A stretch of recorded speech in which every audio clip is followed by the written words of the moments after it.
Go ahead and open up Microsoft Word and save this document, Control S, to your desktop as BA211 Notes. And make sure that Word macro enabled document is selected as a save file type. Click Save. Now that you've saved this file as BA211 Common Notes, go ahead and go down to the taskbar and right-click the Word application and go up to the Recent group. This is called a jump list. It enables you to quickly open or jump to a file that you have opened recently. Here we see our file, BA211 Notes. It's in the Recent category, and we can go ahead and click this icon to pin it. Now that this document has been pinned to the jump list, even if we close down this document, we can go down to the Word icon, right-click it, and there it is. There's our file in the pin category. Click it to open it up. There you go. Now before we begin taking notes, what I want you to do is take a look at the display environment. The first thing I want you to do is change the page layout to this web layout. You see I have it here in the quick access toolbar. Go ahead and click that. This way we can take notes without having to worry about margins and carriage returns and things like that. We just want to use this document to take notes. The formatting of the page itself is rather irrelevant. Also, you may want to take a look and see where your quick access toolbar is located. I have here my quick access toolbar below the ribbon. If you don't like that setting, you can right click anywhere in this quick access toolbar and select Show Quick Access Toolbar above the ribbon. There it is. You see at the very, very top. If you don't like that, put it back down below the ribbon. It doesn't really matter, just so long as you're comfortable where it is. Also, you may see the navigation pane open. If it's not, just go up to the Quick Access Toolbar and make sure that navigation pane is checked. Later on, I'll show you how to use this navigation pane to help navigate through your document by clicking through certain headings. Now what I want you to do is to minimize this window to the right side of your screen, and the quickest way to do that is to invoke the shortcut key Windows and the right arrow key, and boom, it snaps it right over to the right half side of your screen. Now go ahead and open up your internet search engine. I use Google Chrome, and type in My Accounting Lab with no spaces and hit enter. And you'll see here, click the first entry that pops up. Click the sign in button and type in the credentials you used when you initially signed up for Pearson My Accounting Lab per the syllabus. Click sign in. Now locate OSU BA211 2016 Fall BWS. This is the class that you have signed up for. On the left side, you see the navigation pane. Go ahead and go to the Pearson eText. Then click on the Complete Pearson eText Online. That's going to open up a new tab. If for whatever reason this tab doesn't open up, it may be because you have some sort of pop-up blocker enabled. So go to your settings and figure out how to go ahead and enable pop-ups so that way you can actually open up the eText. Once you're in the eText, go to the left navigation pane and click Chapter 1, the Financial Statements.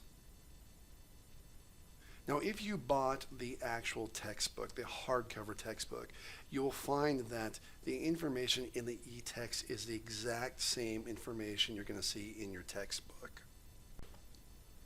Now I want to point your attention to this menu bar at the top. Occasionally you're going to click on certain links that jump you back and forth through the text. If you find yourself lost, go ahead and click this icon here, which takes you back to the page you're reading on, the main page.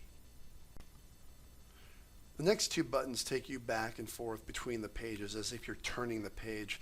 You'll also note that if you hit the page up or page down button on your keyboard, it will do the same thing. It's also possible to view two pages at a time. I'm not a really big fan of this way to view the text, so go ahead and leave it selected as just one page at a time. There are also a couple different ways of navigating through the screen, like using the arrow tool or the hand tool. I'll talk about that in a second here. You can also highlight certain text, and you can also put notes in the text. I'm not a big fan of these either. That's why we have the Word document set up to help you take notes. You can also zoom in or zoom out using these two toggle switches, or you can just set specifically what zoom level you want. Another feature here is the fit to width or fit page to the window. If you click the page to window, you can see it sort of shrinks things down. It makes it a little bit difficult to see. If you go back to fit to width, it makes it a little bit easier, blows things up.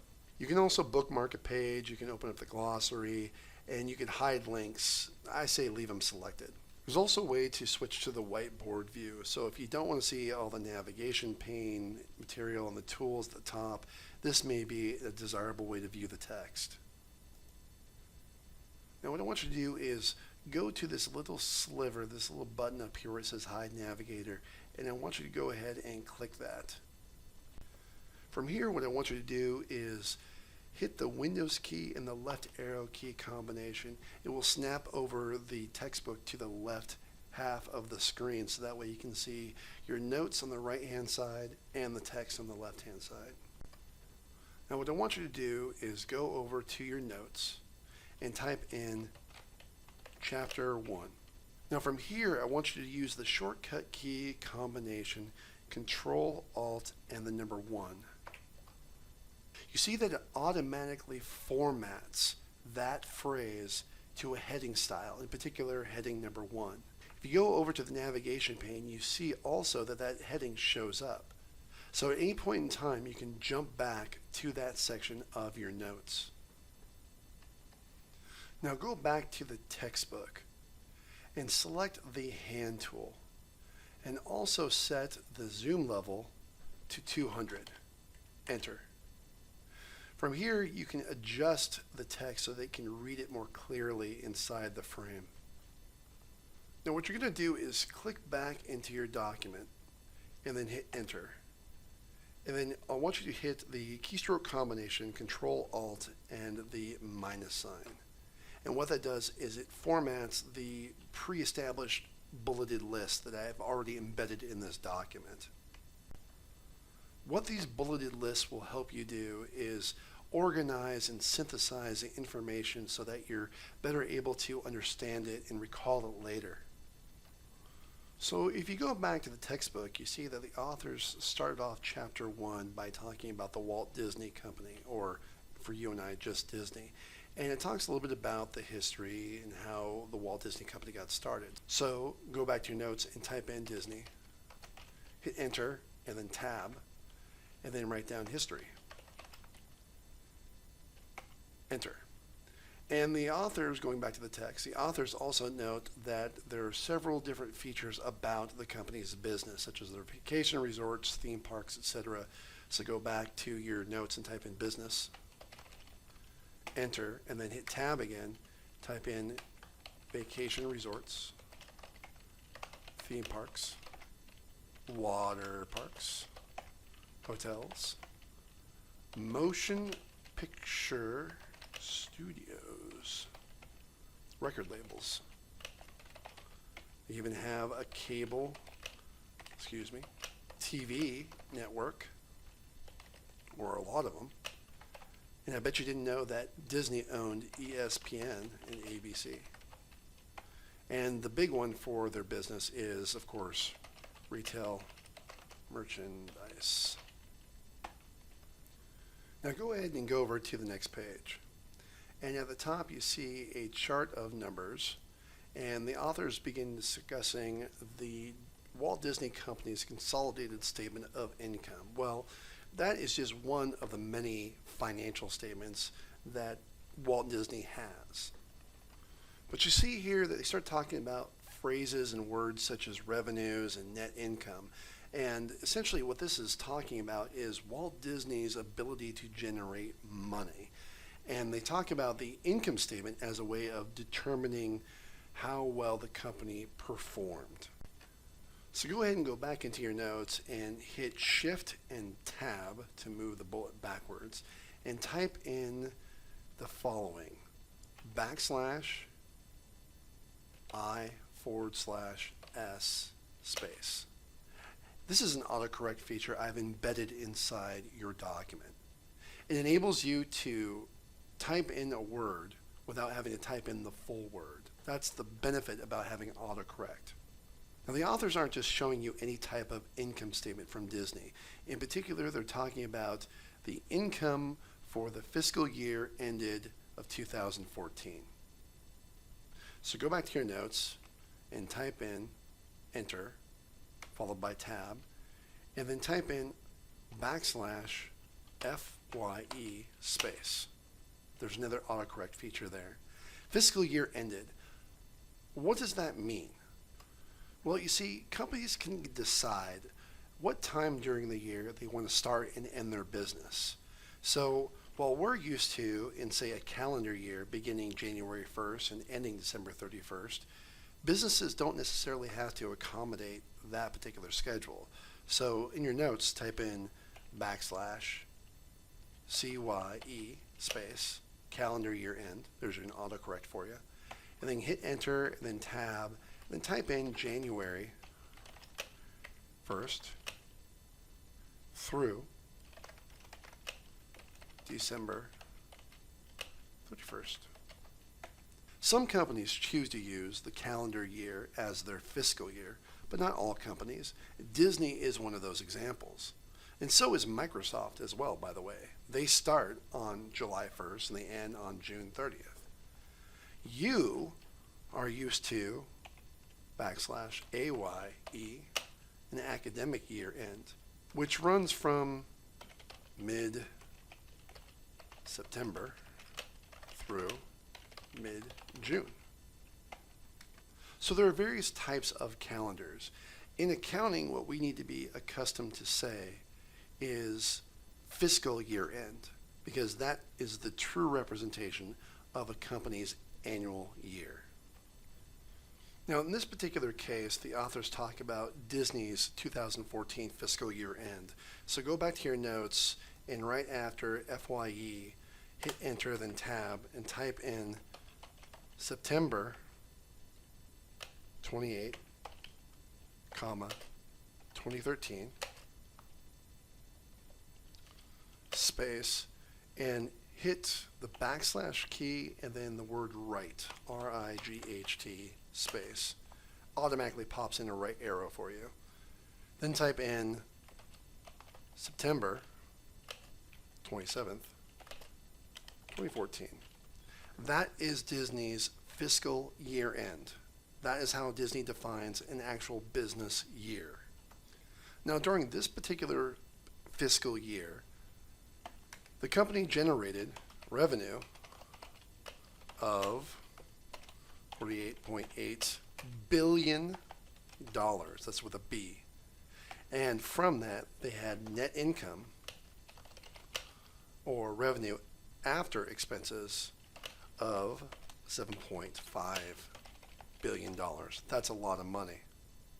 Let's talk a little bit more about this income statement here. If you don't have the snipping tool, go ahead and go to the Start button, All Programs, go up to Accessories, and then select the snipping tool. And you see it kind of like whites out everything. Don't worry about it. Just go over to the textbook and click and drag a rectangle around the income statement and let go. Now we can actually do some editing and drawing on this statement. So when the authors talk about revenue, they're referring to the first or top few lines of the income statement. Here you see that Disney has two lines of revenue, services revenue and products revenue. So if you think about it, services may be like providing entertainment at their theme parks, and products may be like the Mickey Mouse ears that you buy at the retail store. The authors mentioned that there were total revenues of $48 billion, but what you see over here is 48,813. What's up with that? Well, all these numbers are abbreviated. If you look at the very, very top of the income statement, you see that the numbers are stated in millions. So what you have to do is look at each one of these numbers and add, essentially, 6 zeros. So 48,813,000,000, there's your $48 billion. Now that is indeed a lot of money, but you have to understand that Disney has a lot of different expenses that they have to deal with as well. And so that's going to eat away at this $48 billion in revenue because you need to spend money in order to make money. But at the end of the reporting period, how much is left over? That is the bottom line. Here we see that Disney had net income of $7.5 billion. So after paying off everybody, they had $7.5 billion left over at the end of the year. So let's save this snip. Go ahead and click copy and go back to your notes, and at the end of the net income line, go to the end, hit enter, and then hit the keystroke combination Control-Alt-I. I've embedded a macro in this document that pastes certain pictures and also formats them and sizes them so that they're easily viewable in your notes. And while you're at it, you may want to go down to your taskbar here, and the snipping tool, right-click it, and then say pin this program to the taskbar. Here I've already had it pinned, so I can unpin it, in which case it will close down as soon as I close down the snipping tool. But make sure it's readily available by hitting pin this program to the taskbar. Now you can go ahead and close this down, and when we're ready we can use it again. It's right down here in the taskbar. So let's go now towards the bottom of that page where the authors start talking about the financial statements as a whole. So financial statements are a way for the company to communicate to investors and any outside interested party of the financial performance and the financial position of the company. And the way they do that is through basically 4 statements. So when you look down here at the bottom, they start talking about the income statement, the statement of retained earnings, the balance sheet, and the statement of cash flows. Let's put this in our notes for now. We're going to revisit these in much more detail later. So in your notes, go towards the bottom and hit enter. Give yourself some space, and then hit the hyphen or the minus button, and then space. You see that the automatic formatting takes place when you do a bulleted list. So what are the financial statements? What are the 4 key financial statements? So type in \F/S, enter. Then hit tab, and then type in \I/S, the space. The income statement is also known as, aka, the statement of operations. And basically it talks about how much revenue the company earned and how much expense the company incurred. Now these words earned, go ahead and italicize them, and incurred have special meanings. We'll talk more about these later. But revenue, underline, and expense are the primary categories of items you see on an income statement. How much money we brought in and how much we had to spend to earn that money. Go down to the next blank line, start a new bullet list, tab over and type in \B/S. The balance sheet is aka also known as the statement of financial position. And this document shows what a company has and what a company owes. So we'll talk more about assets and liabilities a little bit later. But for right now, just take a note that income statements and balance sheets are the primary statements of all the financial statements that investors are mostly interested in. Now the authors also introduce us to the statement of retained earnings, which is usually included in a statement of stockholders' equity. and also the statement of cash flows. So go back to your notes and create a bullet where you type in \SSHE space, the statement of stockholders' equity. Now I know the authors say the statement of retained earnings is the other fourth financial statement, but more often than not, you're going to see that retained earnings information embedded in a statement of stockholders' equity. So there's no formal statement of retained earnings. It's just the information from that that's embedded in the statement of stockholders' equity. So in your notes, go ahead and just semicolon, tab over, and type in statement of retained earnings.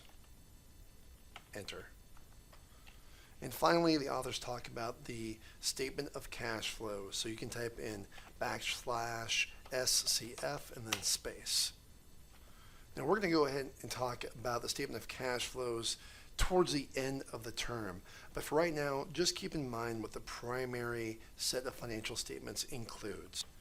If you go back to the textbook, you'll notice that financial statements is bolded and it's also highlighted. Well, what does that mean? It basically means that financial statements is a key phrase that's included in the glossary of terms that you need to know. So if you click on this, it opens up the glossary right to the phrase financial statements.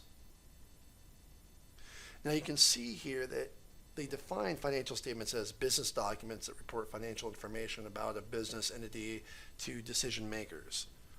Okay, that's a textbook definition, but what does this really mean to you?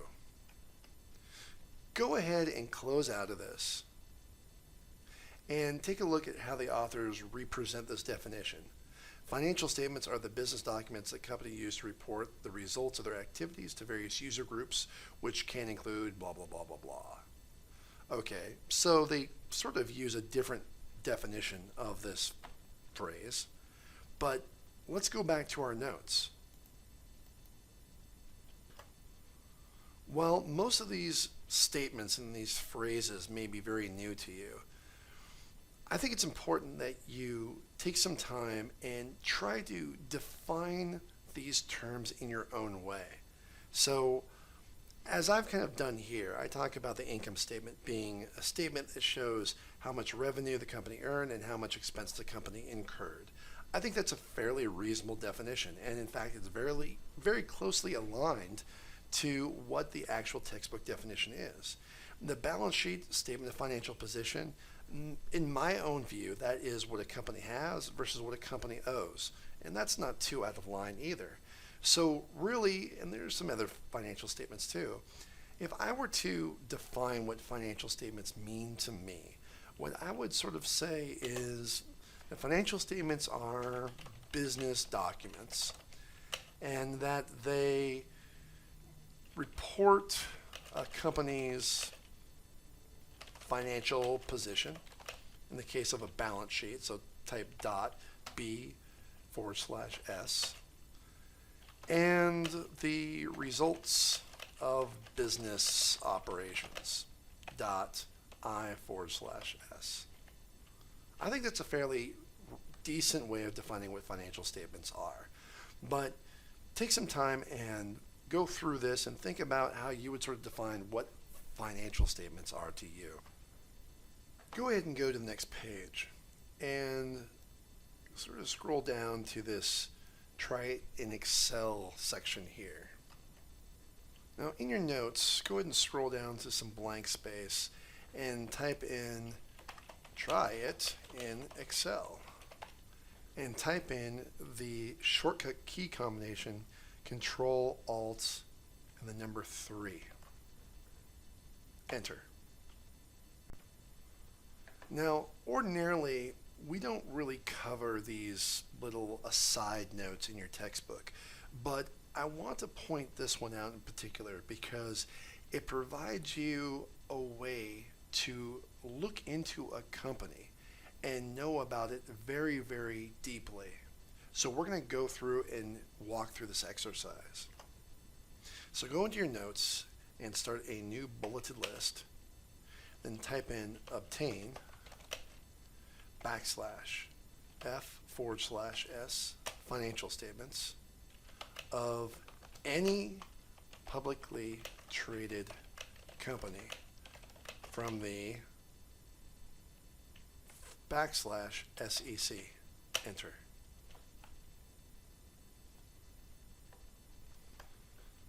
And type in backslash SEC space. Securities and Exchange Commission. We'll talk more about these governing bodies and these regulatory bodies as we go through the textbook. But for right now, just understand that the SEC is responsible for policing all publicly traded companies. So if you're able to buy a company's stock on a stock exchange, that company is required by the SEC to file a set of financial statements to the SEC. What we're going to go through right now is show you what I'm going to demonstrate to you right now is how to pull down these financial statements so that you can see how much a company is making, how much it's spending, how much it has, and how much it owes. And on top of that, I'll show you how to find out more information about a company so that if you're interested in working for a company, you can go through this exercise, pull down the financial statements, read through it to educate yourself about the company. Then when you actually go to talk to a recruiter, they'll be overwhelmed with how much detailed information you know, and they'll be impressed that you went and looked up the company's 10K or set of annual financial statements through the SEC's website. So let's go through that right now. Now you can read through the instructions in the textbook here, but I figure it's easier just to show you what to do. Go ahead and go down to your internet search engine shortcut, right click it, and start a new search. In Google, type in SEC Edgar, enter, and select this first option that comes up. Now, as I said before, any publicly traded company has to send the Securities and Exchange Commission a set of annual financial statements. Not only that, but there are several other reporting requirements, and we'll get into those later. But for right now, you need to figure out how you're going to search for the company you're interested in. I prefer typing in the ticker symbol because companies have unique ticker symbols, so you're not going to get a whole lot of weird results when you search for your company. So to figure out the ticker symbol of the company that you're interested in, go to a new search and type in finance.google.com, enter. And in the search window, type in Walt Disney. And you can see right off the bat, the ticker symbol is DIS. If you want, go ahead and click on it. Walt Disney Company. It's traded on the New York Stock Exchange, and the ticker symbol is DIS. Perfect. So let's go back to the SEC's website, and in fast search, type in DIS search. Now here are all the different filings for Walt Disney Company. Go down to the filing type and type in 10-K, enter. The 10K filing is the annual report. It contains all those financial statements we just talked about. So you can see that the filing date kind of corresponds sort of with the fiscal year end date. Right here we see that the most recent 10K filing was filed on November 25th, 2015. And the one that you see in the textbook must be this one, 2014, November 19. So let's go ahead and click on Documents. From here, go down to Form 10K and go across to the Document column. Click this first entry. Now this Form 10K is several pages long. You don't want to go through and try to read it all, but just to give you an indication of how long it is, just hit the page down button several times. Where are these financial statements? That's a good question. Let's go back up to the top. Control Home. If you hit page down twice, you'll notice this item 8, financial statements and supplemental data. This is a hyperlink to the actual financial statements we just talked about. So go ahead and click it. Now this says see index to financial statements and supplemental data on page 61. What the heck? Well, you notice at the bottom here, we're on page 55, so let's hit page down a couple times till we get to this page 61. Okay, page 61, the Walt Disney Company and subsidiaries, index to the financial statements. Well, this looks like the right place, but I don't see an income statement or a balance sheet. What I see here is management's report on internal control over financial reporting. Okay. Report of independent registered public accountants. All right. Consolidated financial statements. That looks like it's it. Income for the year. Comprehensive income. Balance sheets. Statement of cash flows. Statements of shareholders' equity. This looks like it's about right, but this is a lot more than we're used to so far. Let's just go ahead and go to the income, which is on page 64. So you remember from the textbook that the total revenue for Walt Disney for 2014 was $48.8 million. Well, there's the number right there, 48.813. And yes, this is stated in millions. Also, we see at the bottom here, the net income for Walt Disney was $7.5 billion. All right, so this looks like the right information, but it's a little bit different than what we saw in the textbook. If we go back to our textbook and go back a page, there's the statement of income for the Walt Disney Company. It's a little bit simplified relative to what we see here, but it's roughly the same information. And there's a whole lot of other stuff we see at the bottom here. We'll get to that later on. What's particularly interesting to note, though, is that we are on page 64 of these financial statements. And if you look at the scroll bar, we're a little bit over halfway done scrolling through this document. The 10K is several pages long. On average, usually a 10K is about 100 pages long, depending on how complex the company is.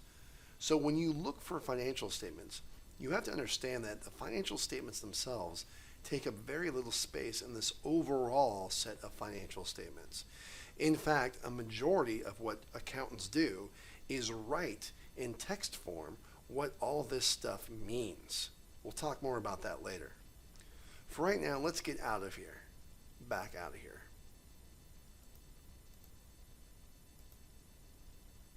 Notice that on this search page, there's also this interactive data button. Go ahead and click that. Now this is the same information, but it's much more condensed and easier to navigate through. So if you go to the left-hand side here and you click on Financial Statements, and you click on Consolidated Statements of Income, there we see right here, total revenues, $48.8 billion. And net income at the bottom of $7.5 billion. What's cool about this feature is that it makes looking for information in the 10K much, much easier. And in fact, if you want to know what is meant by total revenues, you can actually just click on one of the titles, and there it tells you total revenue from sale of goods and services, blah, blah, blah, blah, blah. And these definitions, they're not just the SEC's definitions. They're actually definitions that come from the Financial Accounting Standards Board. And the reference to that can be found here. If you expand references and you scroll down, you see that the publisher of this definition is the FASB, Financial Accounting Standards Board. And the actual name of the book where all this information is codified is the Accounting Standards Codification. Not a fancy name, but there it is. A lot of times you'll hear accountants refer to the ASC. And usually when they're talking about the ASC, what they're talking about is a specific topic, subtopic, etc., etc. So if somebody wants to know about what's the definition of revenue, they would say, go to ASC topic 225.10.S-99 to, etc., etc. It sounds kind of crazy, but this is how we communicate. Oftentimes, accountants have to speak in legal jargon, and this is the way we do it. All right, so close this window down and scroll to the top. You see that there is this print document view Excel document. We can take all this financial information and import it into Microsoft Excel. So let's try it. If you go down to the bottom, you see that it's been downloaded. So click on it.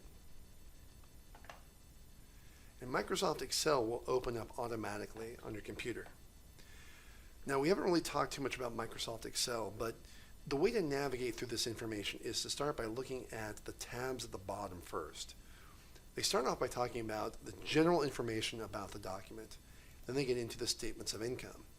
Towards the top, you can see that this is the statement of income stated in millions, and the total revenue, $48.8 billion, is right here. What's cool about this feature is that we can perform some basic analytics. So for instance, if we want to know how much the total revenues have increased year over year, we can click the cell, hit equals this minus this, enter. And we see that total revenues have increased by $3.7 billion year over year. If we want to know the percentage of that relative to last year, all we have to do is equals this divided by this. Now that number doesn't really look like much, but if you click the percentage sign, it's roughly about 8.4% year over year increase in revenues. That's not too bad. Another thing we can do is copy this, Control C, go down to the net income where we saw the $7.5 billion before. Go to that same column where we copied the original information and hit Control V. And what this does is it basically applies that same formula to the income column. So we know that year over year, net income is increased by 1.3 billion, or 22.2%. That's not too bad. In fact, that's fantastic. So while revenue is increased by 8.4%, overall net income is increased by 22.2%. Wow, that seems kind of weird. Well, the reason why is because all these expenses this year relative to last year have actually declined. We can go through and do these same analytics to figure out which expense line item has decreased the most, and then understand better why net income has increased by 22.2%. Now what I want you to do is go ahead and close out of Microsoft Excel. Don't bother even saving it. We can always download this information later. And then go back to this page. Now we're back to the search page. Go back to filing type. Hit delete and type in DEF space 14A. Enter. Scroll down to this first entry and click Documents. The first line item here is what you really want to click. What's really cool about Schedule DEF 14A is that you get to see how much the top executives of the company get to earn in terms of compensation. So let's take a look. Go down to the table of contents and look for executive compensation. Go ahead and click the compensation tables. Here we see the names and titles of the top executives. Robert Iger, Chairman and Chief Executive Officer. In 2015, 14, and 13, we can examine his salary, stock awards, option awards, etc. His salary for 2015 was $2,548,077. The year before that and the year before that was $2.5 million. The total compensation for Robert Iger for 2015 was $44 million, almost 45. The year before that was about $46.5 million. Not too bad. One officer in particular I want to point to is Christine McCarthy. She's the Chief Financial Officer. Usually these positions are reserved for accountants, former accountants, CPAs, what have you. These are the people responsible for tracking the financial information and reporting it to the SEC.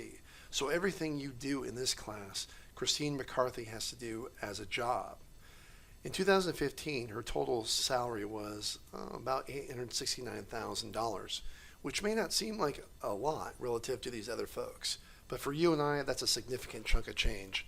And mind you, it's probably because she was brought in halfway through the year that the number is relatively low. But if you go over to the far right column, you see that her total compensation for 2015 was $7 million. Not too bad for an accountant. Let's try the same exercise, but for a different company. So let's go back out all the way to the search page. Now, you may know that Nike has a ticker symbol of NKE. Type that in and hit search. Go to the filing type, type in DEF 14A. Then click on the first entry you see. Same thing as before. Click on the first line item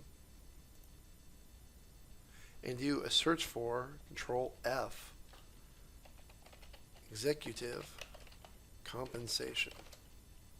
And you see that there are 43 entries. So we can cycle through a bunch of these.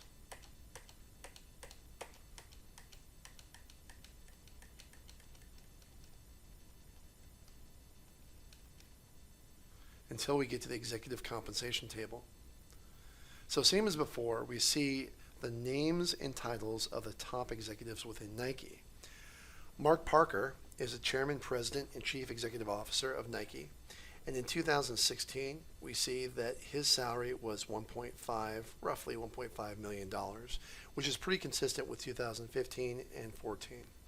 His total compensation after you account for stock awards and other ones was $47.6 million, a significant increase over the $16 million the year before and the $14 million before that. Going to Donald Blair, the Chief Financial Officer, again, the head accountant of Nike. In 2016, he made $359,000, but the years before that, it was $850,000 each.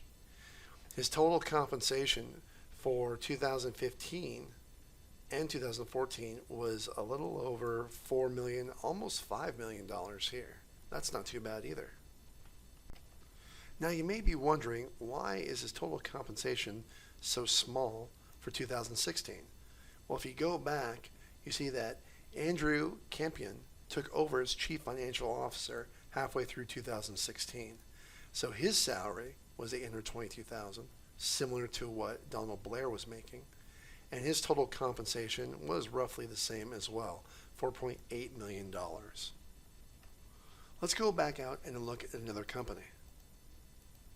And feel free to do this on your own as well with, say, like Starbucks or any other company that you're interested in. Microsoft maybe, Dell, Apple Computers. There is a particular company called the Craft Brewers Alliance. Their ticker symbol is actually BREW. Craft Brewer Alliance. Craft Brew Alliance is a conglomerate of 3 major breweries. One of them is Widmer up in Portland. The other one is Red Hook Brewery, which is up near Seattle in Woodinville. Another one is Kona Brewing Company. Let's go ahead and type in DEF 14A. Search. Click the first document. And click the first entry. Let's do a search for executive compensation.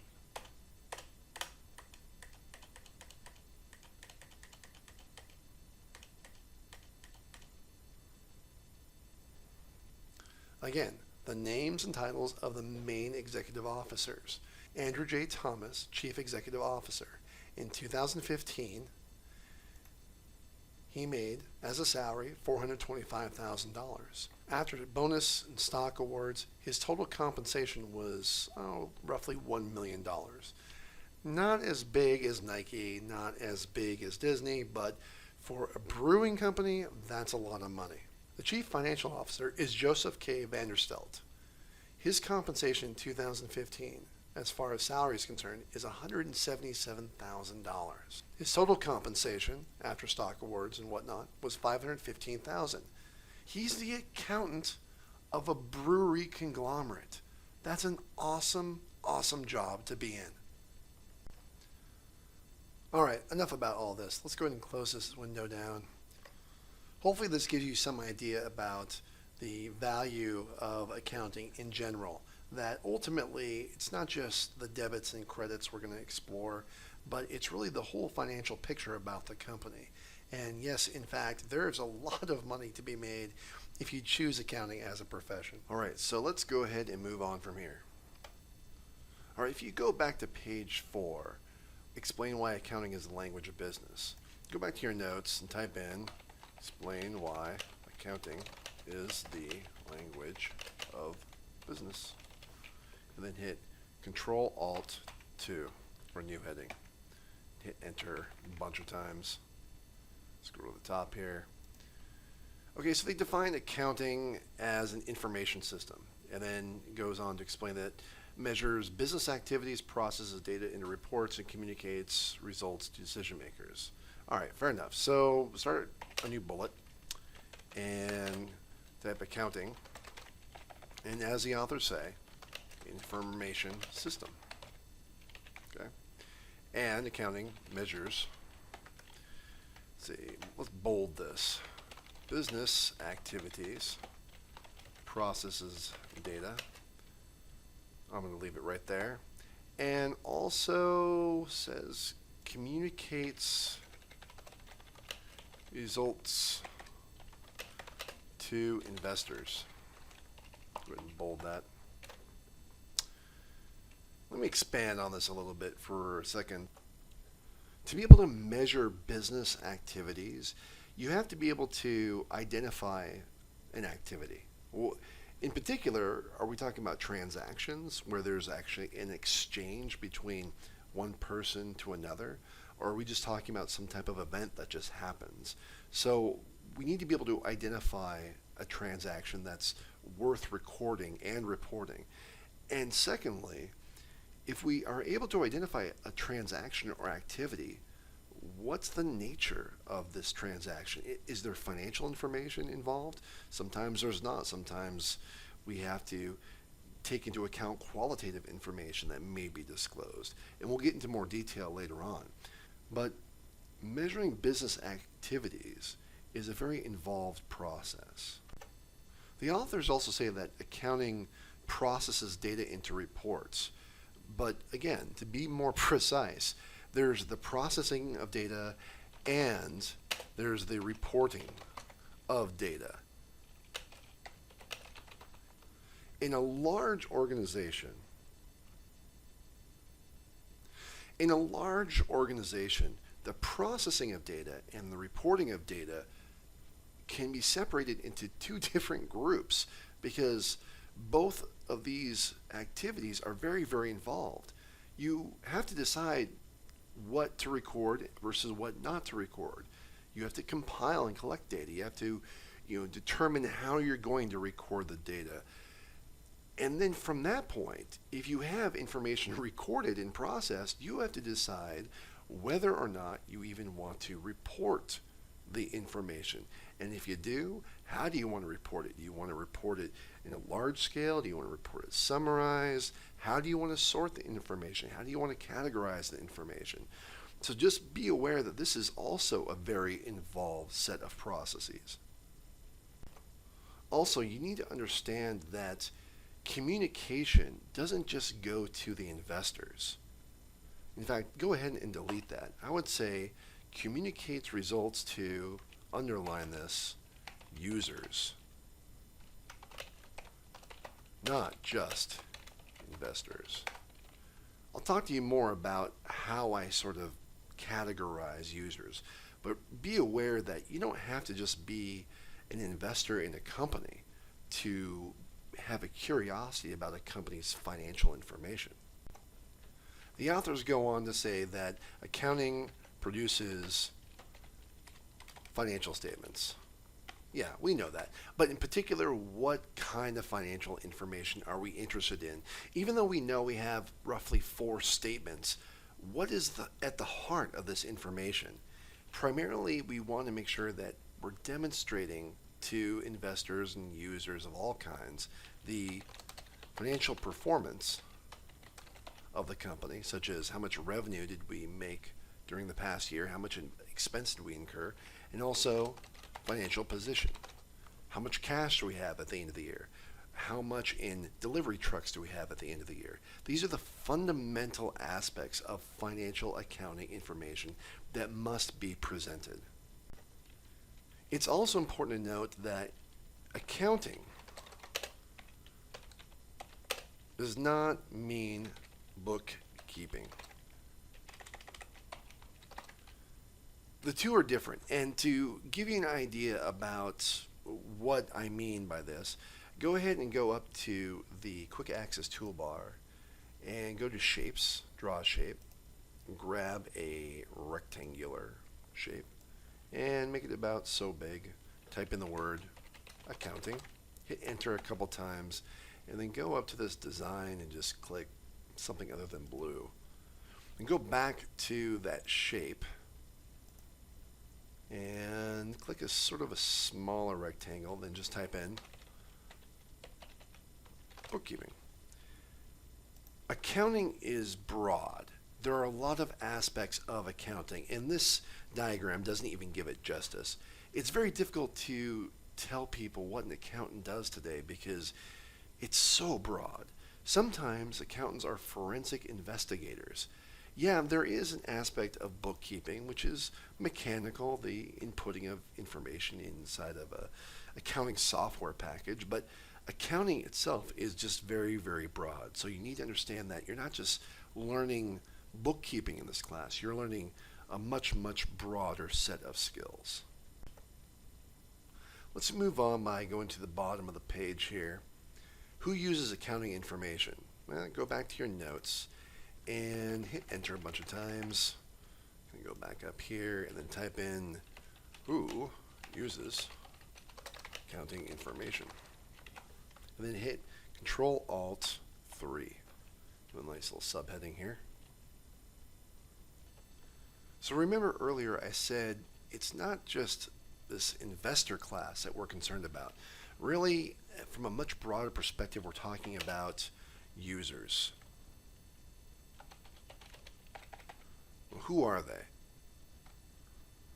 Well, the first class the authors talk about are individuals.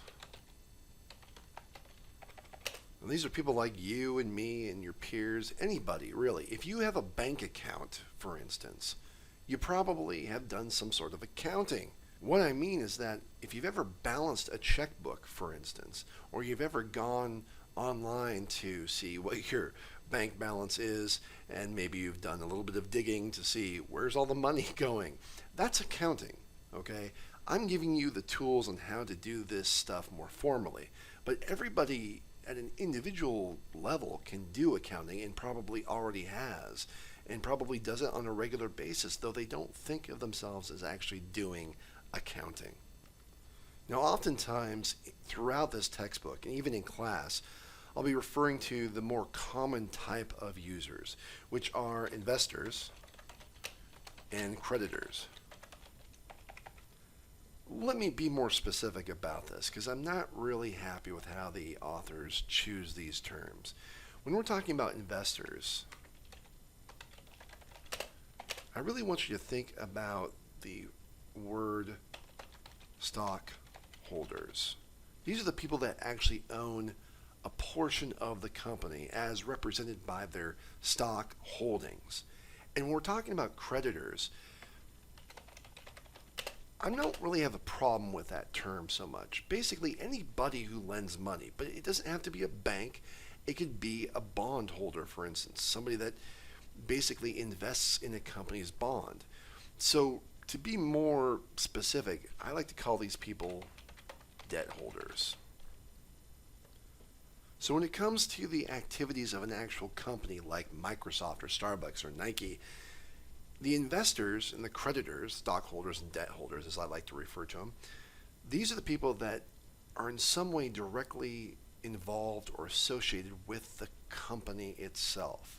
And because of that direct association, they want to know how well did the company perform financially and what is its financial position at the end of a reporting period. Another classification of users involves regulatory bodies, which is a fancy phrase for basically government agencies, and one of the most common ones that most people think about in terms of regulatory bodies is the IRS, the Internal Revenue Service. Now, you may have somewhat intimate knowledge working with the IRS. Whenever you file your tax return, that's basically accounting. You don't think about it as accounting, you think of it as doing your taxes or paying your taxes. But in fact, what you're doing is you're trying to indicate to the IRS how much revenue did you bring in from your salary, your wages, or maybe you have a stock portfolio, get some dividends, and also how much did you spend just to live on a day-to-day basis. And the IRS gives you certain deductions and allowances and credits that basically offsets that revenue, your salary and wages, so that way it can figure out, after all these expenses, how much profit did you have left over at the end of the calendar year. Now, based off of how much money you had after all these deductions and credits, the IRS is going to assess a tax. How much should you pay in tax? And if you already have had federal withholdings sent to the IRS throughout the year, that counts towards paying off that tax.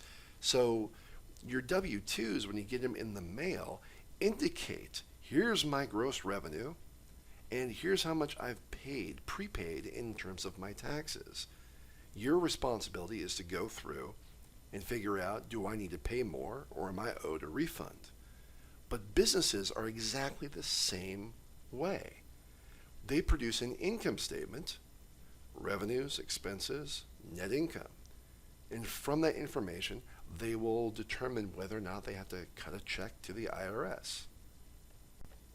We'll go on and talk about more regulatory bodies throughout the course, but for right now, let's just go ahead and move on. The last bullet point that the authors bring up involve nonprofit organizations. Now, maybe you have some experience working with nonprofit organizations such as the Red Cross or Habitat for Humanity, or maybe your church. Sometimes churches need a lot of volunteer work. So do hospitals. Hospitals rely immensely on volunteers. And if they had to pay these volunteers, these nonprofits would probably have to shut down their business. And nonprofit organizations are sometimes considered tax-exempt organizations. But just because an organization is a nonprofit organization does not mean that it's exempt from paying taxes. Nonprofit organizations can file as a nonprofit corporation within the state where they're located, but they have to apply to the IRS for tax-exempt status. And that's a very involved, long, arduous process. If a nonprofit organization obtains tax-exempt status, it helps them manage their expenses a lot better. The IRS is not going to tax a benevolent corporation. And by benevolent, what I mean is a corporation that is established for the general welfare of the public. So now you have some indication about the different types of groups that use accounting information or process accounting data. So getting back to this whole section about who uses accounting information, the real question is, who does not use accounting information? Everybody uses accounting information. It's hard to imagine any individual on this planet who's not affected by or interested in accounting information. All right, so go back to the textbook here and scroll down a bit. And then go back to your notes, scroll down, hit enter a couple times. Now we're going to talk about the two general types of accounting. So two kinds of accounting. And then hit Control-Alt-3. New bullet. So the first type of accounting is, of course, financial accounting, which is basically what you're studying throughout this entire course. So go ahead and type in BA211. The second type of accounting is, therefore, managerial accounting. And when you move and progress throughout the program, you'll be taking the next course in accounting, which is BA213. Financial accounting is primarily established to give information to outsiders, or what we like to call external users. And these external users are the people we just talked about. So, for example, if we're talking about stockholders, or if we're talking about debt holders, these are the people that are trying to make some kind of investment or divestment decision. Should we give the company our money, or should we get our money back from the company? Managerial accounting, therefore, must be primarily aimed to help the internal users. So these are the reports that a company produces just for the people who work for the company. Oftentimes they're considered confidential information. So a company's financial forecast, or maybe some sort of budget, this type of information is useful to help the managers of the company make business decisions. So while we're not going to get into too much managerial accounting in this class, we will talk a little bit about inventory management and how companies cost out their products, for instance. We'll get into that later, but for right now, just understand that managerial accounting, the stuff you'll learn in BA213, involves the information that you won't necessarily see in a company's 10K annual report. So let's go ahead and scroll down a bit in the textbook and see what else they want to talk about here. And then do the same thing for your notes. And then type in organizing a business. Control-Alt-3. Enter, new bullet. Now in this section we start to talk about the different types of businesses that are out there. And even though we talked about how accounting is useful to all different types of users, this class in particular is primarily focused on businesses. This is not to say that accounting itself is only useful for businesses. Again, you can use accounting on an individual level, and accounting information is applicable to a broad group of users. But this particular course involves talking about just businesses. In particular, we're going to be talking most of the time about corporations. But let's kind of go into the different types of businesses in general. Now, the authors talk about proprietorships, partnerships. What these are legal statuses. So when a company forms a business, if it wants to make it formal, it will usually file paperwork with the Secretary of State in which the company does business. So if you want to start a business in the state of Oregon, you're going to want to file something with the Secretary of State for Oregon to say, hey, I'm a business, here's the type of business I'm in. So go ahead and in the next bullet down, type proprietorship. A proprietorship is usually just one owner, and if it's a mom and pop shop, usually the husband and wife are considered just the one person, basically. But it is by far the easiest way to start a business, and sometimes, depending on the state in which you operate, you don't even really need to file any formal paperwork. You're just considered by default a proprietorship. So go ahead and type one owner. And then I would also put down here high risk. What I mean by that is, as you can see in the summary graph at the bottom here, proprietor is personally liable.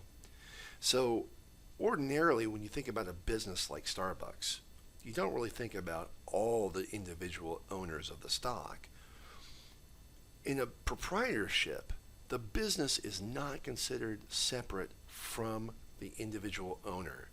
So a mom and pop shop, let's say they bake bread and pastries and whatnot, if they form themselves as a proprietorship and the company goes under, meaning that it fails, and the business still has several thousands of dollars of debt it has to pay back to the bank, for instance, the bank can go after the mother and the father's house, their car, their television, whatever, seize that property, sell it as a means to recuperate the principal left on the outstanding loan. This is why a proprietorship is a high-risk form of a business entity. It is far less risky to start a partnership where you have essentially two or more owners. Less high risk, but what you have to understand is that partnerships in certain states can be of a couple different varieties. A general partnership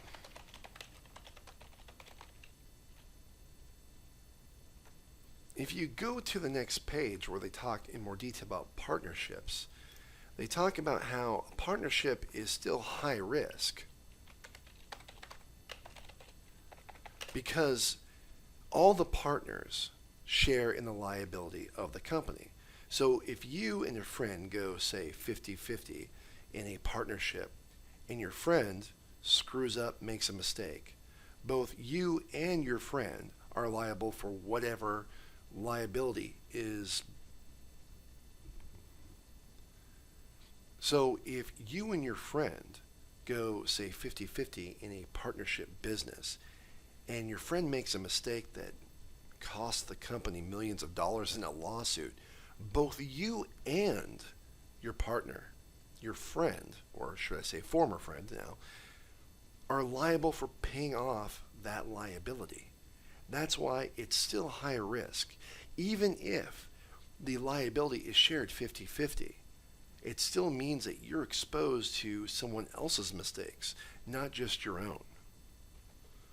Now, if you're worried about your friend making a huge mistake, you may not want to go in 50-50 with your friend. You don't want to split the profits 50% to him, 50% to yourself. You may want to set it up to where it's more like an 80-20 relationship, depending on how much money your friend has to invest in this overall partnership.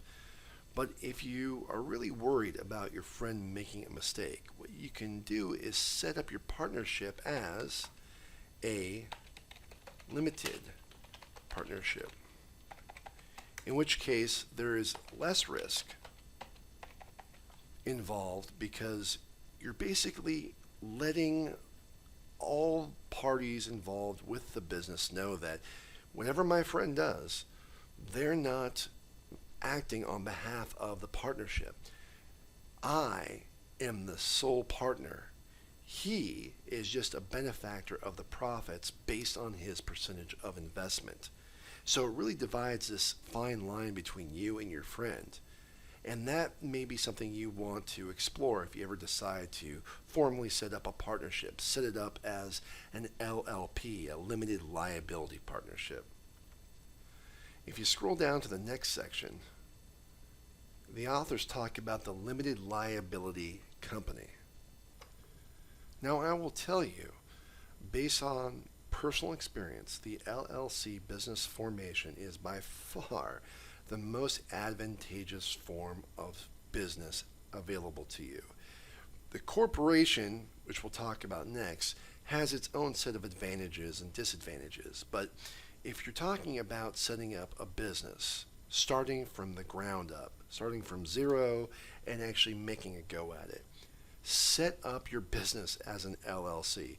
Definitely seek legal advice, but be prepared to have your lawyer tell you that the LLC is the optimal way to set up your business. Here's the reason why. Go back to your notes and type in LLC. An LLC is like a partnership, but instead of determining who's going to bear the risk in the partnership, you really are setting up a separate legal entity. So a partnership and proprietorship, there's really no difference between the owners and the company itself. But when you set up an LLC, legally, it's viewed as having a wall or a corporate veil, as they like to refer to it as, that blocks the liability of the individuals, the owners, from the liabilities of the company itself. So if the company gets sued, if an LLC gets sued, it is extremely difficult for the plaintiffs to also sue the individual owners of the LLC. The LLC doesn't really have stock. It's actually more like membership.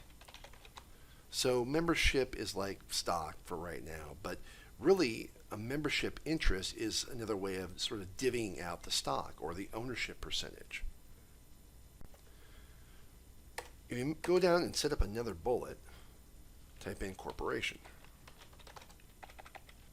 Now corporations are advantageous because they also provide the maximum amount of limited liability protection to the shareholders, to the stockholders, just like an LLC. Just because you own stock of Starbucks does not mean that if Starbucks gets sued, you're also going to be named in the lawsuit. Corporation is its own legal entity, and if it gets sued, that's where the lawsuit starts and that's where the lawsuit ends. So corporations are advantageous in the form of providing limited liability protection. But here's where the corporation gets a little bit frustrating. Corporations are exposed to what's called double taxation. Now, what this means is that the corporation will be taxed based on the profits. And if those profits are distributed to the stockholders also have to pay a tax on the amount that they get. So, corporation pays tax on net income. If the corporation pays out a return to its investors, usually in the form of a dividend, then the shareholders also pay tax on that amount which they received from the corporation. So the corporation gets taxed, the leftovers after being taxed, the net income, can be distributed to stockholders. If they are, then the stockholders also get taxed on that amount. It sounds ridiculous, and it is, but that's what's called double taxation. LLCs are not taxed that way. Even though an LLC is considered, the company itself is considered separate from the actual owners, the members, the profits pass through to the individual owners and are taxed once at that owner level. So if you file a tax return and you own your own business, maybe it's a proprietorship, a partnership, LLC, on your 1040, you'll be required to fill out some form of Schedule S or Schedule SE that demonstrates how much of the profit you have earned from that company. At that point, the IRS will say, no, I will tax you based on that profit. Corporations are separate. They're taxed just as they file their own quote-unquote 1040. They'll be taxed, and then if the company pays out dividends, then the individual stockholders will also pay tax on their Schedule 1040. It's kind of ridiculous. Now go ahead and go back to the previous page and go down to this Exhibit 1-2. I think it's worthwhile just sort of grabbing from your snipping tool a little chunk of this and put it in your notes. Go back to your notes and then hit Control-Alt-I and then scroll down a bit. That way you can go back and sort of see a summary of the benefits and the risks associated with different types of business entities. Go ahead and go over to page 7 where they talk about explaining the underlying accounting concepts, etc. So start a new section here. Explain and apply underlying accounting ... or just put etc. And then hit Control-Alt-2, start up a new section. We're going to talk about where accounting rules come from. Now, accounting has a long history. The rules that we're going to be talking about in class are somewhat taken for granted because really prior to 1933, 1934, there were no rules for how a company should disclose its financial information. And that's where the Securities Acts come in. They were written during the Great Depression as a means to sort of help unify formal language so that investors know exactly what they're investing in. If you want, and this is completely up to you, I would go to start up, go to Google Chrome,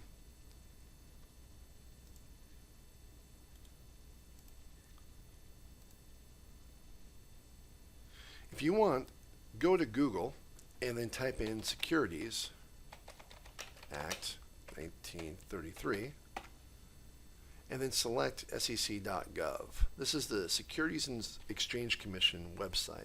And they talk about the Securities Act of 1933 and 1934.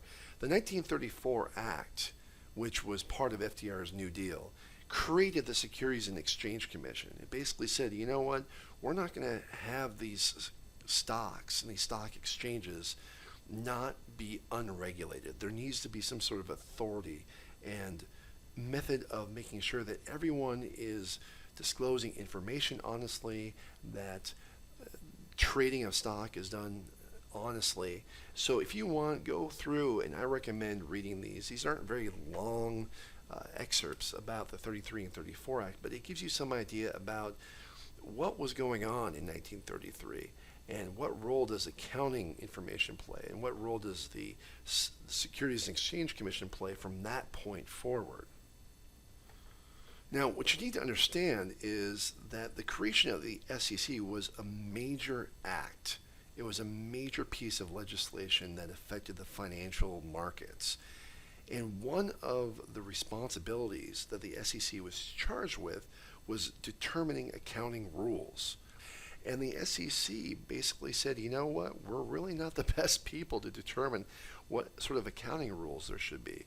So the SEC reached out to the accounting community and said, hey, look, if you can give us some sort of idea about what sort of accounting rules we should have, we'll be glad to back you and make them as formal laws. After a while, a couple different attempts to create these accounting rule setters, we eventually came to create the Financial Accounting Standards Board.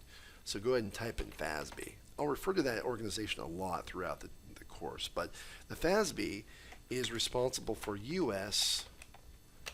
accounting rules. And what U.S. accounting rules are formally called is Generally Accepted Accounting Principles, or GAAP. In fact, I would go ahead and put a little star right next to that, and I would probably bold the rest of it here.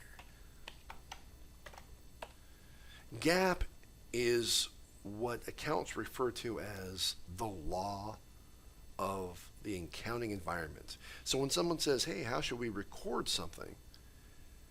The answer is, well, GAAP says we should record it this way. And when they say GAAP, they mean generally accepted accounting principles, or the accounting rules for the United States, as dictated by the Financial Accounting Standards Board. Now, of course, today we don't just work or do business just in the United States. We also do business abroad. And investors don't just invest in companies located here in the United States. They also invest in companies located abroad. So who sets up the rules for accounting outside of the United States? For a while, a lot of foreign companies, that being companies not located in the United States, foreign companies would use generally accepted accounting principles or GAAP rules to report and process their accounting information. After a while, these companies got together and said, we really owe it to ourselves to set our own set of standards, because maybe GAAP doesn't really apply to us, or maybe GAAP is too complex or too rules-based. We need to come up with our own set of rules that are more principles-based. So in steps the International Accounting Standards Board, or, going back to your notes, the IASB. The IASB sets up the accounting rules for non-U.S. companies. And what their rules are called are not GAAP. It's not GAAP international rules. What their rules are called are International Financial Reporting Standards, or IFRS. If you want to go ahead and bold that. So if someone says, how does a company record revenue in a non-US based company, they would go to the International Financial Reporting Standards. That's the international GAAP that foreign companies have to adhere to. Now, we don't have time to go through the nuances between international and US-based accounting standards. We're going to be focusing primarily on just GAAP, US GAAP from the FASB. But even though we're going to be focusing just on US GAAP, there is one fundamental aspect of accounting information that both international rules and US rules adhere to, and that has to do with what's called the conceptual framework. The conceptual framework is like a lens. It's the lens that accountants use to view accounting problems. And not necessarily accounting problems in terms of, oh, we have a difficulty, but accounting problems in terms of, okay, this activity happened to the company, so what do we do? Well, if there's no rule,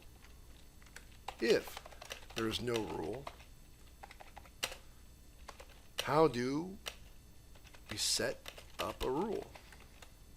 And that's where the conceptual framework comes in.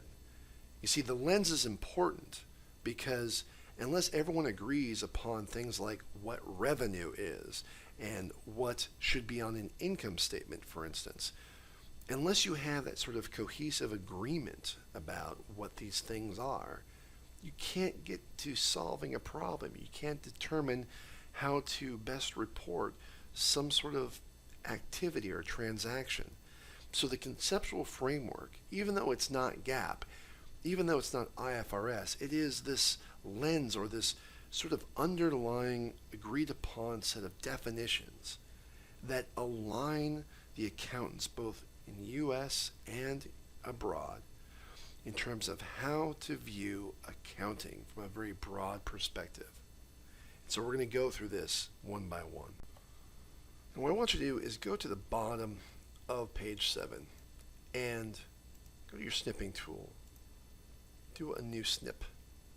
And go ahead and grab from Exhibit 1-3 all the way down to the corner here. Go back to your notes. Hit enter a bunch of times. Set some space. And then just hit Control-Alt-I. Paste that bad boy. And make some room. The conceptual framework is what you see here. It's basically the structure of how to view accounting issues. So even though we have lots of rules and regulations in terms of how to record information, there are always new things that come up.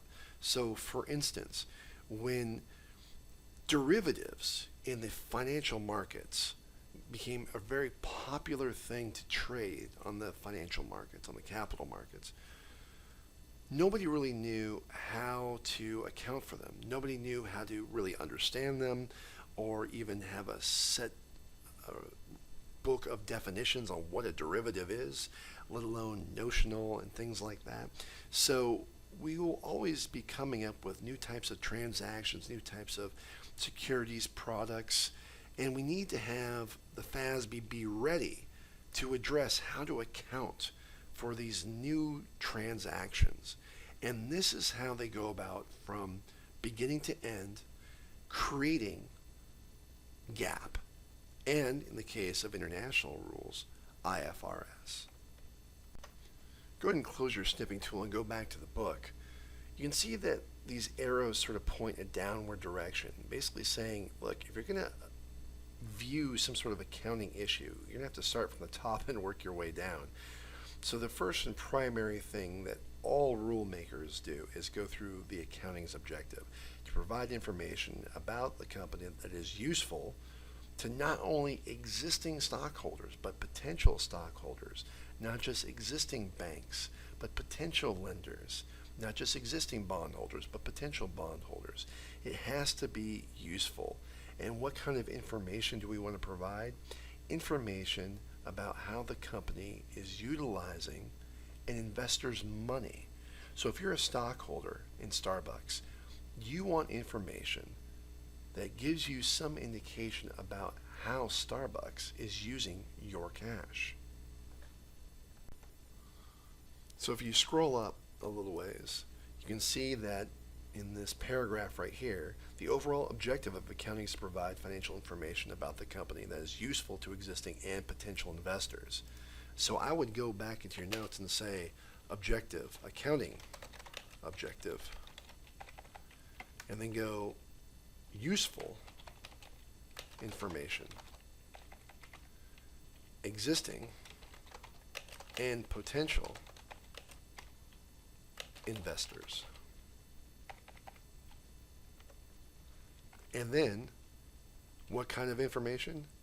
How the company is spending its money.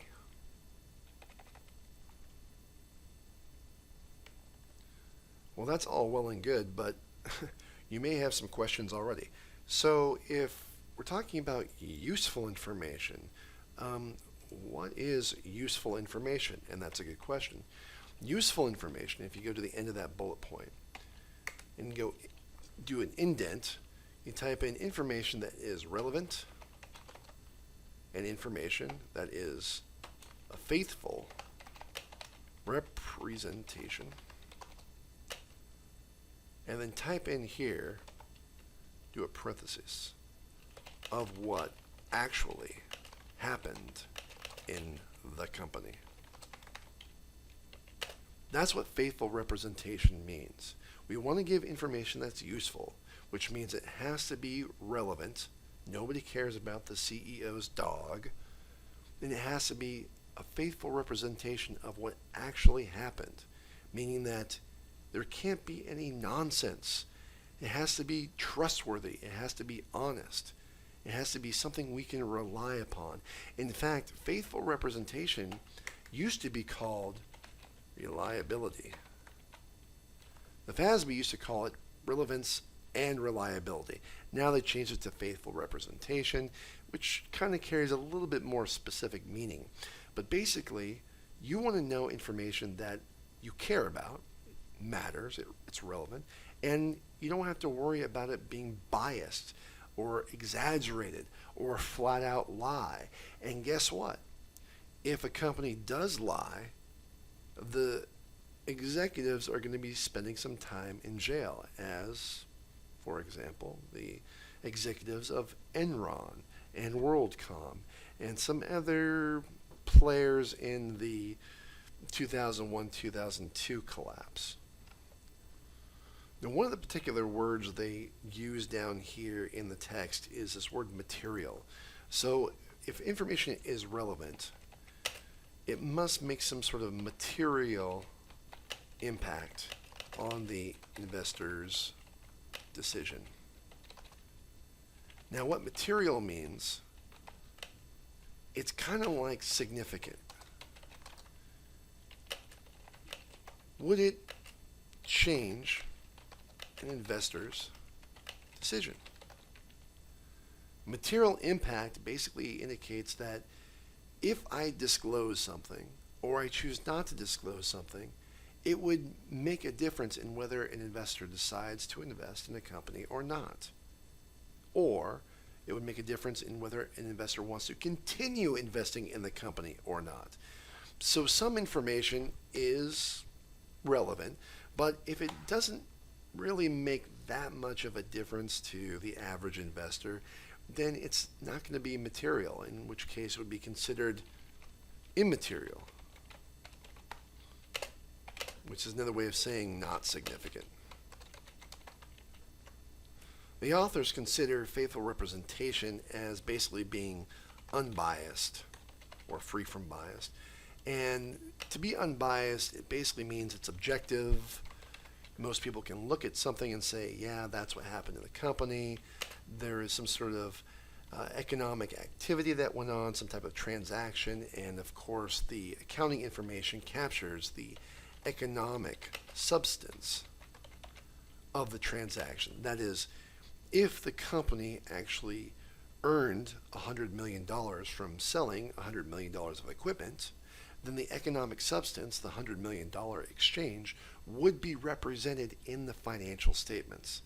That's what's meant by reliability, is that there's really no question as to whether it's $100 million or any other number. It was $100 million, and we can go back and check on it to make sure that there's no question about that number. It's solid, it's reliable, it faithfully represents what actually happened.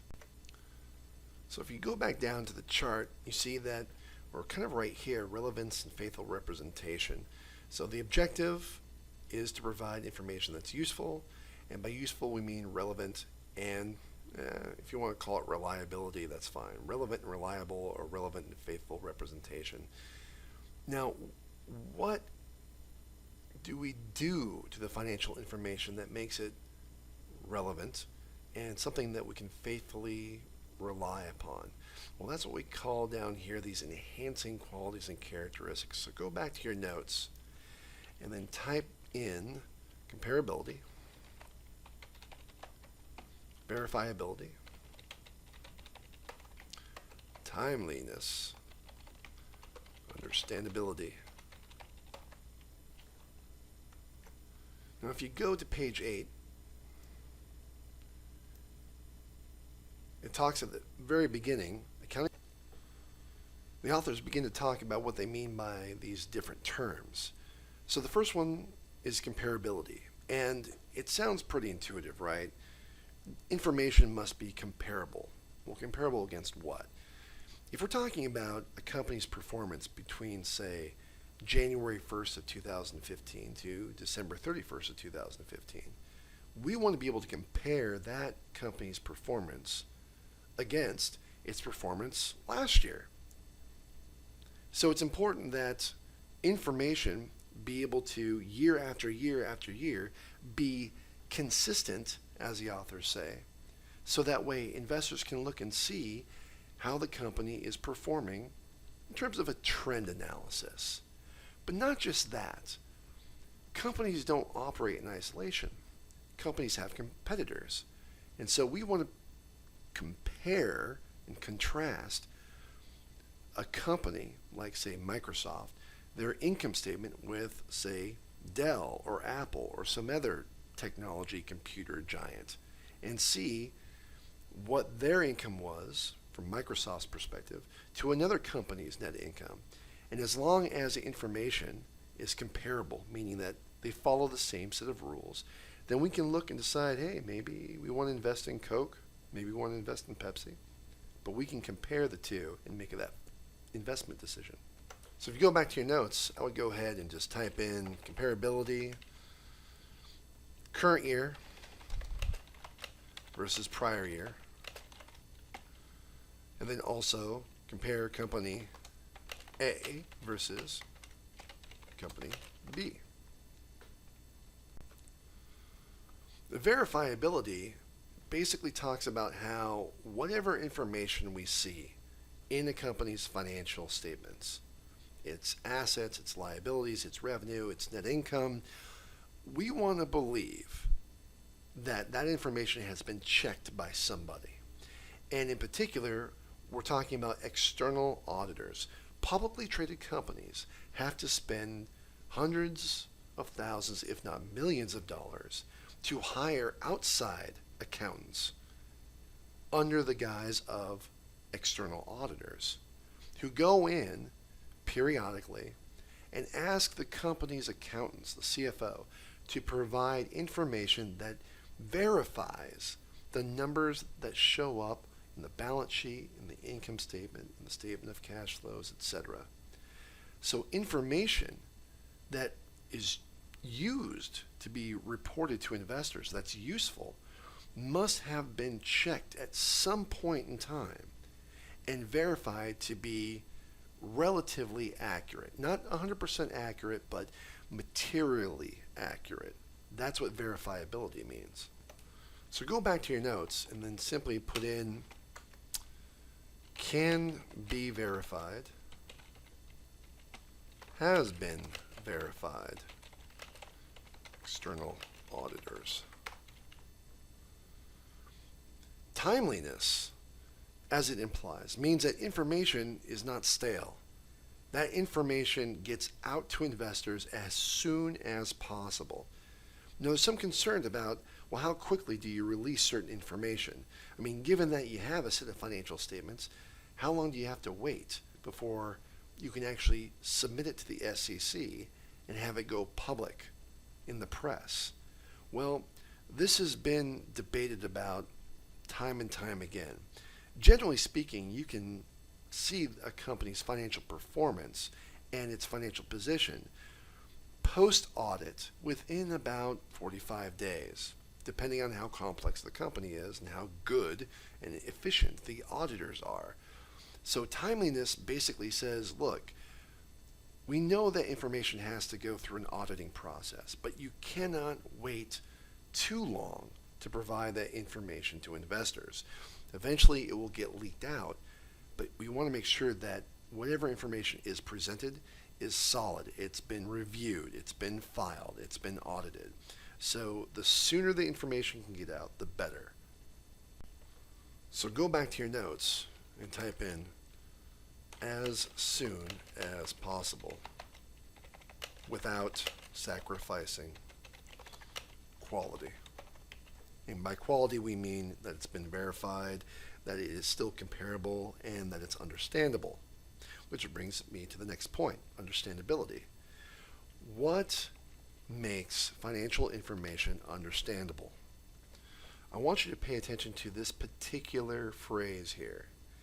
It makes sense to a reasonably informed user. Go ahead and type that in there. It makes sense to a reasonably informed user.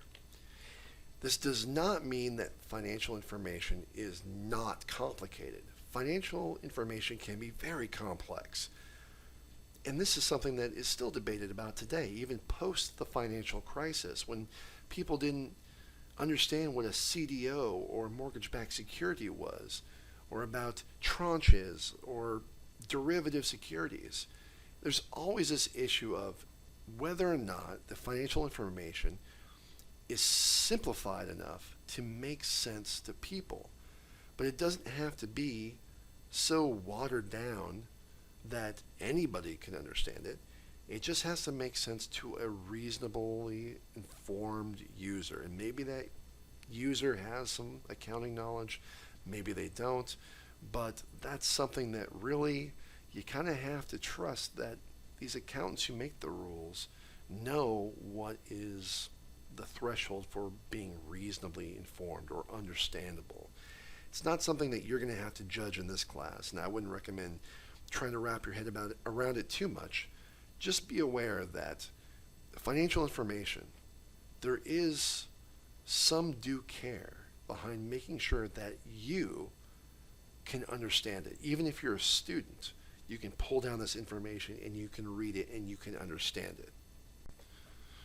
Going back to the chart in the previous page really quick, you can see that we've kind of gone down from the top down to this one last block, which is a constraint, and it's called cost.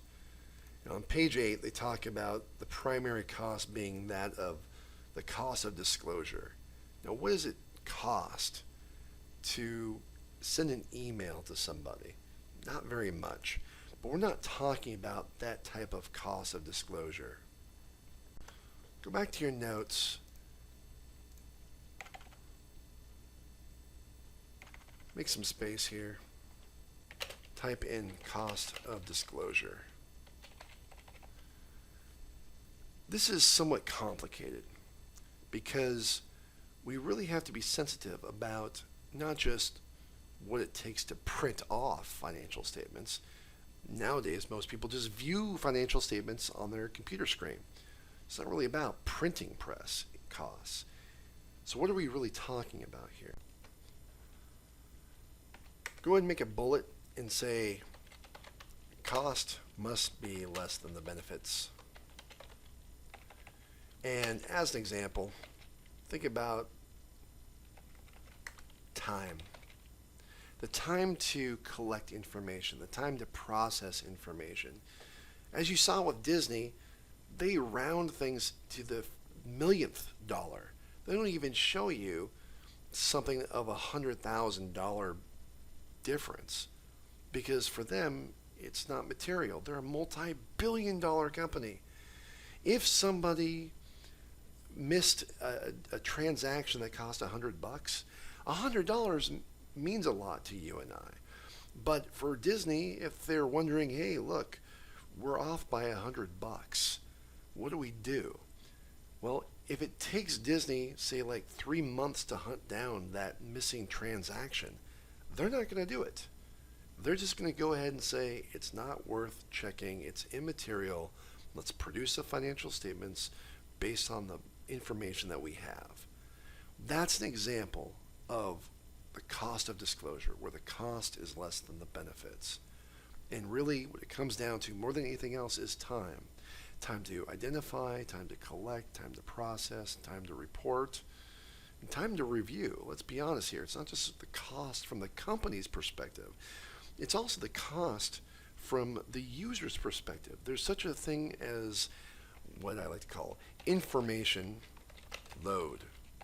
So too much information is difficult to process. And in fact, accounting information is quite literally summarized to help mitigate the time it takes to absorb all the information that a user may see in a set of financial statements. But too much information makes the information less usable. And if that information took a long time to produce, then it's not worth spending the money, the man hours, the time to collect and process and review all that information. Ultimately, time equals money. So whether or not something is too costly, it really depends on the time it takes to go through collecting the information all the way to reporting that information. Let's talk about some assumptions that we make in accounting. And yes, even though accounting is about numbers, there are still some underlying assumptions that we make when we're producing information and when we're reviewing information. So let's just get these out of the way right now. Go to your notes, give yourself some space, and then type in the entity assumption. And Control Alt, what are we on? 3. What is the entity assumption?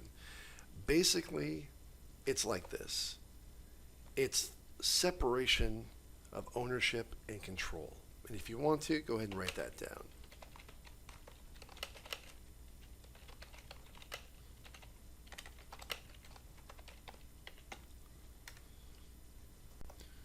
Now, we already talked about limited liability protection. That is, just because you're a stockholder doesn't mean that if the company gets sued, you're going to get sued. But it's more than that. This idea of a corporate veil. Really what it comes down to is being able to look at a set of financial statements and say, that is the company. No more, no less. And recently, as in the past decade and a half, we've seen companies that have violated that, meaning that what they report in terms of their liabilities isn't complete, or what they report in terms of their assets isn't complete.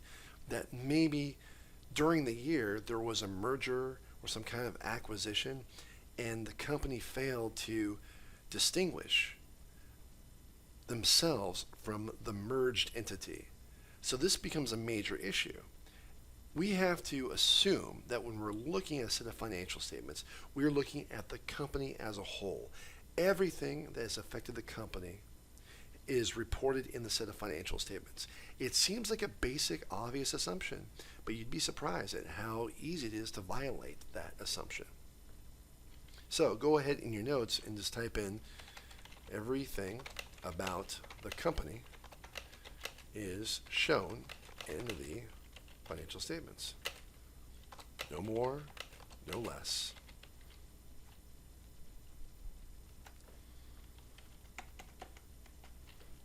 The continuity or going concern assumption.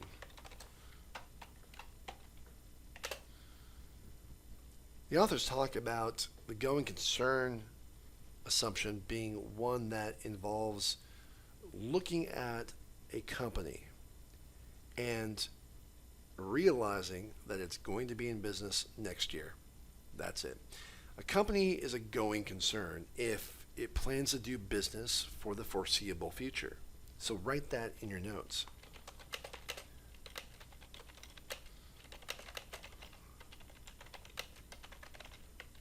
That is, there's no expectation that the company is going to shutter its business, that's going to close down, that it's going to be going to bankruptcy. If there's a concern about a company going into bankruptcy, it must be disclosed, and the auditors must actually put that in their report. So that way, when you're looking at the company's financial statements, there's no issue about impending doom in the future. The company is a going concern. Let me sort of bring this more close to home here. I'll give you an example. A company may have on its books, in its balance sheet, and we'll talk more about this later, accounts receivable. Now, accounts receivable basically means that there are customers that owe the company money. They're an account receivable. So if a company is expecting to do business in the future, it's going to say in its balance sheet, this is how much we expect to collect from our customers in the foreseeable future. If the company does not expect to be in business long enough to collect those receivables, it must adjust the amount, if not the whole balance, get rid of the whole balance, if it does not expect to do business in the future. But if you look at a set of financial statements and you see accounts receivable, it implies, it is an assumption that you can make that the company expects to be in business long enough to collect those receivables from the customer. Go ahead and page 9 and scroll down to historic cost principle. This is one of my favorite assumptions. The historical cost principle.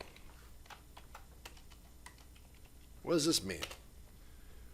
Well, you can kind of see towards the bottom here this word that's been highlighted. If you click on it, you'll see it's called fair value, the amount that a business could sell an asset for, or the amount that a business could pay to settle a liability. Basically, it's this belief of what something is worth. So if you have a car, if you have a bike, if you have a house, if you have a computer, you may have some sort of idea about how much it's worth. Generally speaking, accountants don't care about what you think your bike or computer is worth. What they want to know is, what was the cost of that bike or that computer when you got it? That's a historic cost principle. It doesn't really matter about what you think you could sell it for today. What really matters is what you paid for it. So go ahead and go to your notes and type in the actual cost paid for something. That is what's going to be recorded in the financial statements. And there's very few exceptions to this rule. For example, if you buy a computer for $2,000,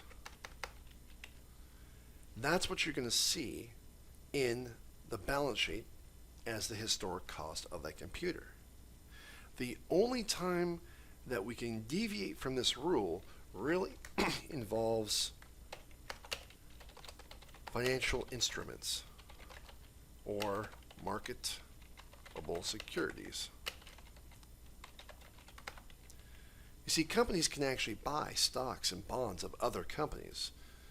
So if a company, say, for example, owns, say, $10,000 of Microsoft, and the value of that stock goes up, then the financial statements can reflect that increase in value, given some certain conditions. But for the most part, though, the idea is that there has to be a pretty readily available market, like the stock exchange, to justify moving the value of an asset up or down based on some kind of fair value. We'll talk more about that later. But for right now, when you think about financial statements and you think about the numbers in financial statements, you must realize that primarily you're looking at the cost that was paid to acquire things. At the bottom, the authors talk about the stable monetary unit assumption, which is a big phrase, and I'll tell you what it means quite simply. For right now, go back to your notes. Stable monetary unit assumption.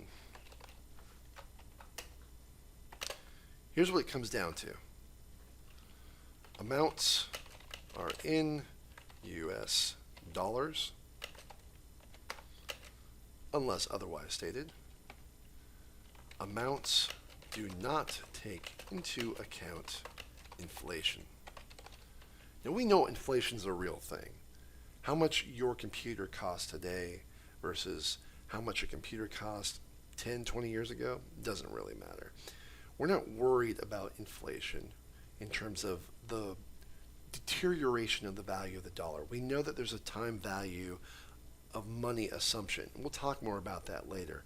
But for right now, when you're looking at financial statements, even if we bought a building, if a company had bought a building 20 years ago for, say, $100 million, 20 years later, if we look at the financial statements, that building will still show up in the financial statements at $100 million. That's what's meant by the stable monetary unit assumption. It harkens back to comparability and consistency. We want to make sure that all the numbers are relatively comparable year after year after year. And this is one of the ways we do that. We don't worry about inflation. We make sure that the units, the currency unit, is the same year after year. So go to page 11 and go to the bottom of that page, where they talk about applying the accounting equation to business organizations. And in your notes, type in apply the accounting equation, etc. Control-Alt-2, enter. It is extremely important that you learn and understand what these terms mean, because you're going to use them throughout the entire course. So go to your notes, type in assets and liabilities. Control-Alt-3. Now, the authors talk about the accounting equation is based off of assets and liabilities and owner's equity. Formally, what this equation looks like is assets equals liabilities plus shareholders' equity.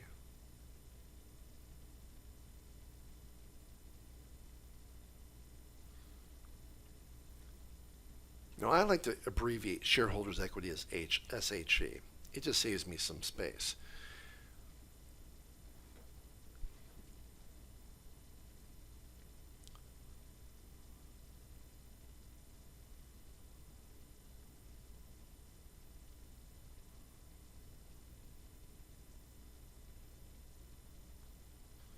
So what these items represent are elements of the balance sheet.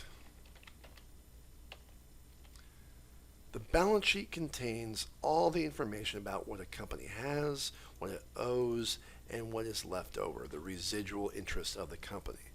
So go ahead and type down assets, use a little star here if you want, assets, and write down that they represent future economic benefit. So what do I mean by assets? Well, take you for example. You have, hopefully, cash in your checking account. That represents a future economic benefit to you. Why? Because you can use that to go buy coffee or go buy supplies.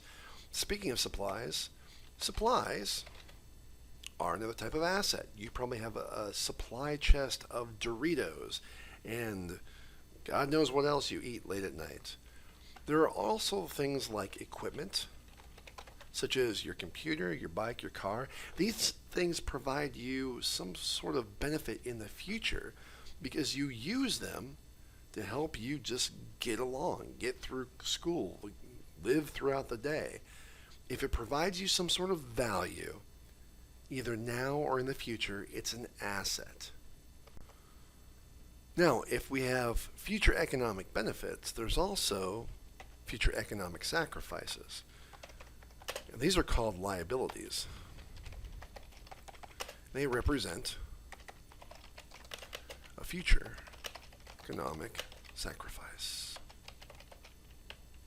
So, for example, in your case, you may have a car loan. You may have student loans. Anything that requires you to pay somebody back is a liability. If it's backed by a contract, that means it's verifiable. That means it's something that should end up on your personal balance sheet. Companies are no different. Companies have cash, companies have supplies, companies have equipment, but they also have debt. And all these things end up on the balance sheet. And when a company buys things, whether it be buy supplies or buy computers, or whether or not they take out a loan to get supplies or get computers, the accounting equation is going to be affected by those transactions. Finally, we have what's called equity, or in particular, owner's equity. In the case of a company, we call it stockholders' equity, but really what equity represents is a rearrangement of the accounting equation. So if we take assets and we subtract liabilities, we get shareholders' equity. It's just a rearranging of the terms, a little bit of algebra, nothing too complex, but we see here that in the case of yourself, if you look at all the things you own, your computers, maybe you own a car, all those things on your balance sheet that you consider assets, if you were to subtract all of your debt against those assets, what you would have left is equity, what some people call net wealth. A funny way I like to consider equity is as the leftovers, or the residual interest, more formally. After you subtract off your liabilities, after you use all of your assets, your cash, your car, your computer, after you sell off all that stuff, whatever cash you use to settle off your liabilities, whatever is left over is called equity. If you go to the top of the next page, page 12, they give you an exhibit here to sort of demonstrate what is meant by this accounting equation. So go to your notes, give yourself some space here, and then take your snipping tool and go ahead and just clip this sucker out. You Control-Alt-I to paste it. Go down a little bit. What this represents is a very simplified balance sheet. It doesn't talk about the different types of assets or the different types of liabilities. It just basically demonstrates that the total amount of assets, in this case 1,000, equals the total of the liabilities, $600, plus owner's equity of $400. Now, it may seem obvious how that math works out, but in accounting, it's important that this equation stays balanced at all times. So, for example, if this $1,000 represented all cash, let's say that was the only asset that you had, but you had $600 left to pay off on your car, you could use $600 of this $1,000 cash to settle this out. But your net wealth of $400, that wouldn't change. Let me show you what I mean. If you take $600 out of your checking account and you use that to pay off your car loan, what's the result? You're going to have $400 left in your checking account. You're going to have $0 in debt, and your net wealth will therefore be $400. It didn't change. Your net wealth was the same before and after you paid off your debt. That's what's important to know about the accounting equation, is that regardless of whatever transaction takes place, the sum on the left side will equal the sum on the right side. It has to at all times. All right, move on down. In your notes, type in owner's equity. Now, we've already talked about this in great detail, but you can see they rearrange the accounting equation here to read assets minus liabilities equals owner's equity. In other words, what is a person worth? What's their net wealth? It's no different than what a company's net wealth is. What does a company have versus what the company owes? That is the leftovers right there. That's what the company is worth. There are different ways of representing owner's equity in a company. So, owner's equity is comprised of paid-in capital and retained earnings. Now, I like to abbreviate retained earnings as RE. So feel free to do that when you're taking notes as well. And by the way, if you're interested in how I do these shortcuts or how I set up my shortcuts, go ahead and follow me here. Hold the Shift key down, hit the left arrow, and then hit Control-Alt-Insert. That will bring up your autocorrect functions. And you can see because I highlighted that RE, it's included in the box to the right here. If you don't want to worry about formatting, just leave it as is. I like to have some color in my autocorrect options, so I click Formatted Text. And when I'm just doing abbreviations, I like to use period and then whatever the abbreviation I want. So in this case, R/E. And you can hit Enter, hit Add, then OK. Then continue on, hold the Shift key down, highlight the whole thing, and do the same thing. Control-Alt-Insert. And it brings up the autocorrect feature. You click on the formatting text if you like that. And with full-blown words with the abbreviation, I like to use the backslash to distinguish that. Add. OK. Retain earnings. Now, whenever you type in .RE, the abbreviation pops up. Or /R/E, enter the whole phrase. So the authors get a little bit fancy towards the bottom here in terms of how they represent the accounting equation. So let's go ahead and play along with them, shall we? Assets equals liabilities plus shareholders' equity. But we know that shareholders' equity right here is paid in capital and retained earnings. So if you want, let's go ahead and rewrite that. Assets equals liabilities plus, if you want, go ahead and put parentheses, paid in capital, PIC, plus retained earnings. You can even use the .RE. Boom. It's the same equation, they're just trying to be more specific about what shareholders' equity is. In other words, when we're talking about the net wealth of a company, what do we mean specifically? So in your case, you may have net wealth that is all based on cash. You don't really have paid in capital, retained earnings. You wouldn't really consider it that way.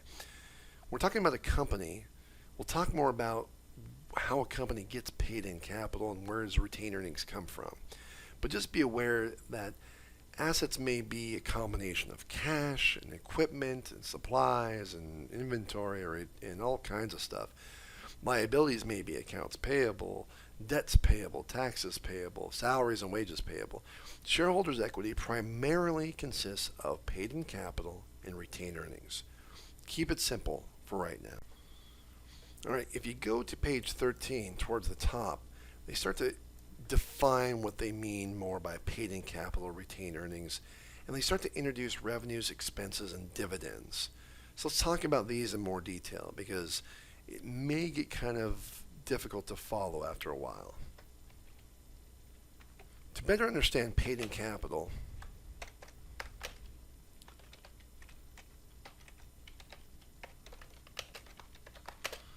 PIC. And by the way, I actually like to call it additional paid in capital, but it means the same thing. Paid in capital arises when a company sells stock. Not just any stock, when the company sells its own stock. So when Microsoft initially went public, in the case of an IPO, initial public offering, first time a company sells its stock. When a company has an IPO and sells its stock to the public, now that stock can be purchased by anybody who has a brokerage account. Once that happens, cash flows into the company and stock goes out of the company and into the investor's hands. So if you want, use your little drawing tools. Go to the square, pop that one in there, and just type in company. And then go back up to shapes and grab, I don't know, like a circular thing. And if you want, hold down the shift key and then drag it. That way you get a perfect circle every time. Otherwise it just gets really weird looking. When you go back up to your shapes, and grab one of these arrows, and from left to right, hold the shift key down if you want a straight arrow, left to right. Boom. Make that a little bit more visible. I don't know, 4-point looks pretty good. And then grab that, Control C, Control V. Where the heck is this thing? There it is. And switch the location of where that pointer is to the opposite way. There you go. This is the investor. Oh my gosh. Let's go ahead and make it an oval after all. That's the investor. The investor sends cash. Cash goes that way. So if you want to, grab a little text box here. Just go lots of dollar signs. That's what that is. And you want Control C, Control V. Go back, grab it, move it up here, and just type in stock. Yeah, it's probably bring it out a little bit here. There you go. Stock goes from the company to the investor. The investor sends cash into the company. The company now has a ton of cash and it can do whatever it wants with it. And usually the company has this IPO because they want to grow and expand. In order to grow and expand, the company needs money. How can the company get money? It can have an IPO. Now, from the company's perspective, they still have assets equals liabilities plus shareholders' equity. But if it started off, let's say, with nothing, no cash, no assets at all, no liabilities, no equity, after they have this transaction, let's say they raise $100 million in cash. Well, that $100 million came from not by issuing debt, but by issuing paid-in capital. That's how you keep the balance sheet equation balanced. Assets on the left, 100 million. Total liabilities and equity on the right, 100 million. All right, scroll down a bit and give yourself some space. Go up to your quick access toolbar and click this little arrow. It's the select drawing objects icon here. And then click and drag to select these objects. Make sure you also click the arrows. They don't like to copy sometimes. Then hit Control C, Control V. Okay. Now, this time, the company is going to do business with customers. So in this case, let's not say that it was stock. Let's say it was the company performed some kind of service. Okay. And make that stretch out a little bit more so you can see it. The company gives a service, customers pay for it, and the customers give out money. So if we copy this accounting equation, let's say, for instance, that the value of the services provided was about $15,000 in cash. So the company records $15,000. What's it going to record on the right-hand side? In this case, there's no debt that was issued or incurred, so that's going to stay zero. But the company didn't issue any stock either. Why would we put $15,000 on this side? Well, really, it comes down to what that $15,000 represents. Up here, the $100 million was paid in capital. What this $15,000 is going to be is a change to retained earnings. And here's the reason why. Retained earnings is comprised of revenues, expenses, and dividends, meaning that retained earnings is affected by three other different things. It's kind of complex, so let's walk through it. If we write down at the bottom, retained earnings, revenues, expenses, dividends. So as the authors identify over here on the left-hand side in your textbook, revenues are the inflows of resources that increase retained earnings as a result of delivering goods or services to customers. So go back to your notes and simply type in revenues, inflows from selling goods and or services. And expenses, as the authors describe here, are the outflows that decrease retained earnings. Now, expenses are of a wide variety. So for right now, just say outflows from conducting business. If you want, consider salaries and wages that a company pays to its employees as part of this outflow. But companies have taxes, companies pay utilities, you have to pay rent. Companies pay rent, that's a form of expense. So expenses are the outflows, revenues are the inflows. It's as simple as that. In the book, towards the bottom, the authors start to talk about profits, net income, net earnings, net profit.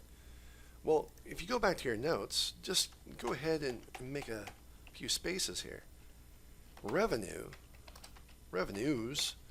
minus expenses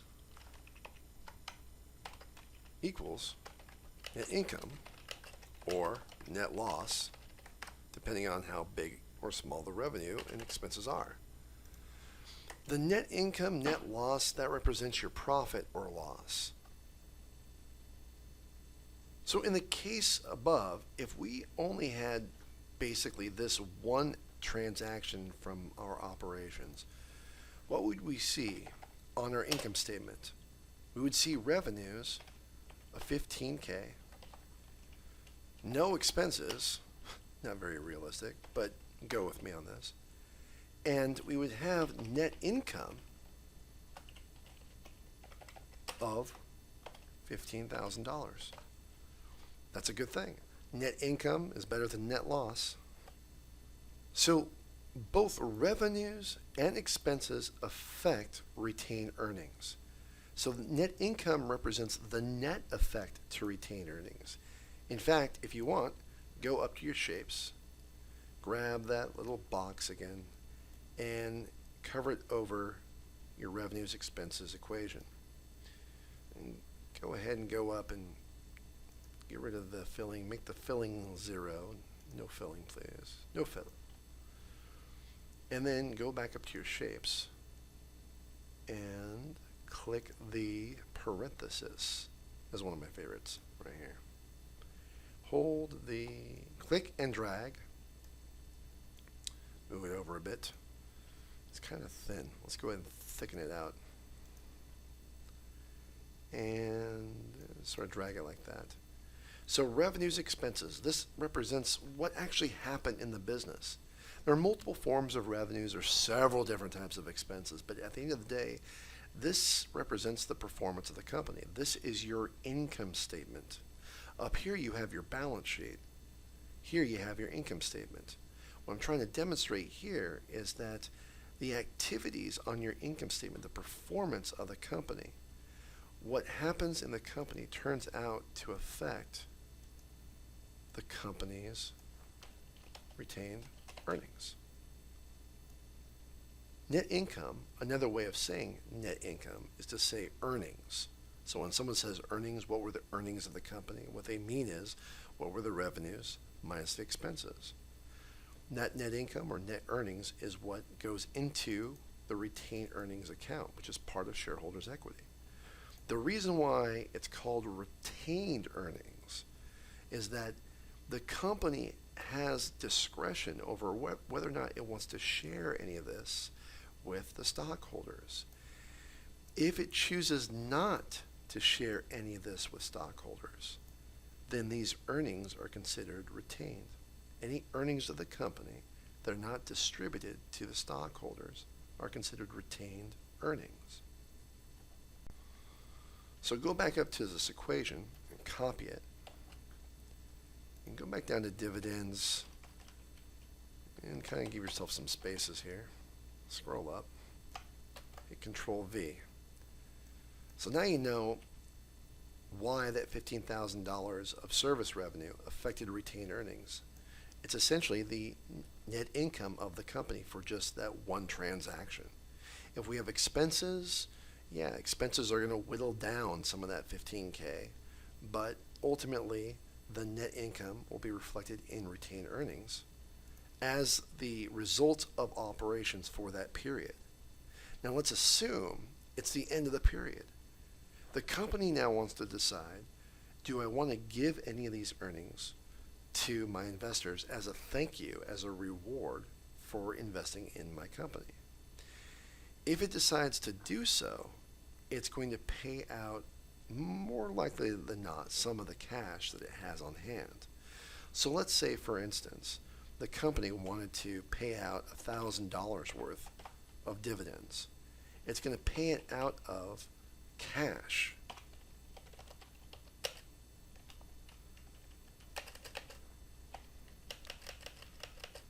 No liabilities will be affected, but shareholders' equity will be affected.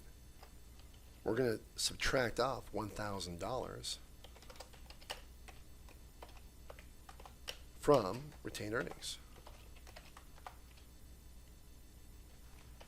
That is what a dividend is. It's like a reward to shareholders. Here, the authors in the book, they talk about it's a decrease to retained earnings because they are distributions to stockholders, usually in the form of cash. But what is it? Why would a company pay dividends? They're not really like an expense of doing business. They're purely discretionary. So I just simply say, as a reward to stockholders, not an expense, a distribution of wealth, if you will. So let me copy this equation again. Move it down here. Give ourselves some more space. What's the net effect of this company's business? It raised $100 million of cash by issuing stock. It earned $15,000 by performing a service, and it paid out $1,000 of cash in the form of a dividend to its shareholders. So what's the net effect?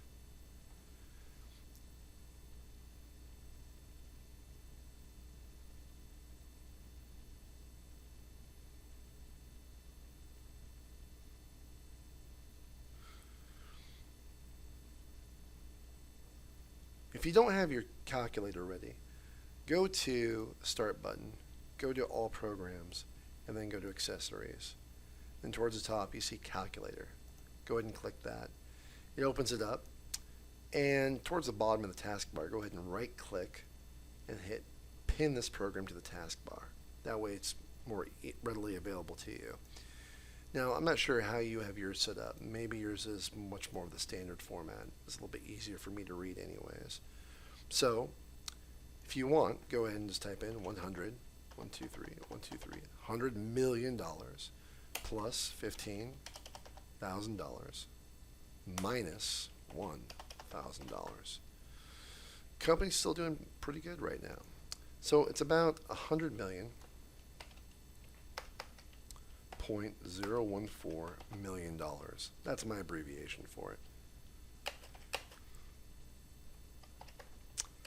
The company still has $0 in debt. And how much in equity does the company have? You don't have to reperform this calculation. It's right over here. It's got a balance. $100.014 million.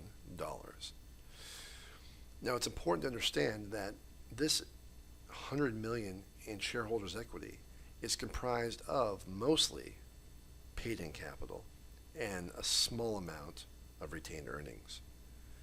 This little exercise we just went through represents accounting.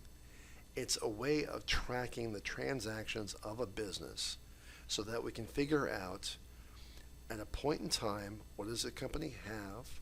What does it owe? What's left over? The financial position of the company, as well as what was the performance of the company during the period on the income statement. Now, you can continue to read on, and you need to, but looking at this diagram towards the bottom, I'm not sure if this really provides you a lot of insight right here, but everything you see in this diagram here represents what we just talked about and wrote in our notes. That is, revenues are what a company earns, expenses are what the company incurred, and whatever's left over is the net profit or net loss. This is the earnings for the period. If the company decides to pay dividends, whatever is left over is considered retained earnings. These are the earnings. This is the retained earnings, i.e. the earnings left after paying out dividends. This gets to be rolled over and used for next year's performance. Now go ahead and go to page 14 of the textbook and scroll down to the bottom where they start to talk about evaluate business operations through the financial statements. This is learning objective 4, so go to your notes and add a bunch of spaces, scroll up a bit, and then type in evaluate through financial, just abbreviate it. Enter. And then put your cursor back up there. You don't have to highlight the entire line, but hit Control Alt and then the number 2 to give it that heading, and then move down and start a new bullet. Now from here, what I want you to do is go ahead and close down the navigation pane. You can either click this X, or you can go ahead and unclick or uncheck the navigation pane selection in your quick access toolbar. And from here, what I want you to do is type the word timeline. And we're going to do a little bit of drawing here. So use the shortcut keystroke, Control Shift and the number 3. And don't freak out if you start to jump around throughout the document here. Scroll up, and what you see here is that you've added now the grid lines. And it's important to note that you haven't really put them in your document. That is, they won't print out like this. They're just there so you can see what your document would look like if you had a grid placed around the writing area. So from here, what I want you to do is go up to your quick access toolbar and click this arrow for more controls, and then go to the far right where you see a little drop down button. Click it and then go down to more commands. Now occasionally it may be useful to see the document with the grid lines placed over it. So if you want to know which command that is and to place it in your quick access toolbar for future reference, go to the drop down area where it says popular commands, click it, and then select all commands. Then click anywhere in the box below and then type in the letter V, and it will jump down to the V commands, and then go to View Grid Lines and click Add. And what that does is it will add this command to your quick access toolbar towards the bottom, and then click OK. Now when you click the more controls in your quick access toolbar here, you'll see the View Grid Lines option is available there, and you can deselect it and put it back on. We're going to leave it on for now so we can go about doing a little bit of drawing here. Now what's neat about the grid line is that you can actually draw images that snap to this grid. So if you're worried about things not lining up or things just look funny to you, having the grid line available to you so that you can snap objects to these little squares may be of a convenience to you. So let me show you what I'm talking about. Go up to your quick access toolbar and open up more commands and go ahead and add a line, and just anywhere just go ahead and draw a diagonal line.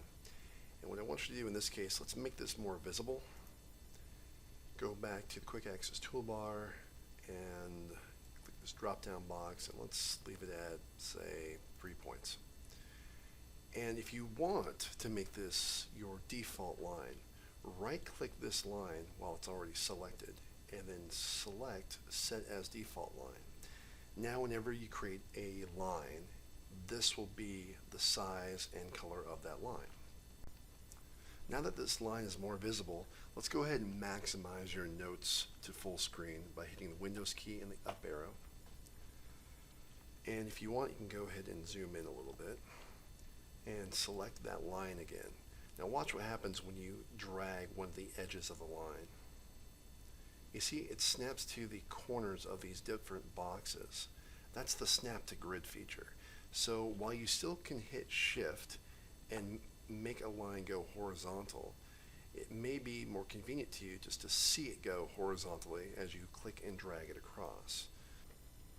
Now I said that you can hit shift and make a line go horizontally.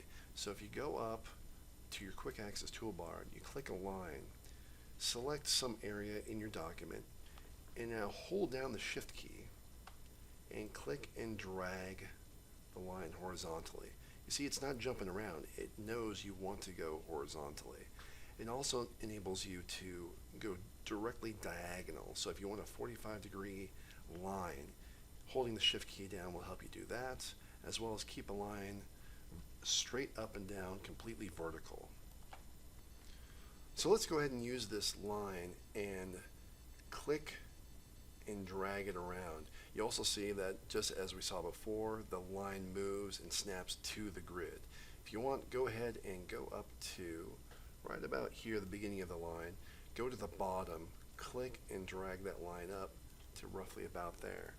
You see we're at the beginning stages of drawing a timeline here. To make this easier to draw, go up to the ribbon and click the Page Layout tab, then go over to the Arrange group and click the Align drop-down button. Go to the bottom where it says Grid Settings, and you can see this helps guide how you see the grid in your document. And you see that Snap Objects to Other Objects is already selected. That's what enables us to do this snapping feature. Also, you see the grid settings are set up so that way the vertical and horizontal lines are separated by about 0.13 inches. I think that's a little small, so let's go ahead and select that and change it to 0.25. Hit Tab and do the same thing, 0.25, Tab, and then click OK. Now you see the grid is separated at 0.25 inches in between each vertical and horizontal line. So go ahead and select that little vertical hash mark there and hit Control C and then Control V, and then using your arrow keys move it over about two block space in between and set it down as another hash mark. Hit Control V again, move over the new insertion, move it up as the next hash mark, and so on. Go ahead and do this for the next several hash marks until you get right down to about here. Do one more, move it up, and then click the end of the horizontal line and then just drag it over to the middle here. There you go. Let's go ahead and move this line down so we can see it a little bit more clearly. So click and drag that horizontal line, move it over so you got a couple blocks on the left, a couple blocks on the right, and then go up to your quick access toolbar, select the Select Drawing Objects option, and now carefully select each one of these items individually while holding down the Control key.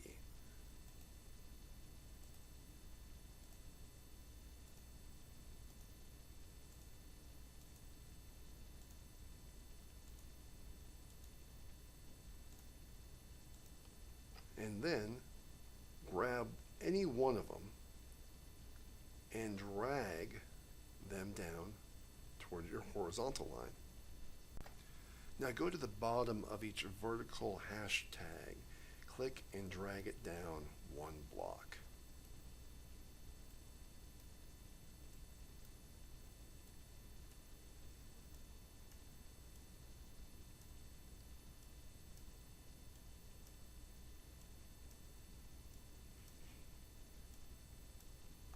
And then make sure that you save your document so we don't have to go through this process again.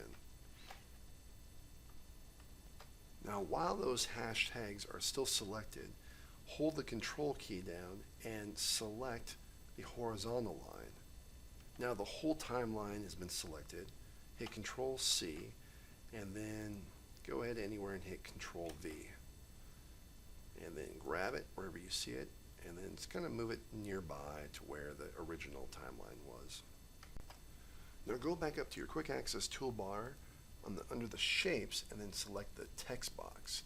Now if we click and drag a text box, it's going to jump around and try to snap to the grid. We don't necessarily really want that right now, so hold down the Alt button and then click and drag a text box. You see, it doesn't snap to the grid. And in fact, if you ever want to have objects move around without snapping to the grid, just hold down the Alt key while moving around an object.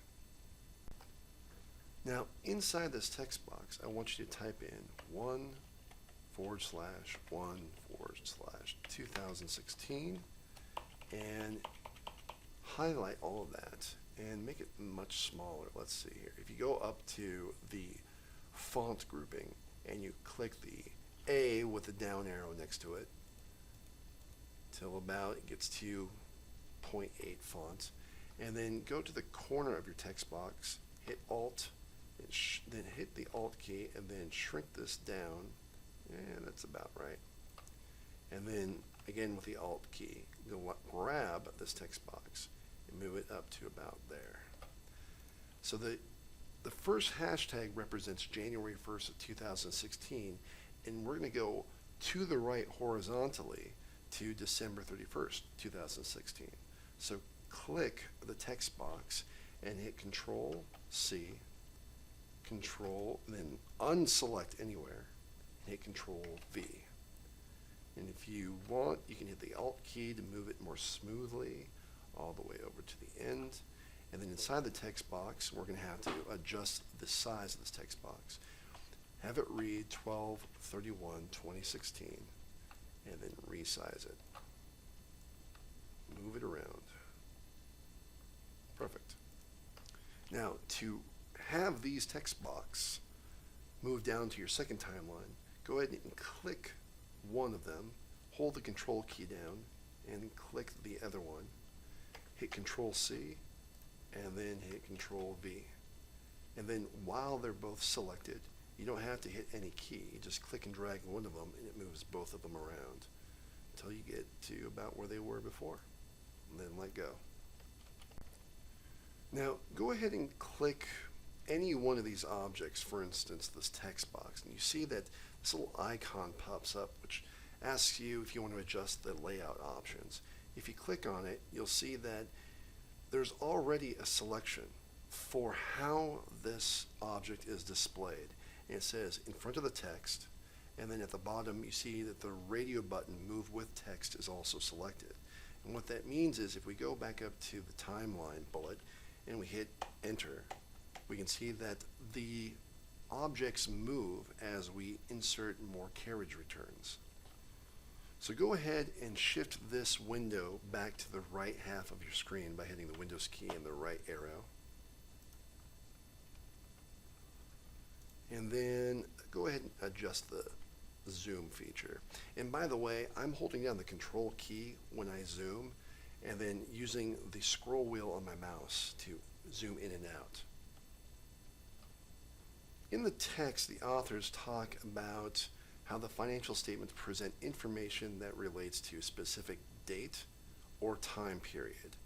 So go back to your notes, and right above where we inserted the first timeline, hit a bullet, and then type in balance sheet. Now these grid lines may get a little annoying, so for right now, let's go up to our quick access toolbar and deselect view grid lines. Now recall that the balance sheet presents the financial position of the company,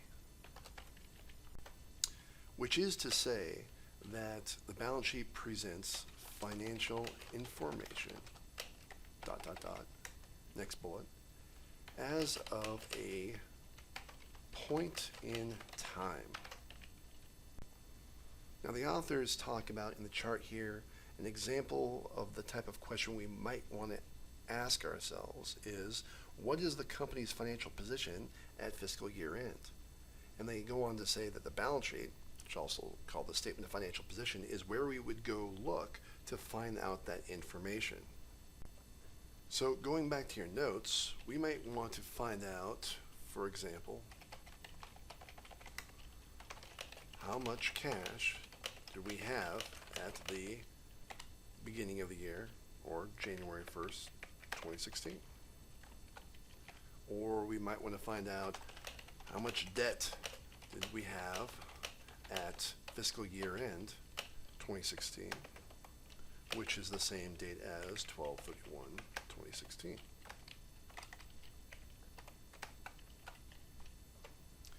So go up to your quick access toolbar and click on Shapes, and grab this triangle here and just go ahead and click somewhere right here and drag it.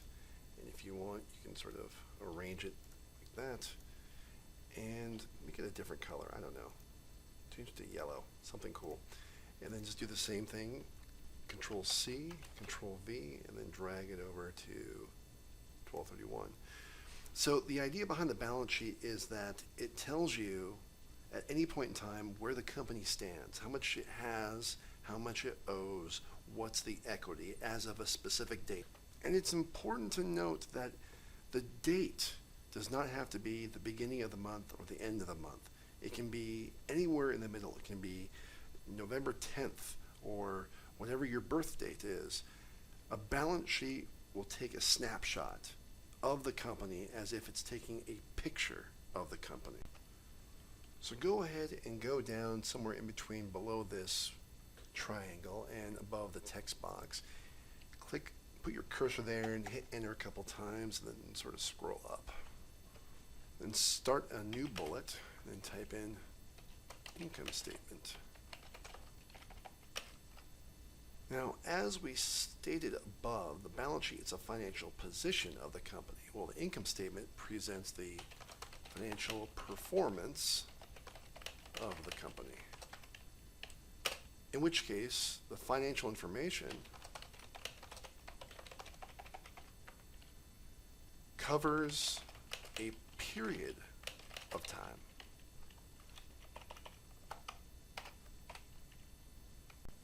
So in the text, the authors start off with question 1, how well did the company perform during the year? Well, that's kind of a vague question, to be honest with you. But what they're referring to is how much revenue did the company bring in and how much of an expense did the company incur during the year, so that way they can figure out what was the net income or net loss of the company. In other words, the earnings of the company, the net income, gives you an indication of the performance, how well the company performed during the year. If it's a net loss, that gives you an indication that it was a pretty bad performance. So, for example, we may want to know how much were our ticket sales this year. Or we might also want to know how much in salaries and wages did we pay out this year. So really, the income statement is somewhat different in the sense that we start by tracking how much activity happened from a beginning and an end. And it doesn't necessarily have to be in a year. It can be in a quarter. It can be in a season. We may want to find out how much in ticket sales we had for the Beaver football game or the basketball game. And so really it depends on when did the football season start and when did it end, when did the basketball season start and when did it end. And that would be our period of time. That's how we would determine what our ticket sales were. So it's almost like clicking a stopwatch and then tick, tick, tick, tick, tick, tick, tick, all the way until you're out of time, and then you sum up all the transactions that happened while the stopwatch was clicking away. So go up to your quick access toolbar and click the shapes, click the rectangle, and then come down to the timeline somewhere right about here. Click and drag a rectangle all the way over to here, and then make that yellow as well. So you can see here that an income statement covers a period of time. It's not just about where a company stood at a point in time. It's what happened, what were the activities of the business for the entire period, in this case, the entire year. So go ahead and click somewhere down here towards the bottom, hit enter a bunch of times, scroll back up, and then start a bullet and type in statement of cash flows, ... Now the statement of cash flows examines the change in cash, which is on the balance sheet, from the beginning of the period, say January 1st, 2016, to the end of the period, which is 12/31/2016. So if you go back up to the balance sheet timeline here, you see that from January 1st through 12/31, December 31st, cash probably decreased a bunch of different times throughout the year, and for various reasons. What we want to do is track why that account changed and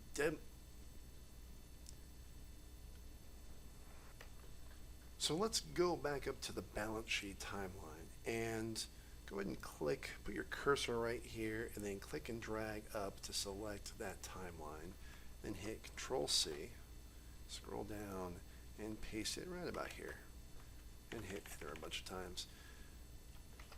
Now, to illustrate what the statement of cash flows does, go up to your quick access toolbar, go ahead and grab a text box, and click and drag it somewhere here, then type in cash, ... and type in, say, $1,000. Then go ahead and select that. Just click a boundary of that text box. Hit Control C, and then Control V, and drag that text box over to December.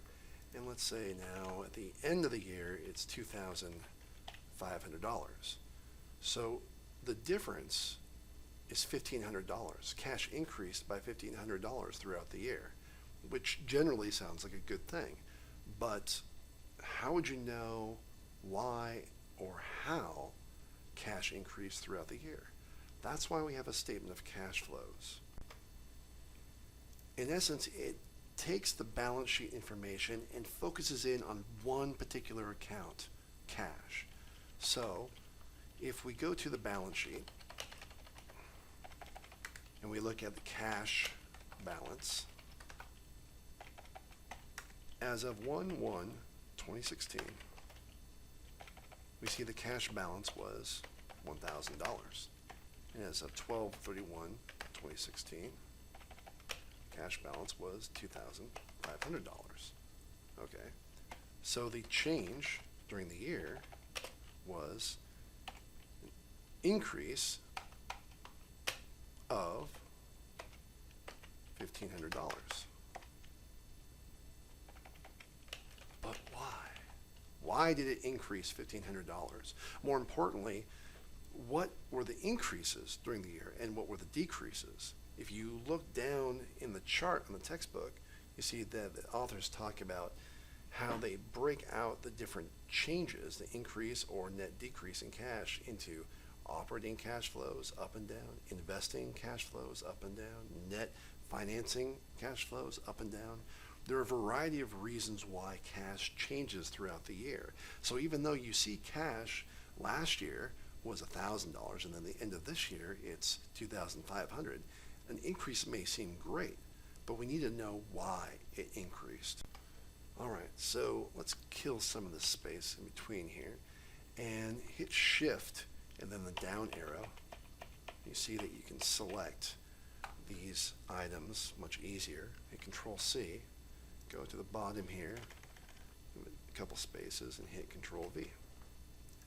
Now we're going to be talking about the statement of retained earnings. So hit a new bullet point.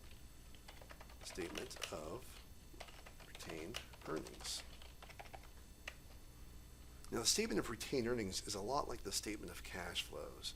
So you see up above here, the statement of cash flows examines the change in cash. Okay, well the statement of retained earnings examines the change in, guess what, retained earnings, which is also on the balance sheet. So just like the statement of cash flows, if we want to examine the change in an item on the balance sheet, first we have to go to the balance sheet. We have to locate the account, retained earnings balance, and then we have to examine what was the balance as of the beginning of the period, and maybe it's January 1st. And then we have to look at the balance at the end of the period, and then we have to look at the change. And whatever that change is, we have to ask why. Why did it change? Why did it increase? Hopefully retained earnings increase throughout the year. because that indicates that there was net income and that the company did not pay out all that net income in the form of dividends. So we generally want to see that on the income statement, our earnings are positive. We want to see that net income is positive just for the period. And we also want to see, hopefully, that in our balance sheet, the account balance for retained earnings has also increased from prior year end as well. So let's go down here to the text box and change these to read retained earnings. Both sides. RE is my abbreviation for retained earnings.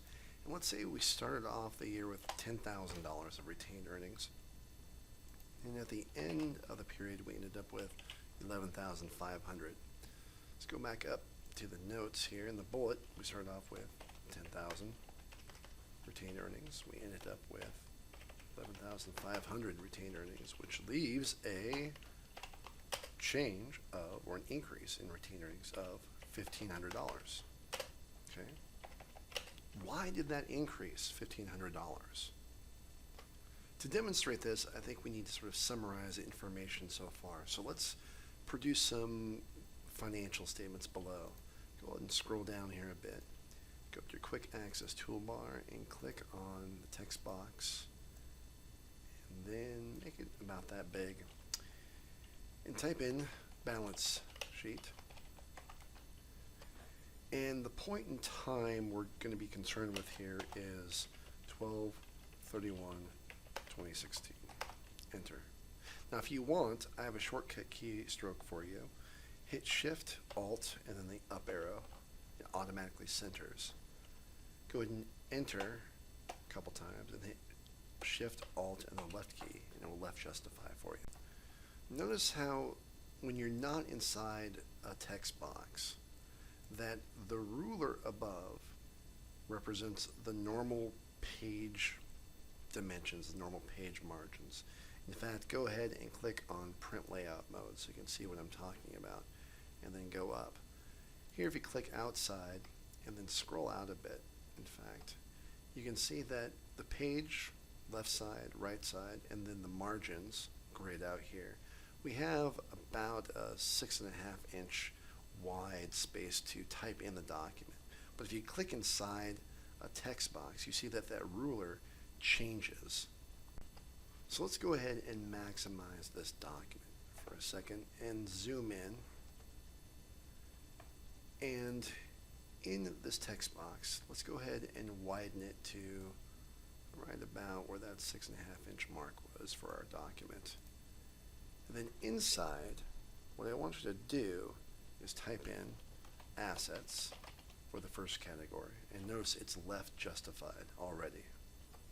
Go ahead and scroll up or scroll down on the page until the text box aligns itself closer to the ruler. Notice how when we select the row that has assets, it's already left justified.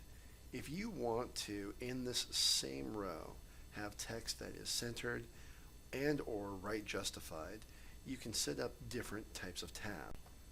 So go over to this top left hand corner over here where you see this little L-shaped icon, and then click it once, and you notice how it turns into an upside down T. This indicates that now we can place a centered tab anywhere we want. So let's say roughly around this 3 inch mark, we'll go ahead and click right there.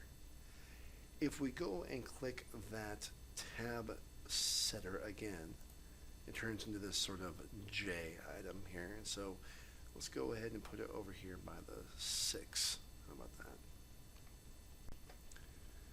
Now when we click tab, we tab over, it will set our cursor in a spot and type in information based on what that particular tab has. So here we want to state liabilities. Hopefully I'm spelling it right. Hit tab again, and it goes all the way over to this right justified area, and then just type in SHE for shareholders equity. Now hit enter, and it will mimic whatever tabs you had in the previous line. And so from now on, all of our tabs and justifications will keep in line as we move down the page. Let's go back to the web layout version here, and let's move the window back to the right half of the screen. And we'll scroll up. Now I want to put an underline under all three words, so just go ahead and go up to like assets or one of these lines and just one of these words and just triple click it, and then hit Control U, and then just move your cursor back down. And under assets, type cash, colon, what was the ending balance again? $2,500.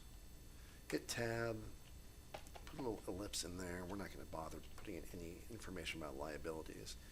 Hit tab again, then type retained earnings, colon, what was the ending balance? $11,500.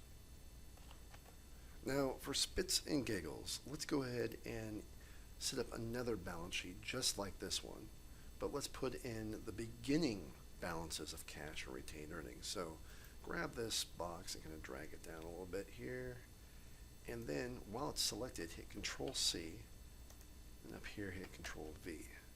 There you go. And change this date to 12/31/2015. which is the same thing as 1/1/2016.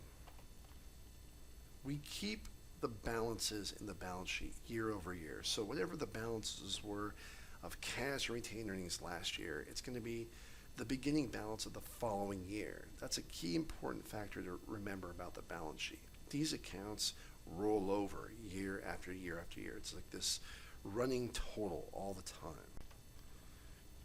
So our beginning balances for cash and retained earnings, we're already here. Retained earnings beginning balance, last year's ending balance, $10,000. And the beginning cash was $1,000. Let's put that in there. So now we can see over the year, entire business year, we went from $1,000 cash to $2,500 cash. Retained earnings went from $10,000 to $11,500. What we want to know is why those accounts increased. Let's go ahead and scroll down a bit, enter a bunch of times, give us some space. Let's put in an income statement. So grab a text box and then type in at the top, income statement, Shift Alt up, enter, enter, Shift Alt left. Now remember that an income statement covers the activity over the entire year. So let's be more specific up here. In fact, let's kind of expand this text box out a little bit here.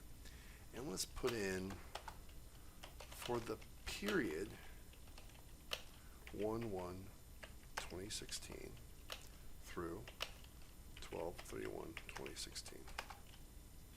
So go down to the first line item here and set up a right justified tab over on this side somehow. So just go ahead and go back to the page layout view, scroll down, and then you see it's already set up on this side as a right justified tab. Let's zoom out a little bit. I can't really see where this is. And scroll up. See, so let's put it somewhere right around here, this 5 mark. Okay. Now let's type in revenues, and then hit tab, and it goes all the way over to the right-hand side. And let's say we made $30,000 in revenues for the year. Hit enter, type in expenses, tab. Let's say our expenses were $28,000 for the period. The next line item, type in net income or loss, yikes, tab over, and then if you do the math there, we see that we made a profit, $2,000. And go ahead and put an underline under all this here. So if this is the only activity that happened during the year, we brought in $30,000, and let's just assume that is cash receipts. We spent $28,000 as cash payments. That net cash inflow here of $2,000. So if we have $2,000 that we know came from our operations, but our beginning cash was $1,000. Let's change this back to web layout and see a little bit easier here. Our beginning cash was $1,000, but it only increased by $1,500. Then where did the other $500 go? That's why we need a statement of cash flows. Also, if you look over, we see that shareholders' equity also only increased $1,500. And mind you, net income, those are the earnings of the company. This $2,000 ends up into retained earnings. But why don't we see a $2,000 increase? We're still missing $500. So we're missing $500 on the left side, missing $500 on the right side. What happened? This is the reason why we need a statement of cash flows and a statement of retained earnings, because we need to know, we need to make sure that we account for all the activity of the company, which includes not just the operations of selling goods and services, but also any distributions we may have made to our stockholders. So let's shrink this text box a little bit here. We don't need that much space. Go down, hit enter a bunch of times, go up, and then let's create a new text box here. And we'll type in statement of retained earnings. And we'll say 1/1/2016 through 12/31/2016. Enter. And let's go ahead and center those again. Shift-Alt up. So let's scroll this sucker down a little bit and then up in, click inside the text box and go somewhere right around here and just go ahead and insert justified margin. We don't have to worry about setting it. We know it's already set at right justified. And then hit enter and type in beginning. And our beginning retained earnings balance was $10,000. Then let's type net income. And if you recall from above, our net income was $2,000. And then now we have to figure out what was that other item that was missing. Well, remember, we spoke a little bit earlier about dividends being a return to our investors as a reward, but it's not an expense item. It's purely a reduction in total equity that represents a distribution of the company's net wealth to the stockholders. We're giving back the company, at least in terms of cash, to the actual stockholders. So type in dividends, and then we'll go ahead and leave this as a question mark for now. Hit enter, then type in ending. And our ending balance was $11,500. Go ahead and put a line there. Now, we just need to do a little bit of algebra here to figure out that dividends for the period must have been $500. If that's the case, then it must be also the case that this $500 was taken out of cash. So go ahead and click the boundary of the box, hit Control C, and somewhere over here, wherever, hit Control V. Maybe you can move it to the side. Yeah, that works. Then change this to statement of cash flows. And the period is still the same. Now, I'm going to show you a format of the statement of cash flows that is not correct, but it's going to be kind of in line with what you already saw on the left-hand side here. So recall that the beginning balance of cash was $1,000, and we had revenue revenues of, if you recall, it was $30,000. And then expenses of $28,000. And now you can see that the other difference must have been the $500 paid out in cash. And if we go back and look at our records, we can see whether or not we paid dividends of $500 in cash. And if that's the case, then this reconciles. This makes sense to us. The ending balance of cash was $2,500. Started off with $1,000, brought in $30,000 in cash, spent $28,000 in cash, and another $500 as a reward to our shareholders. That was a total change of $1,500. So was this over here, total change of $1,500. Now go ahead and zoom out, Control and then the scroll wheel, and take a look at the four statements: the balance sheet, the income statement, the statement of retained earnings, and the statement of cash flows. This is a very simple example, but it demonstrates to you how all four statements must interact with one another.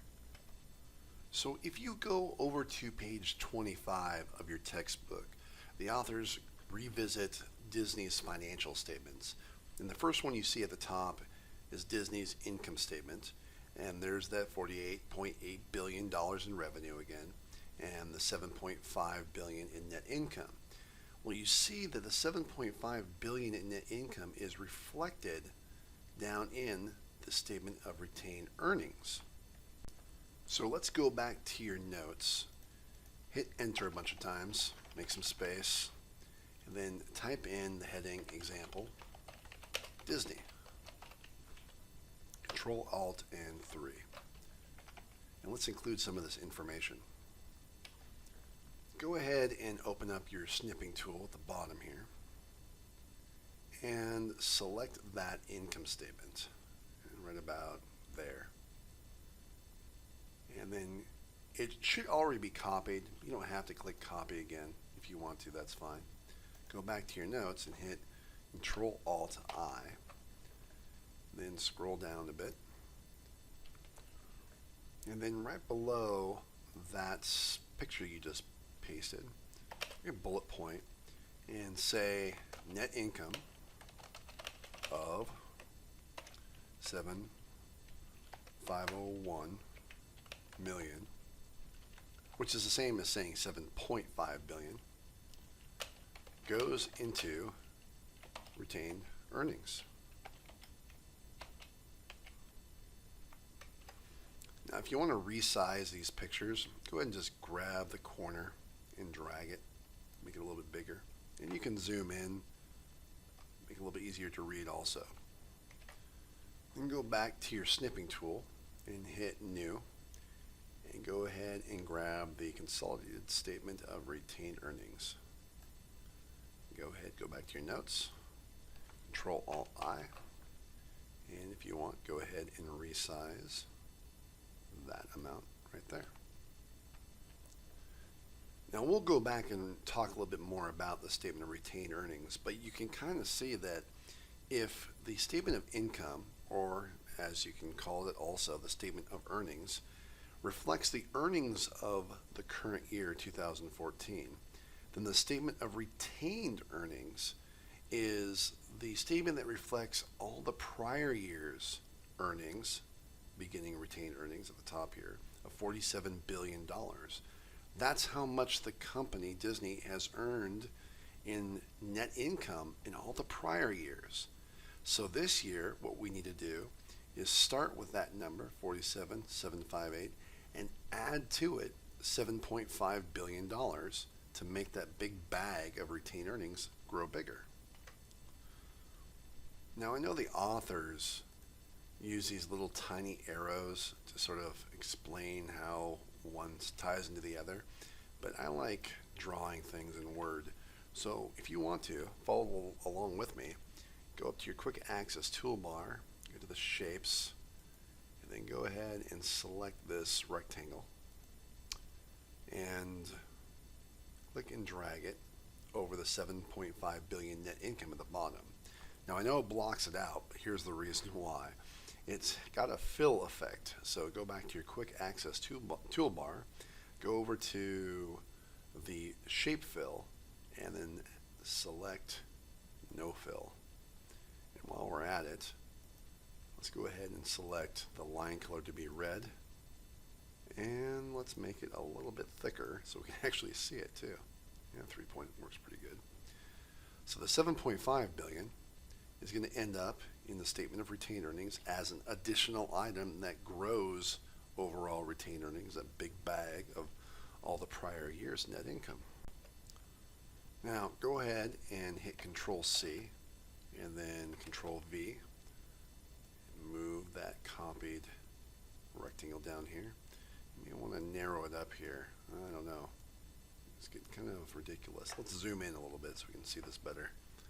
We want to make sure our notes are clear so when we review this next time we know what we're looking at. And then maybe we want to thin this out a little bit too. So let's do that. Thin it out. Make it down to about 1 point. Something like that. We can zoom in. We can see that. So we're going to throw this amount of earnings into the big bag with all the other prior year's net earnings. And if we see that dividends have been declared, this is again like the reward to our shareholders or stockholders for investing in our company. So of this big bag of earnings, we're going to spend 1.5 billion, pay out our stockholders. Now oftentimes an investor will choose to invest in a company's stock simply because it pays dividends. The company doesn't have to pay dividends, but this is a reward. It's almost like getting interest on a loan. It's up to the company if it wants to pay dividends as a reward, but be mindful that earnings of the company are essentially meant to be distributed at some point to the shareholders. And besides that, notice that the company had $47 billion or $47.7 billion available to pay out to stockholders, but it hasn't paid it all out yet. And the company made $7.5 billion. So paying out $1.5 billion from this big bag of retained earnings, that seems pretty reasonable. At the end of the day, the company has total retained earnings, historical net retained earnings of $53.7 billion. So if I'm an investor and this company pays out dividends, I know that the company has $53.7 billion worth of dividends it can pay out if it wants to. Let's go ahead and scroll a little bit to the right here and maybe zoom out a bit. And we want to make sure our notes are pretty clear. So go back up to your quick access toolbar, grab a shape. Let's grab the arc right here and hold down the shift key and then just draw out an arc about that big. And then grab this little twisty anchor here and then hold the shift key down again and just kind of tilt it to where it's about 45 degrees rotated. And move it back up a little bit here so where it's kind of in between the two red squares. And then go up to your quick access toolbar, color it red. Let's go ahead and also put arrows on either end. I like those. And let's grab this little yellow square here and move it that way, something like that. Same thing down here, well, something like that. Now what we can do is hold the shift key down and extend it, grow it, so that way we get a cool little arc that points from one rectangle to the next. Now we can zoom out a bit and see that our earnings, 7.5, end up being added to the big bag of all prior year's net earnings. So let's go ahead and scroll a little bit here, start another bullet point, and let's sort of talk about these line items real briefly. We have beginning retained earnings,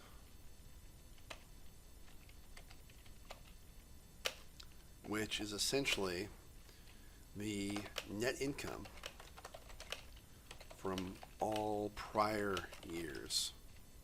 So all the way since the beginning of Disney's inception, the day one when it opened up its doors, the retained earnings you see up until the beginning of this recent year was $47.7 billion. We're going to add current year's earnings, which is also net income. So let's say net income. Current year's earnings. And then we're going to go ahead and minus. Subtract out any dividends declared. The reward to our stockholders.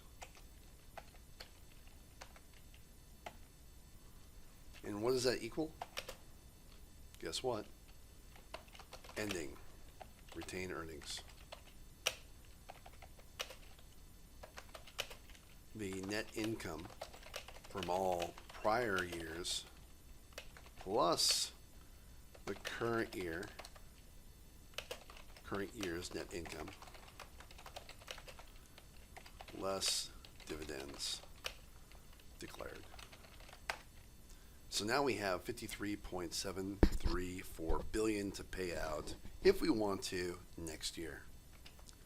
Let's go back to the textbook and let's scroll to the balance sheet. Remember, assets equals liabilities plus equity? Well, most of the time you see it presented here vertically rather than horizontally. So there's assets, there's liabilities, and there's equity. Let's go back to our snipping tool and grab a new snip. And let's go back to our notes. Control-Alt-I. Scroll down. And let's go ahead and drag it out a bit. Now you see that the equity portion here includes the retained earnings balance of that $53.74 billion. Let's go back to the textbook here and scroll down to the balance sheet. And let's grab our snipping tool and snip off the balance sheet portion. Go back to our notes, hit Control-Alt-I. Let's go ahead and extend it out. See what's going on here. Now if you look in the equity section, you see retained earnings here at the bottom, $53.734 billion. Where does that come from? Well, it comes from up above here in the statement of retained earnings. So if you want, go ahead and grab that rectangle, hit Control-C, and go somewhere down here at the bottom, hit Control-V, and then move it on over to this $53 billion here. You also do the same thing with the arc, Control-C, Control-V, move it on over. And this is going to be kind of weird, so let's go ahead and grow this out. Maybe that arc is too much. Maybe we want to sort of shrink it up a bit here. I don't know. You decide to do what you want to do with these pictures. It's up to you. Like I said, I get kind of bored just reading textbook and just sort of saying, that's fine. And let's go ahead and extend it down. And there are a lot of ways to do shapes in different Microsoft Office products. So I'm just showing you kind of like how I deal with shapes. I wish I could give you more of a tutorial here, but really you owe it to yourself to just kind of learn this stuff as you go. So we see now how retained earnings has been affected by current year's performance, and so the change year over year has adjusted the ending balance of retained earnings from $47.7 billion to $53.7 billion. Also take into account the dividends, and it ends up here in the balance sheet. Now, in my opinion, and I don't think the authors would necessarily agree with me about this, but really the primary statements of any company are its income statement, its performance, and its balance sheet, its financial position. And so these other statements, like the statement of retained earnings and what we'll talk about in a second, the statement of cash flows, is really just a way to provide more light, shed more light as to two very important balances on the balance sheet, the cash and the retained earnings. And you can see why it's important to know how retained earnings has changed, because a major component is the net income of the current year. And another major component is the dividends. Did the company actually reward the shareholders?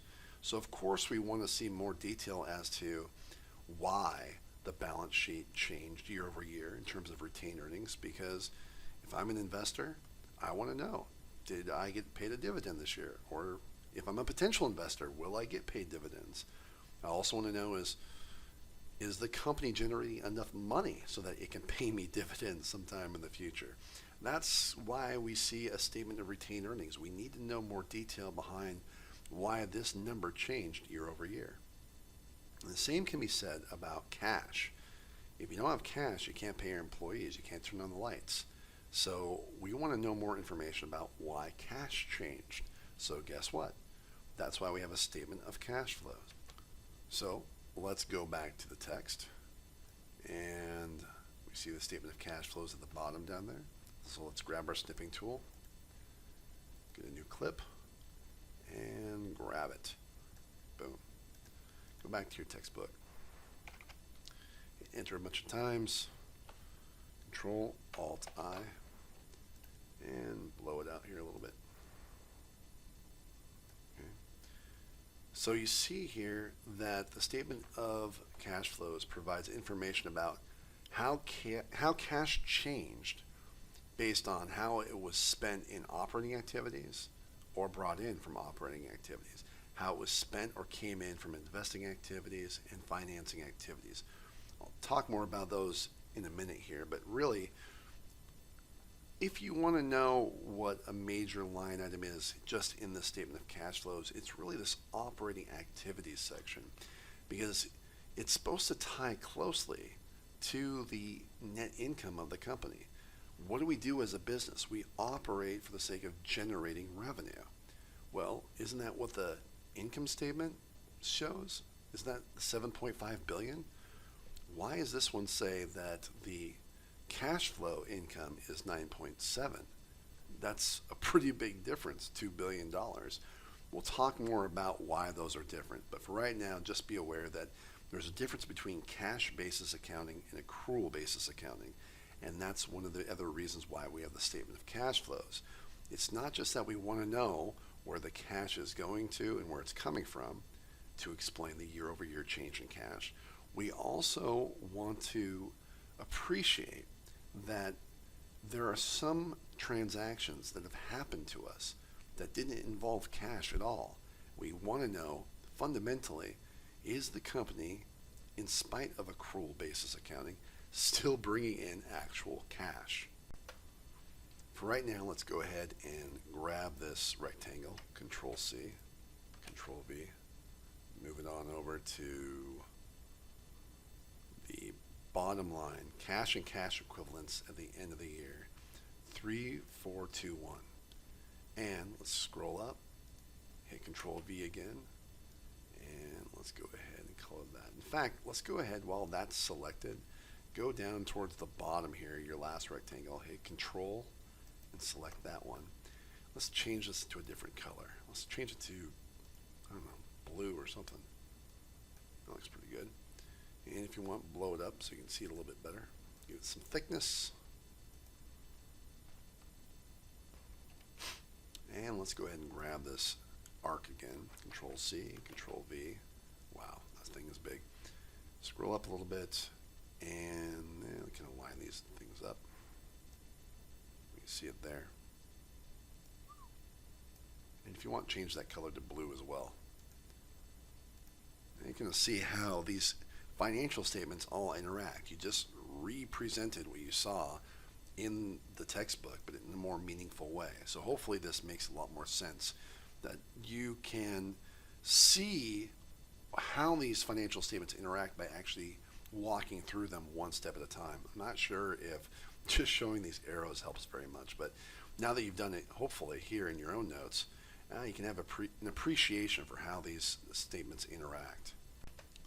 So go ahead and go back to page 15, and let's talk about these financial statements in a little bit more detail.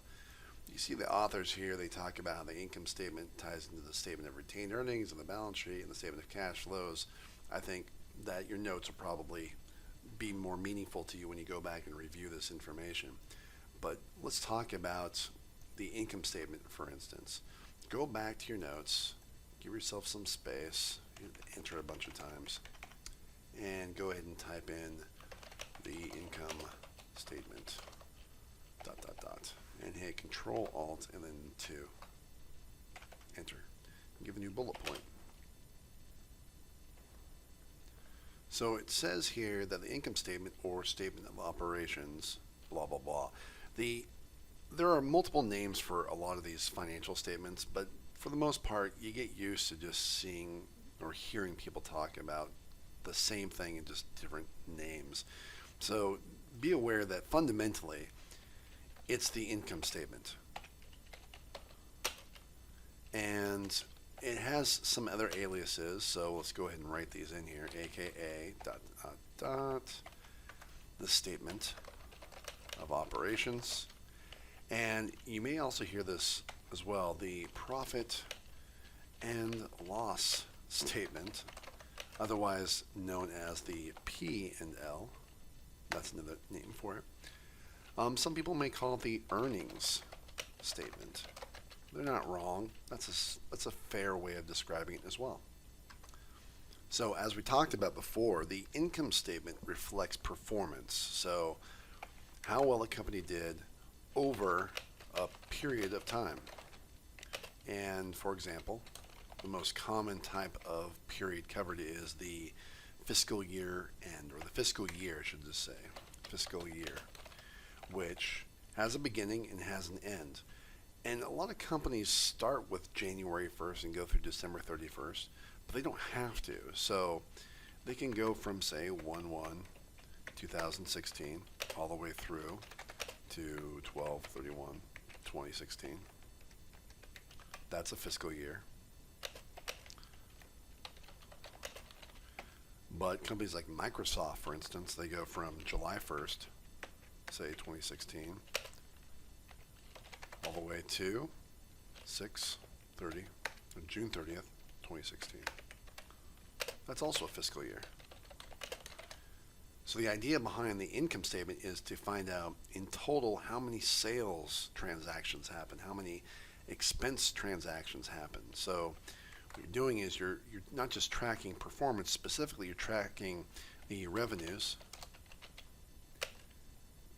the gains, if maybe you had any gains from like the sale of a building or investments.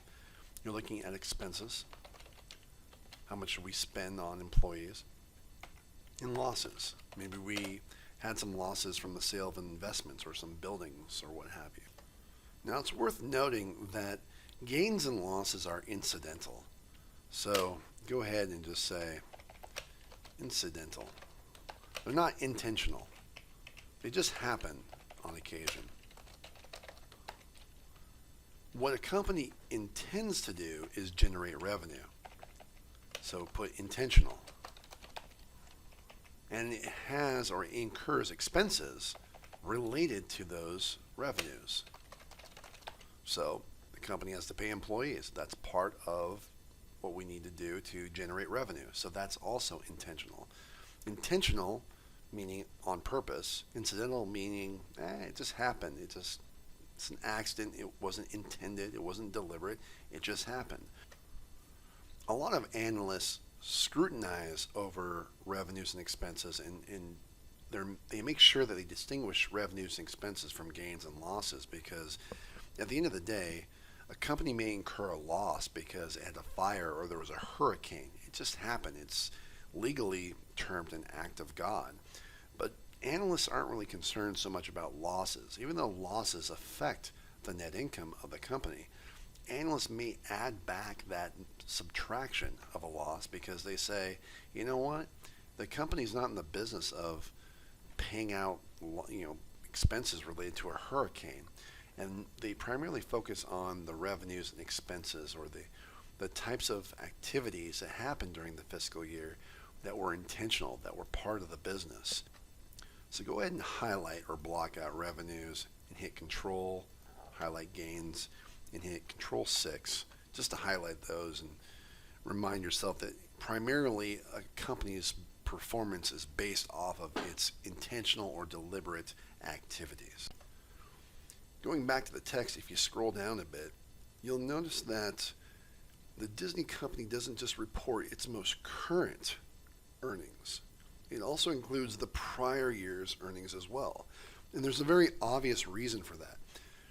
Investors want to know how well the company did this year relative to last year. So go back to your notes and write down comparative earnings. And then, for example, we can figure out how well the company did revenue-wise year over year. So if you look over, they have service revenue and they have product revenue. Total revenues of $48.8 billion. So you can write down 48, 813, and then put an M for millions, and then versus 37,280 million, which is 37 billion.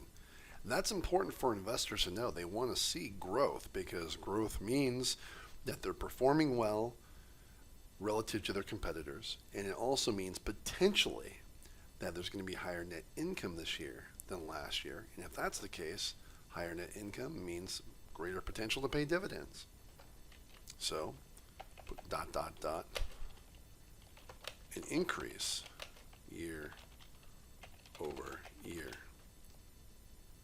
And then put a little smiley face, because that's what investors like to see. Go to the next page of your textbook. And the authors start to get in more detail about what we see on the income statement. And they start to talk about revenue. So what is revenue? By now you can probably intuitively understand that it's what a business is engaged to do. Businesses are set up to make money. And they're either going to sell products or they're going to sell services. The Walt Disney Company does both, performing services as well as selling products. The one that people most commonly associate with Disney's revenue is its parks and resorts. So if you've ever been to Disney World or Disneyland, that is part of what generates revenue for Disney. So if you pay ticket prices to get inside Disney, that would be included as part of its service revenue. Disney also sells products. So when you think about t-shirts and other type of retail products, that also is included as part of its sales. But by far, Disney generates most of its $48 billion from performing services.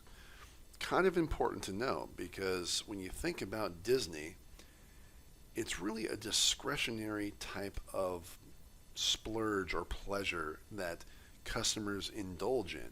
You don't have to go to Disney. It's optional. It's discretionary. It's for a vacation. It's to go relax, have fun. But Disney generates and depends upon people doing that, using their discretionary money. And because Disney generates most of its revenue from this discretionary source of income, or should I say discretionary source of revenue, it may be worrisome to some investors when there's an economic recession or an economic downturn. They can expect to see that the $48 billion would go down significantly during a recession. So go ahead and go down to your notes here and then type in revenues. Control-Alt-3. And I would just sort of start a bullet here and say the financial inflows associated with sales of goods or the sales of services. Now go back to your textbook and kind of scroll a little bit so you can see what's going on here. And then go back to your notes, hit enter a couple times here, scroll up, type in expenses, Control-Alt-3, and type in the financial outflows associated with Guess what? Sales of goods, sales of services. Now that seems kind of weird. Outflows associated with selling products? Yeah, because maybe you've heard of the phrase, you gotta spend money to make money, right? You cannot run a park like Disneyland without paying some employees. So, of course, paying employees is a financial outflow. But why?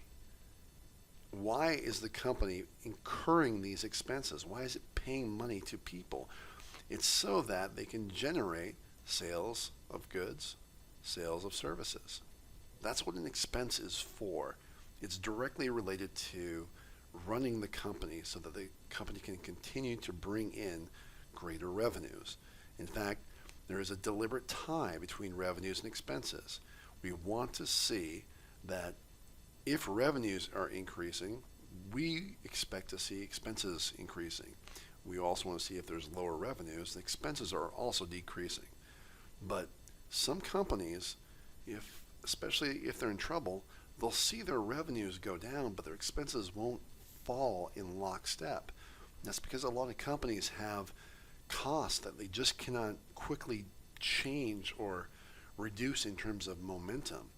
So we have to keep an eye on the balance between revenue and expenses because we expect to see a correlation between how revenues perform year over year and expenses as well. Go to the next page, and the authors start talking about specific types of expenses. So go back to your notes, scroll up here a little bit, and hit SG&A.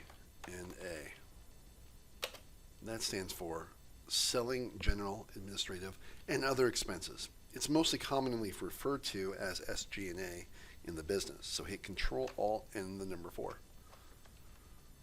And then add a little bullet.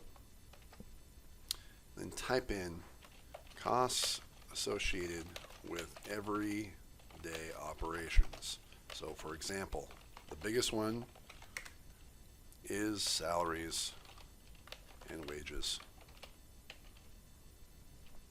But you see also that it's not just salaries. Salaries are a significant part of it, but also information technology. Hey, look, they have to have credit card readers because nobody's going to be carrying around that much cash all the time. Warehousing expenses. Where does Disney store all of its products before it goes out on display? Where do they have the garage where they start servicing the little cars and tractors that the kids like to play on? Well, that costs money. Warehousing expenses, that's part of SG&A. Go down a ways and type in depreciation and amortization. Now, if you're not familiar with depreciation, think about a car, right? You buy a car brand new for, say, $30,000. You'll never be able to sell it for $30,000. And the reason why is depreciation. So, depreciation, as an example, buy a car for, say, $30,000. Sell the car for, say, $5,000. Difference, $25,000. Where did this loss come from? Well, it's not really a loss. It's actually just an expense. Depreciation is an acknowledgement that there's wear and tear. There's definitely a loss of value. And in this case, this is really considered fair value, what we bought the car for and what we sell the car for. But the difference is real. We all know that cars reduce in value for the most part. So what do we call that reduction? Well, in accounting, we call it depreciation. So if you want, for the time being, you can say like wear and tear on the car. We cannot see that the car is becoming less functional. Maybe we see that it gets less gas mileage, but all that stuff can be considered wear and tear of the car. It's not as good as it was when it was brand new. The difference, the reduction in value, is called depreciation, and we're going to talk a lot more about that later on in a different chapter. Amortization is somewhat similar to that, but it really has to deal with the reduction in value associated with intangible assets. So a company may have a patent that protects its products. Over time, it reduces in value, and we have to acknowledge some type of expense associated with that. Again, more on this stuff later. Go ahead and go back to your textbook, and the authors talk about income from operations, which is a subtotal. Control-Alt-4, enter, for your new bullet. If you go back one page, or probably 2 pages actually, you scroll down, you see that the authors have a income from operations line item down here. Now there's various reasons why there are different subtotals throughout the income statement, but the primary reason why you have income from operations is to separate the deliberate revenues and expenses from the incidental gains and losses, revenues and expenses. There are still revenues and expenses, but they're more incidental. So we want to classify these towards the bottom of the income statement, because how do people read? From top to bottom. So what do we want to show at the very top? The inflows, and right below that, the immediate expenses associated with those inflows. If the company had to incur a loss associated with a hurricane, put that somewhere down here. Income taxes, it's an expense, throw it towards the bottom. Why? Because everyone pays taxes, but really, how does the company perform in spite of all that? So go back to page 17. Scroll down to where they talk about income from operations, or line 11. The difference between all operating revenues and all operating expenses. And the word operating is the primary word of focus. These are revenues and expenses the company deliberately intends to earn and incur because that's part of the business. So go back to your notes and type in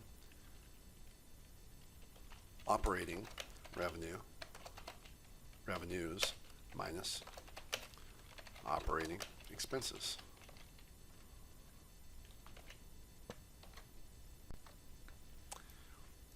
The next line item that the authors talk about is other income expense, net, Control-Alt-4.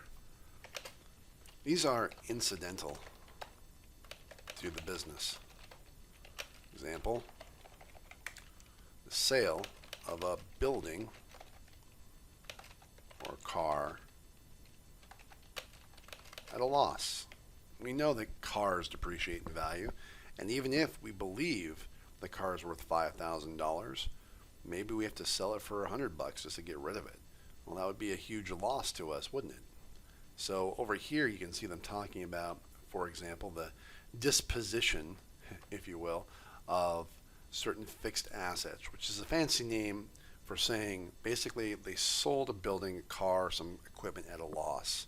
That's what that disposition of fixed assets means. We're going to talk more about that later on. And then income taxes. Everyone pays income taxes, especially companies.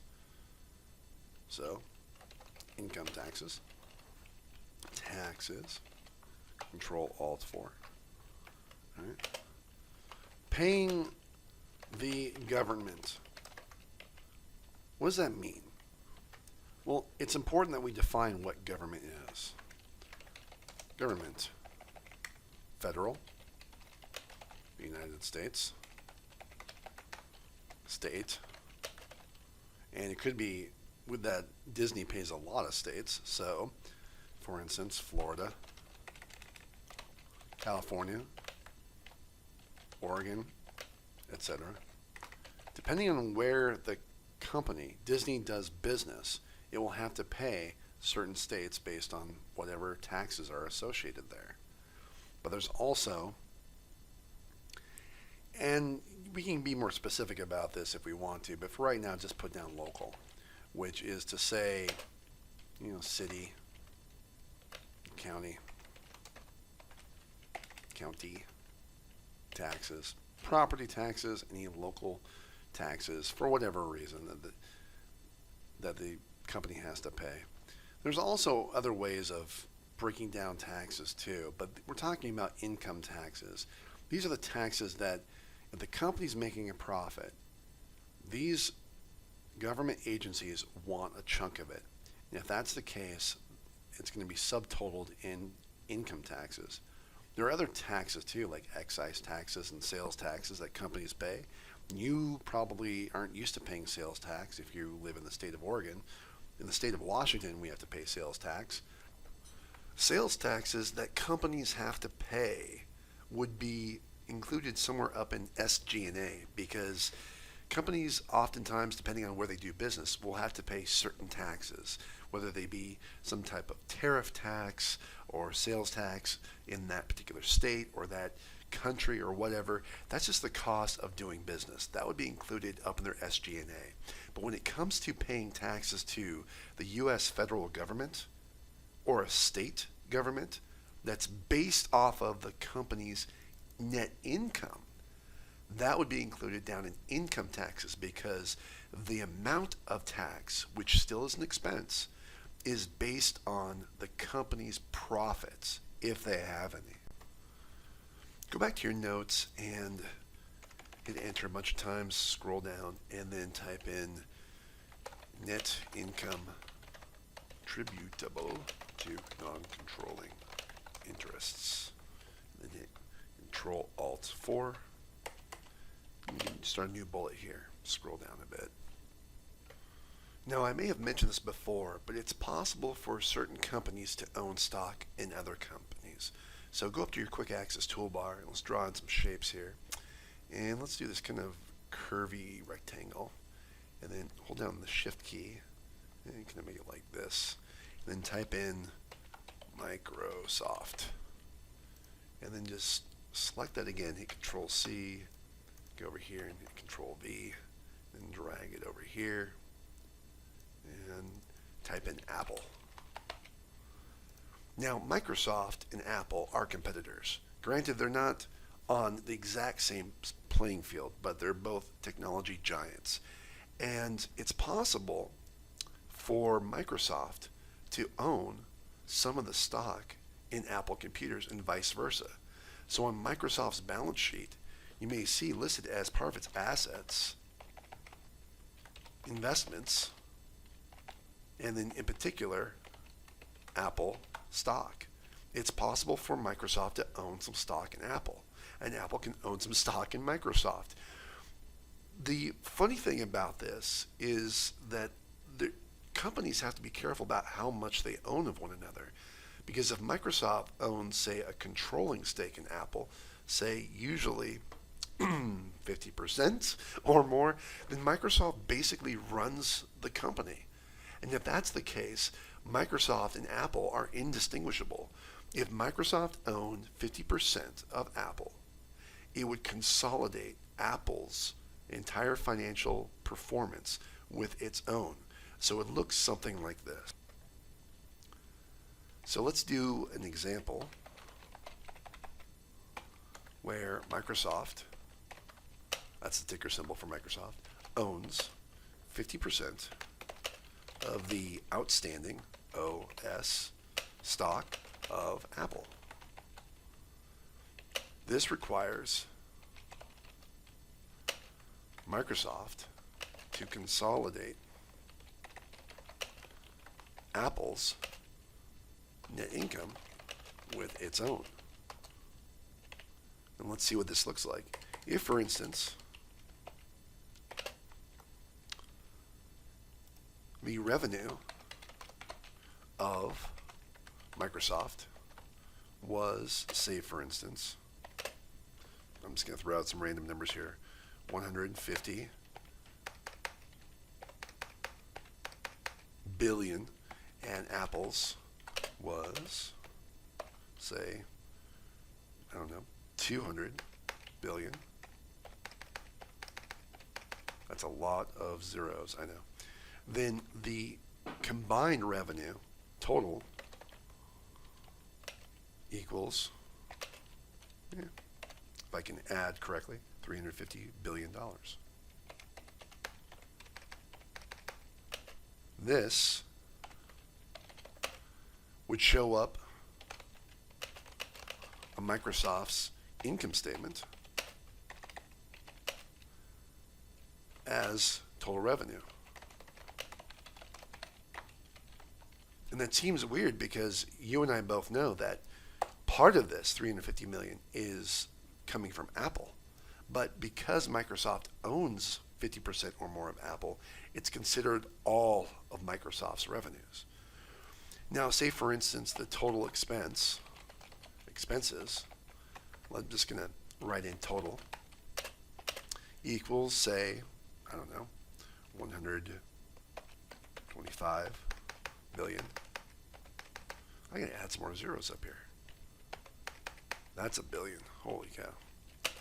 Total expenses of Microsoft plus Apple. Then the net income, again, of Microsoft is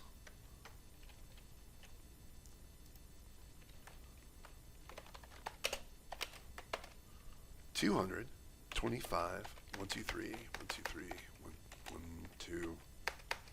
billion. That's Microsoft plus Apple. But it shows up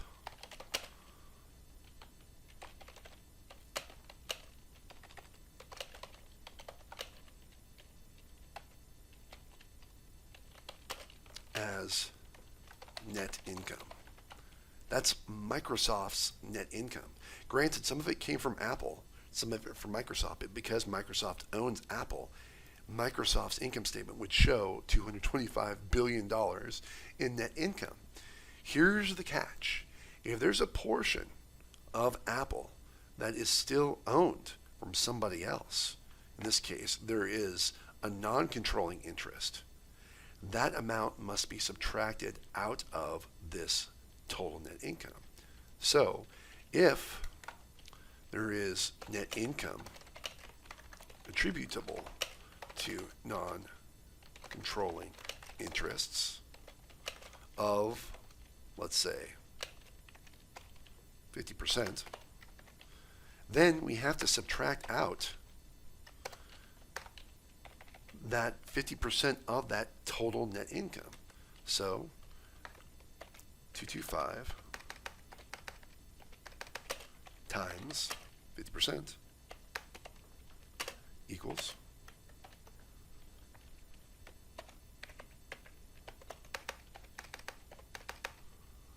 that's how much is attributable to non-controlling interests. And this is basically acknowledging on Microsoft's income statement that, yes, they own all, roughly speaking, they consolidate all of the performance of Apple on Microsoft's income statement, but really only $112 billion, $112.5 billion is really Microsoft's, and the other 112 goes to non-controlling interests. Now, if Microsoft owned 100% of Apple outstanding stock, then there is no non-controlling interests to worry about. In other words, if Microsoft owns all the stock of Apple, it owns everything of Apple. So it wouldn't have to worry about this calculation. The whole idea behind non-controlling interests is to simply say there are some companies that we have a substantial stake in, and we want to make sure that we're only reporting net income attributable to us. And then also, by showing it on the income statement, demonstrate how much net income is attributable to those outside owners of those subsidiaries. All right, let's go to the next page, but first scroll down your notes, hit enter a bunch of times, and then go to page 18. Set this up. And the authors finish up with net income attributable to the company.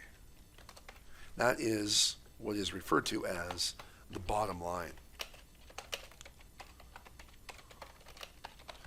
So when you hear people say, what's the bottom line, or that's the bottom line, what they're referring to is the very bottom of the income statement that says, here is the profit of the company that the company now gets to keep or spend in the form of a dividend, which we're going to get to next.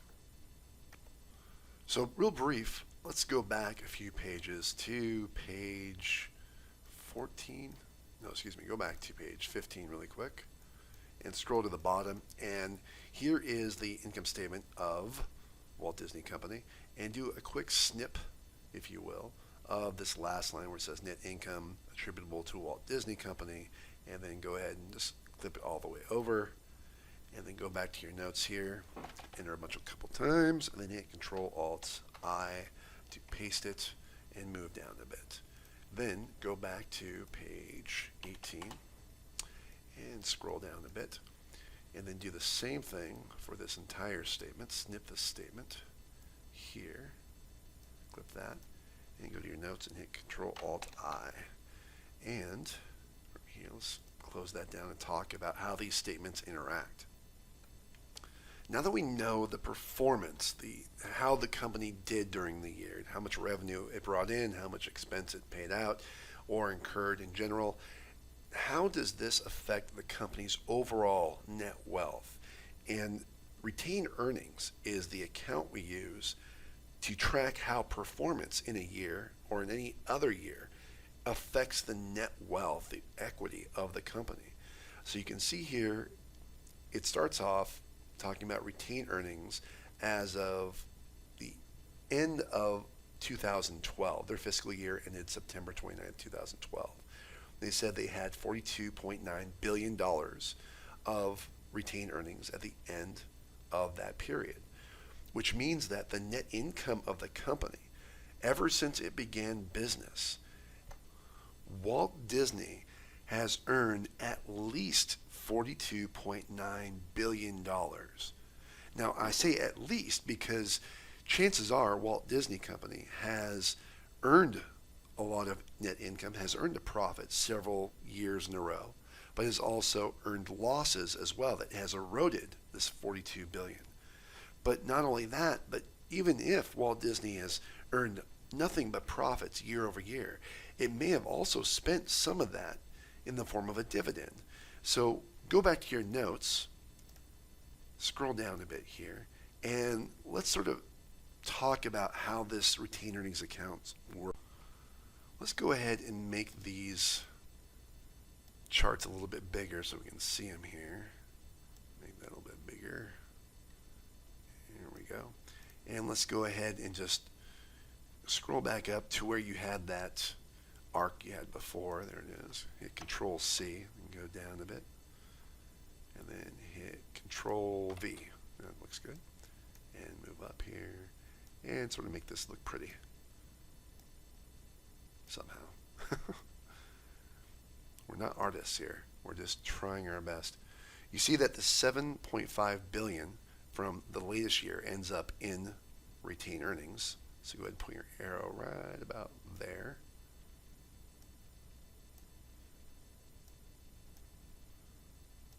Now, if you don't find this amusing, I apologize. Then go ahead and hit Control C, Control V, and move this right there. That prior year's net income was $6.1 billion. That's where it ends up in retained earnings right there from the previous year. So if you want, you can go ahead and make a little curve like that and point it somewhere like so. However you make it work, it's up to you. Let's color it something different for crying out loud. This blue is obnoxious. Make it red. Okay, so prior year's net income was added to the bag of retained earnings that started at September 29th, 2012. So from September 29th, 2012, the company earned $6 billion and also paid out dividends of $1.3 billion and had some other type of adjustment of, was that about $1 million bucks. So the total bag of retained earnings at September 28th, 2013 was $47 billion. Okay, let's sort of see how this looks diagrammatically. Go up to your quick access toolbar and let's grab just a regular line and hit Shift key, hold the Shift key and then draw it straight like that. and go back up there. And let's turn it into an arrow like that. And let's go ahead and type in, let's insert a text box.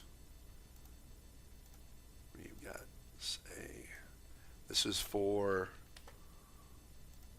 FYE for year ended 9/28/2013.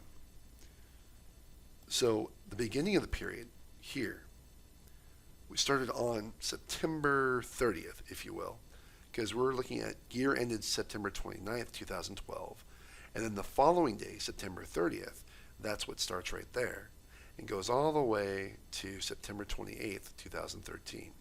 During this period of time, go ahead and grab that box, Control V. The company's net income equaled $6.1 billion. 6136, and we'll just say 6,000 million is the same as a billion. So these numbers are stated in millions, so you have to add essentially 6 zeros. So 6,136,000,000, that's $1 billion of net income. But it also paid out dividends of 1,342 billion dollars. So if you think about it, it's kind of like this. You start off the year with this big bag of retained earnings. You add to it net income. You subtract out dividends, and then you got some money left over for next year. So, and let's go ahead and just type this adjustment. I'm not going to worry about it too much here. Just type it as an adjustment of $1 million, 88, and then type in 1 million. Looks kind of weird, but there you go. So, again, illustrating this in terms of a big bag of cash. Let's go up and grab a circle and scroll down a bit. Hold the shift key and just type it like, pull out to there. Then type in the beginning retained earnings, 42,965. 42,965. That was at the beginning of the year. Then it added 9.1 billion. So think about this big bag, hold shift and then drag it out. Whoop, gets bigger, and then they pay out dividends of 1.3 billion, like that, plus an adjustment. And then they end up with how much? 47.758 billion. 47.758 billion dollars. So let's kind of illustrate this in terms of bags of cash.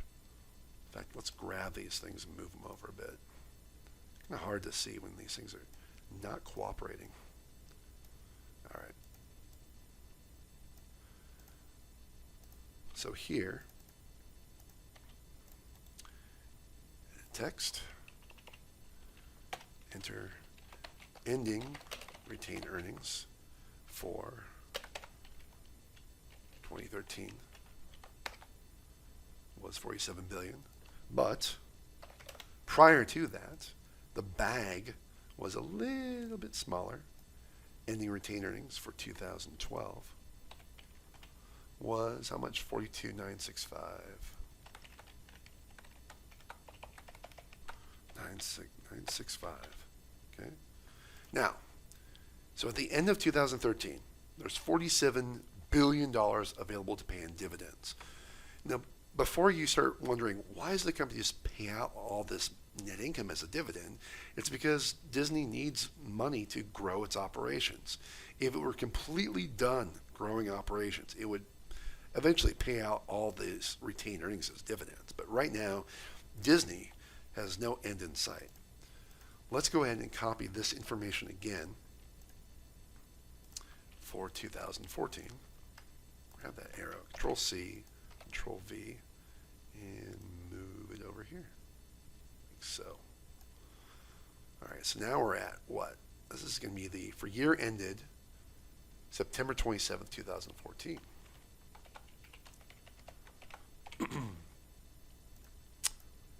just going to make this look pretty. Organization matters. If you haven't figured out by now, I've got a little bit of OCD to contend with. So during the year of 2014, the fiscal year in 2014, the company started with this $47.75 billion in retained earnings, and it earned net income of $7.501 billion, and it paid out dividends of 1.525,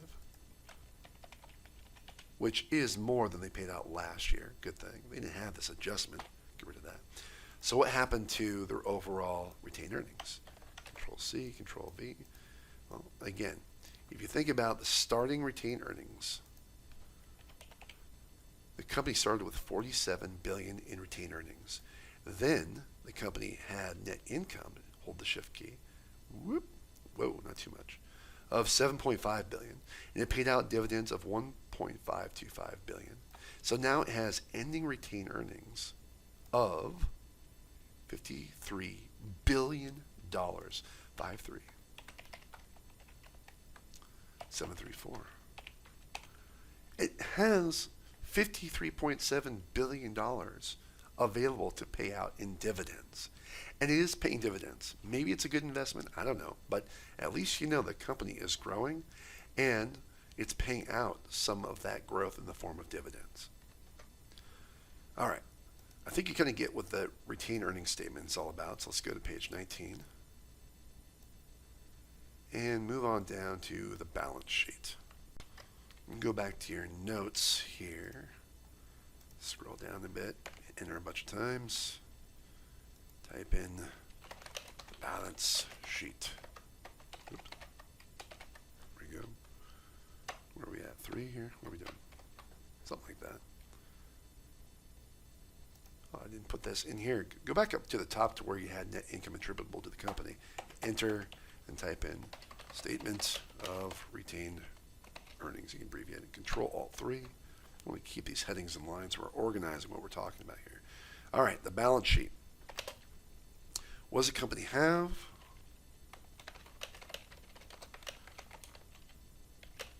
What the company owes? And what is left over?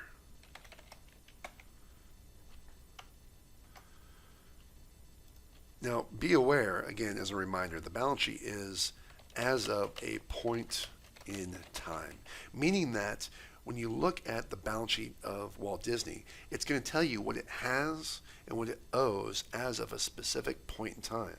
So unlike the income statement, which basically tracks all the activity over a period of time, like a year, the balance sheet just simply says, okay, at the end of that year, where does the company stand, or what does it have, what does it owe, and what are the leftovers as of a specific point in time.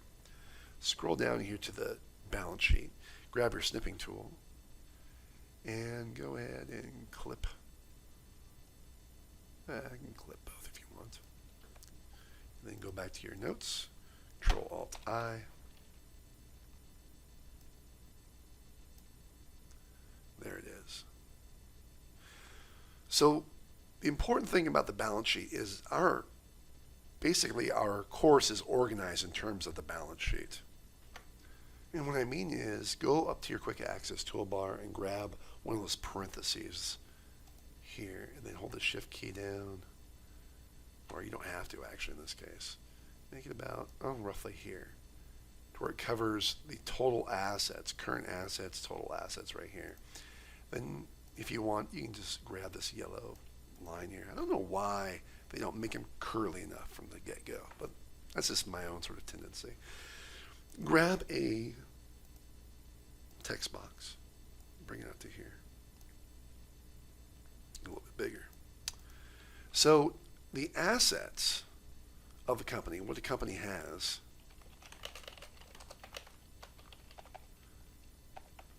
in terms of the value or the resources it can use to run its operations. We're going to cover this stuff in Chapter 4, Chapter 5, Chapter 6, and Chapter 7. And then, click on both those, if you can. Control C, Control V. Move it down here. Let go. You see the liabilities, what a company owes, somewhere towards the bottom here. Let's move this up.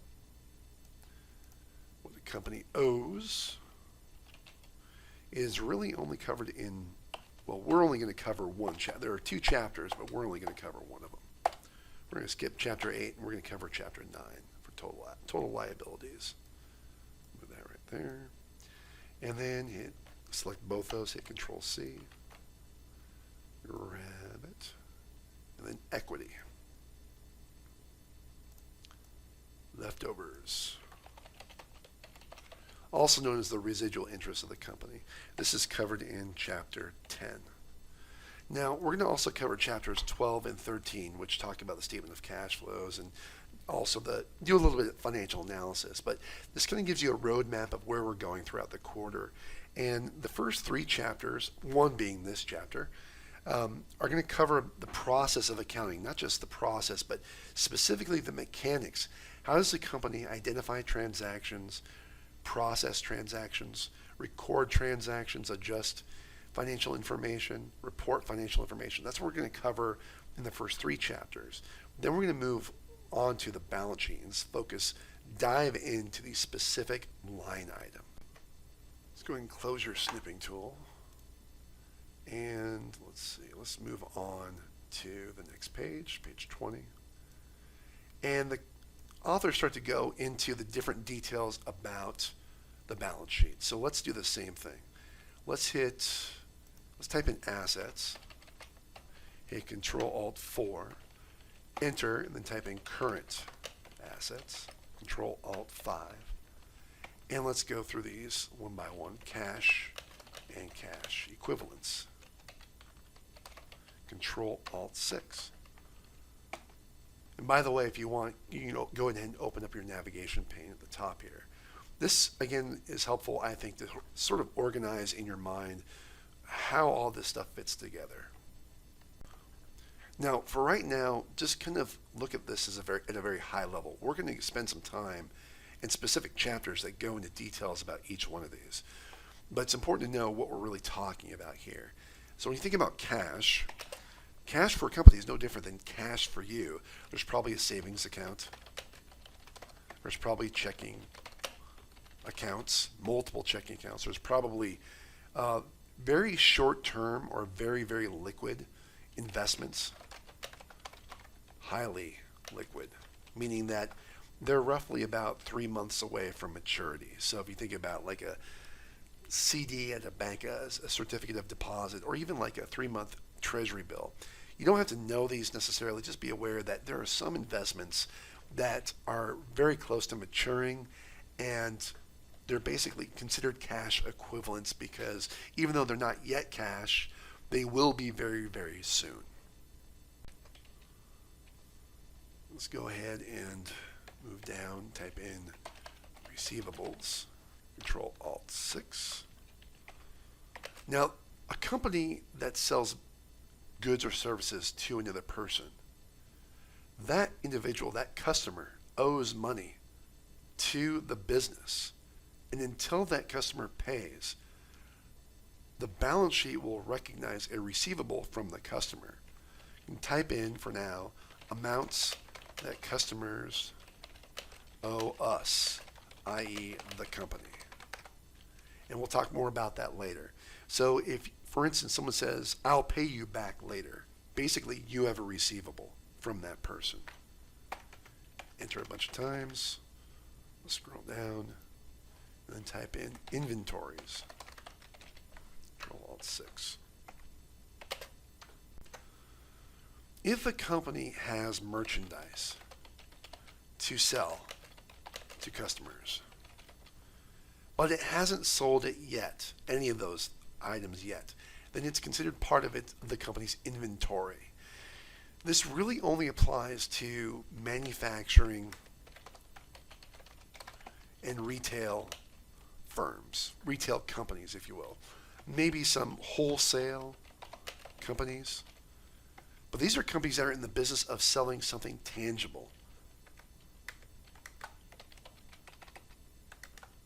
Sell something tangible, something you can touch. So Walt Disney has a lot of T-shirts, those silly little Mickey Mouse ears, etc., etc. And if you think about grocery stores, what does a grocery store have in terms of inventory? What does an Apple store have in terms of inventory? What does a brewery have in terms of inventory? Right? If you've ever been inside any of these places of business that have something you can touch for sale, that's considered inventory. It doesn't have to be in a solid form. It can be in a liquid form, or it can be in a gaseous form. A lot of welding companies or welding supply companies sell CO2 and other types of gas products to customers. But a service-oriented company is not going to have inventory. Companies that sell only services, e.g. tax consulting, for instance, services, there is no inventory. If those service-related companies actually have products that they sell on top of providing services, then they may have both. Can have both inventory to sell and services. But usually you only see one or the other. In the case of Disney, example, Disney sells services, rides, theme parks, or hotel rooms, etc. But it also provides products, T-shirts, what would you call those? Funny hats. I'm just having a good time right now. I'll admit, I've, at some point in my life, had a set of Mickey Mouse ears with my name embroidered in the back. Okay, moving on. All right. Towards the bottom, you see the authors talk about other current assets. Control-Alt-6. And a major one would be items that are considered prepaid. And for right now, don't worry too much about what prepaids are, but think about, for example, insurance. Or in your case, tuition fees, right? We'll get into these much later. All right, then we go down to long-term, i.e. non-current assets. Control-Alt-5. So you see assets in the navigation pane. We have assets, current assets, and long-term assets. If you want to extend this out here. And so oftentimes you'll hear me call it PP&E, which stands for property, plant, and equipment.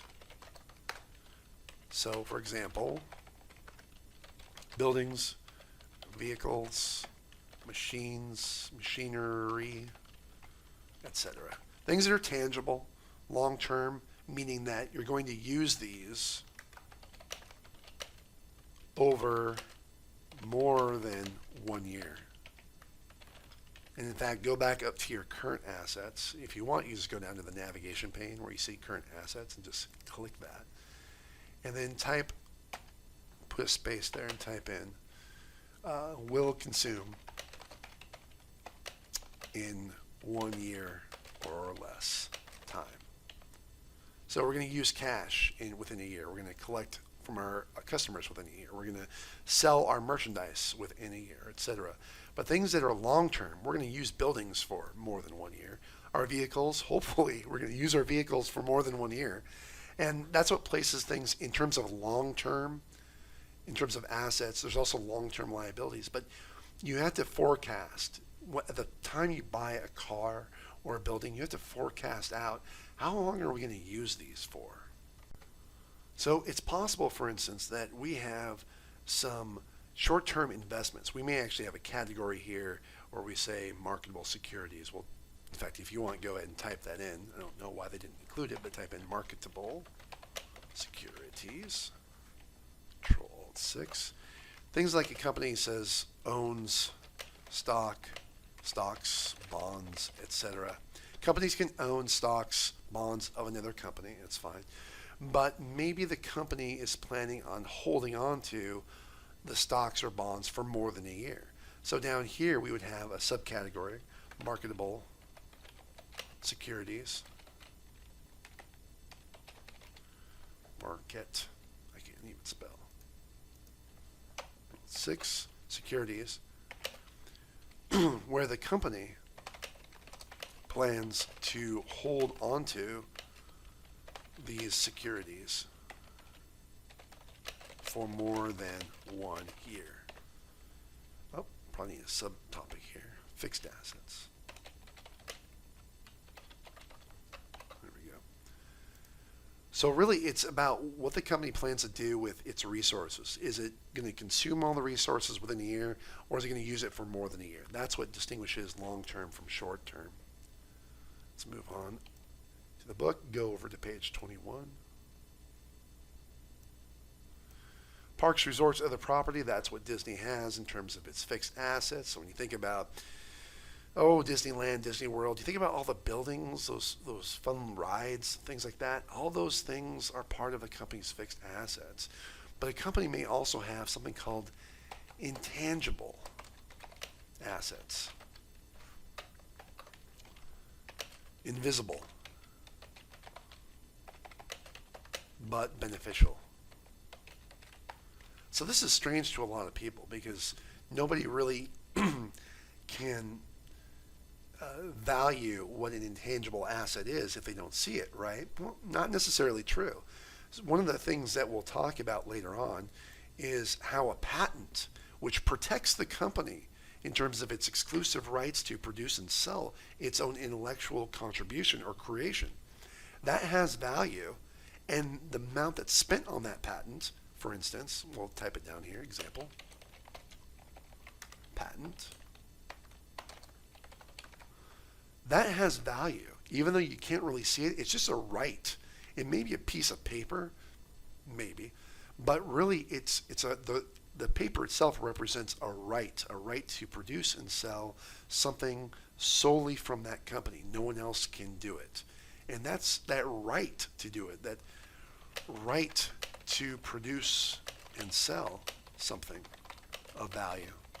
That is invisible. You can't see it, but there's value there. And so we'll talk about how we quantify that in terms of a financial figure later. All right, moving down. Enter a bunch of times, scroll up, and you can read the rest of that on your own. Liabilities. If you want, hit Control-Alt-4. And you see now where you can kind of collapse these in your navigation pane. Assets, liabilities have the D category, and the current long-term have the E category.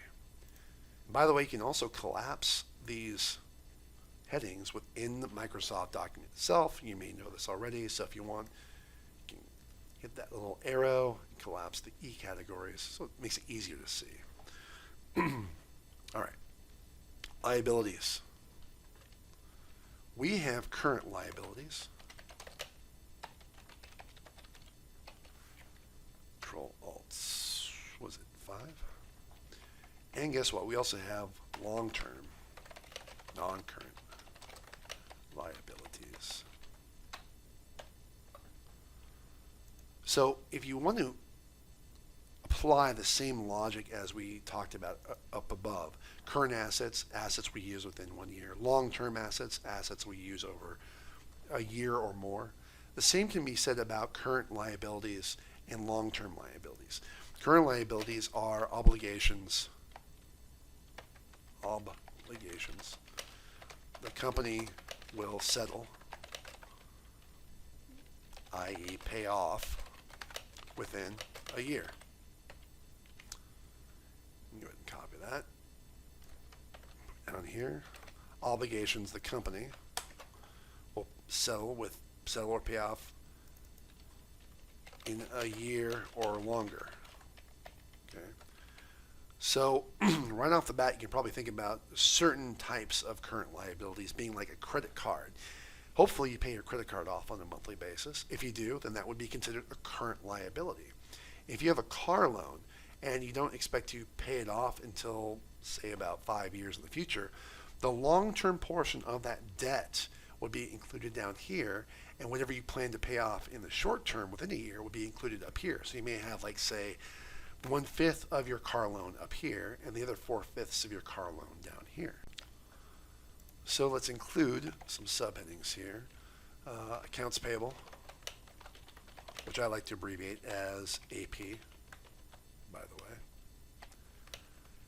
And other accrued liabilities.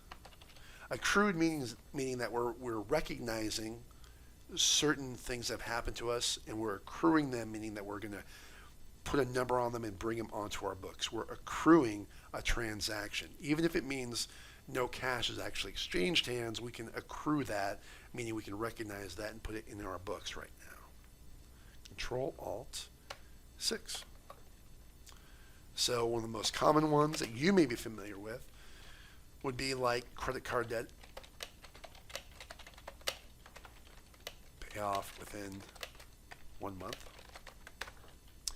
And that would be considered accounts payable, meaning that if we have a credit card with, say, Wells Fargo, that would be an account payable. So for instance, Wells Fargo, credit card, that would be an account payable.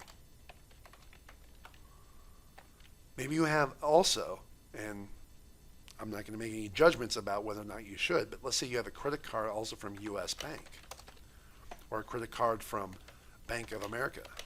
Bank of America, right? Credit card. Credit card. Each one of these credit cards would be considered an account payable, meaning that you're going to pay it off sometime in the future. It's a specific account, meaning it's between you and a specific outside entity or person. If you have 3 credit cards and you have 3 outside entities that you owe money to, so each one of those would be considered an account payable. And with that logic, you can also scroll up to the current assets and go down to receivables, where you say you have done business with some friends of yours. Let's go ahead and minimize, shrink these guys down, make it easier to see. If you have money outstanding from people that if people owe you money, and let's say people who owe you money, Tom, Dick, and Harry. Tom, Dick, and Harry all owe you money. So each one of them represents an account receivable.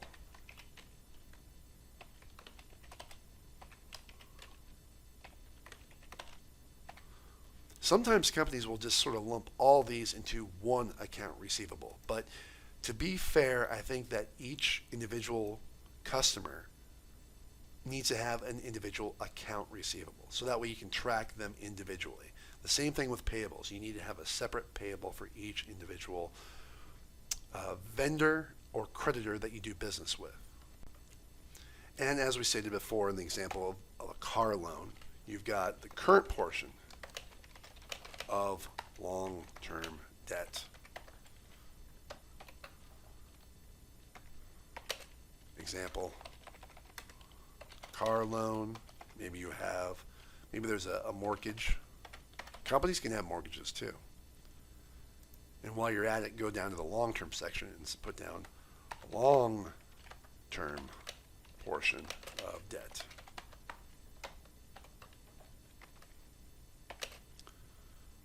Example,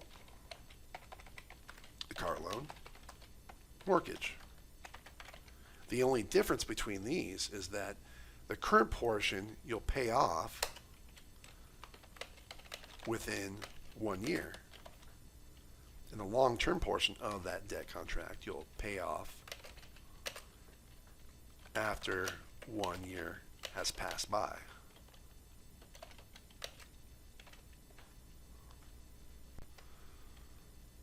Go back up to the current portion again and type in unearned revenue. Control-Alt-6. Now this one's a bit difficult to understand, so let me sort of talk about it here. The authors mention unearned royalties and other advances. So what this means is that the company receives cash, but it has not yet earned that cash. So think about it, for example, as a deposit. If, for instance, you were to think about Oregon State University, you pay Oregon State University. Oregon State receives the cash in terms of tuition at the beginning of the term, but it has not earned that cash yet. So the tuition you pay is an unearned revenue to Oregon State. Over time, it will recognize it as revenue, but until it performs that service, Oregon State cannot record this as revenue yet. It will put the cash down in the checking account as a deposit, and then ultimately over time, that cash will become theirs. But until it does, it's just considered unearned revenue. All right, let's move on to page 22. Yes, stockholders' equity, another major category here. Stockholders' equity, which I like to call SHE. Control-Alt-4. And let's do this. All right, so we got assets, liabilities, stockholders' equity, the major accounts, the main headings of the balance sheet. All right, so we've got this category. It has taken on a bunch of different terms. So let me just put in paid in capital. Control-Alt-5. And what that usually shows up as on a balance sheet is common stock. Common stock is what a company sells to outsiders to help raise money for the business. So when a company goes public or has an IPO, and you go out and you buy some of that stock, you're now a part owner of that company. So common stock is the primary form of ownership that represents your portion of the business that you can stake claim to if you own that stock. Another type of stock is called preferred stock. Preferred stock doesn't have the same ownership benefits as common stock. But the reason why people buy preferred stock is because usually there's some sort of guaranteed percentage return if you own this preferred stock. It's almost like owning a bond from the company. There's a guaranteed rate of return if the company pays a dividend. Now, when a company sells common stock, usually there's some sort of par value, and maybe it's like a penny per share or a buck. But there's usually also something tied to it called additional paid in capital, or APIC. So, for example, company sells stock at $20 per share. So the stock has a par value, and we'll talk more about this later, of say $1.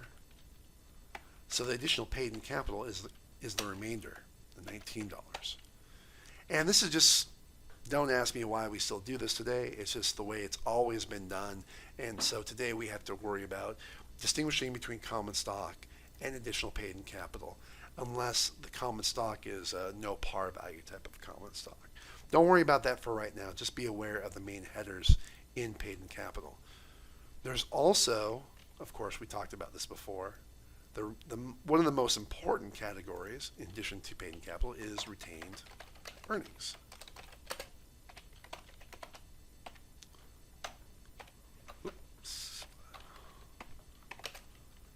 which represents the historical net income of the company minus historical dividends paid. So when you think about a company has net income, this is what we showed before, it's going to build up a big bag of retained earnings. And then from that bag of retained earnings, the company will pay out dividends, and that will shrink the bag.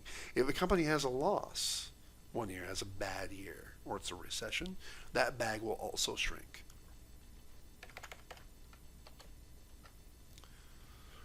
Now go back into, let's see, your navigation pane here, and then click on assets. And what I want you to type in is assets represent a future economic benefit. Then I want you to go to liabilities, and I want you to type in liabilities represent a future economic sacrifice, which means that equity is the residual interest in the company, or more specifically, assets minus liabilities equals stockholders' equity. Those are the leftovers, and that's essentially what represents, if you will, the net wealth of the company. Some people will also refer to it as the book value of the company. We'll talk more about book value versus market value later on, but that's the balance sheet. You've got the future economic benefits, minus the future economic sacrifices, and whatever is left over, that's the equity. That's what the shareholders have some sort of claim in. After all the debt is settled off using the assets, what is left over, that's the equity.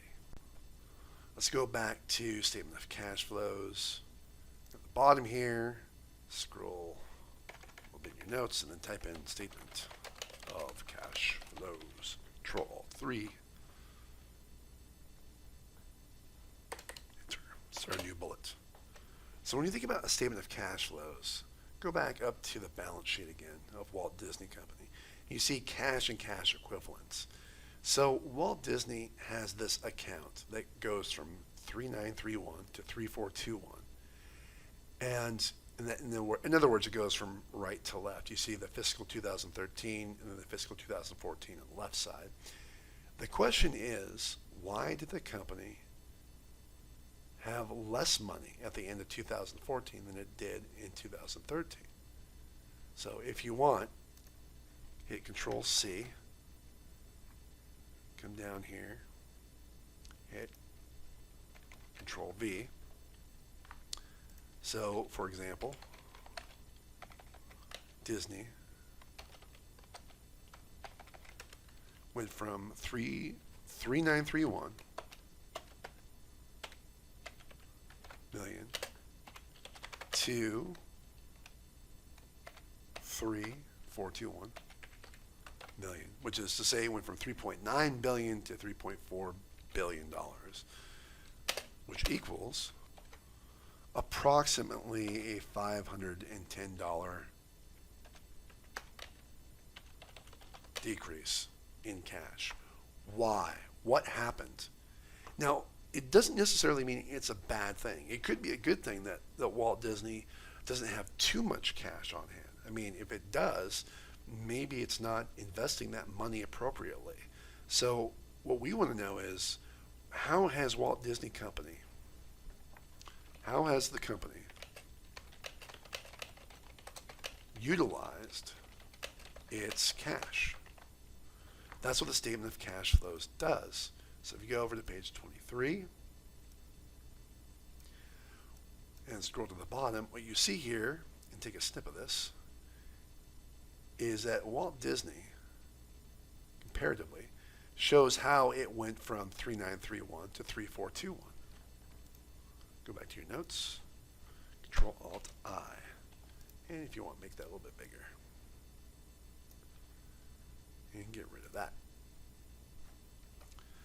Now you can see at the bottom here, this 510, let's go and put a rectangle around that sucker. Let go. Rectangle. Right about there. Oh, why are you doing this to me? No fill.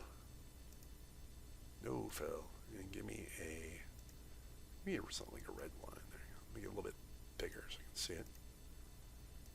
There it is. There's a $510 million decrease in cash. We just calculated that up above. We can see that. We did the math there. So this represents the net increase or decrease in cash and cash equivalents. So you see here, because it's in parentheses, it means it's a net cash decrease. So why did cash decrease? Well, that's what's going on up here in the upper section. We'll talk more about this in chapter 12, and this is somewhat of a difficult statement for a lot of people to interpret and understand. So that's why we devote an entire chapter later on. But for right now, you can see that the company's cash flows can be divided between financing activities, investing activities, and operating activities. So this 510, if you will, let's grab a line up here, and let's just draw a horizontal line. Net cash provided by operating activities. There's that. So the company, Disney, brought in $9.7 billion in cash just from selling Mickey Mouse ears and hotel stays and theme park rides. $9.7 billion in cash just from operations. Control C, Control V. It spent out $3.3 billion in cash in terms of investments. So you think about the Walt Disney Company cannot use the same equipment it used back in 1965 as it used today. It also must grow and expand. So of course there's going to be a lot more growth on the theme park side in terms of all the Jurassic Park and Star Wars and things like that. So we expect to see that there's going to be a cash outflow of a lot of money depending on how it grows its business. Then from there, Control C, Control V. Grab that line. The company also had $6.7 billion used of cash in its financing activities. Financing activities being like, did Walt Disney Company borrow money from a bank? Did it sell stock? Did it buy stock? Here, this is a good thing. It repurchased some of its own common stock. That's where a majority of that cash went, to buying back some of its common stock. So there's less stock out there for you as an individual to buy in Walt Disney.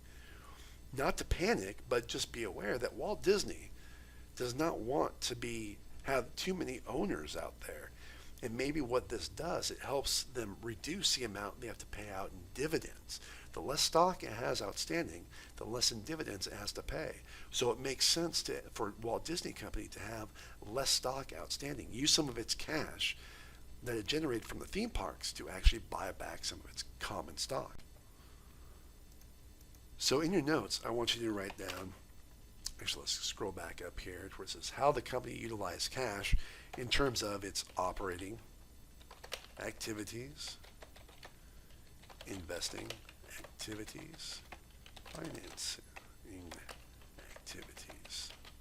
Main categories of the statement of cash flows. And we'll revisit this again in chapter 12.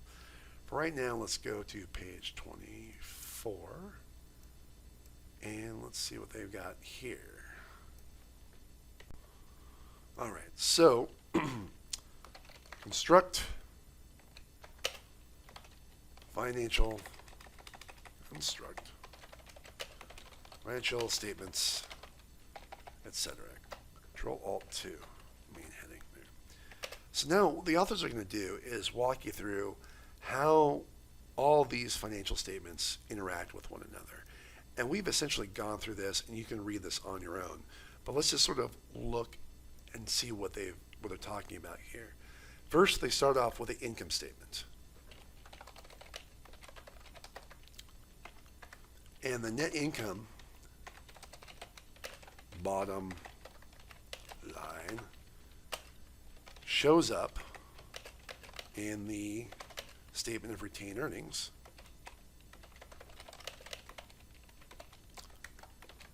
statement of retained earnings. And here the statement of retained earnings has ending retained earnings, so it starts with the beginning, shows what changes happen. There's the ending. Ending retained earnings shows up in the balance sheet. So balance sheet. Scroll down here.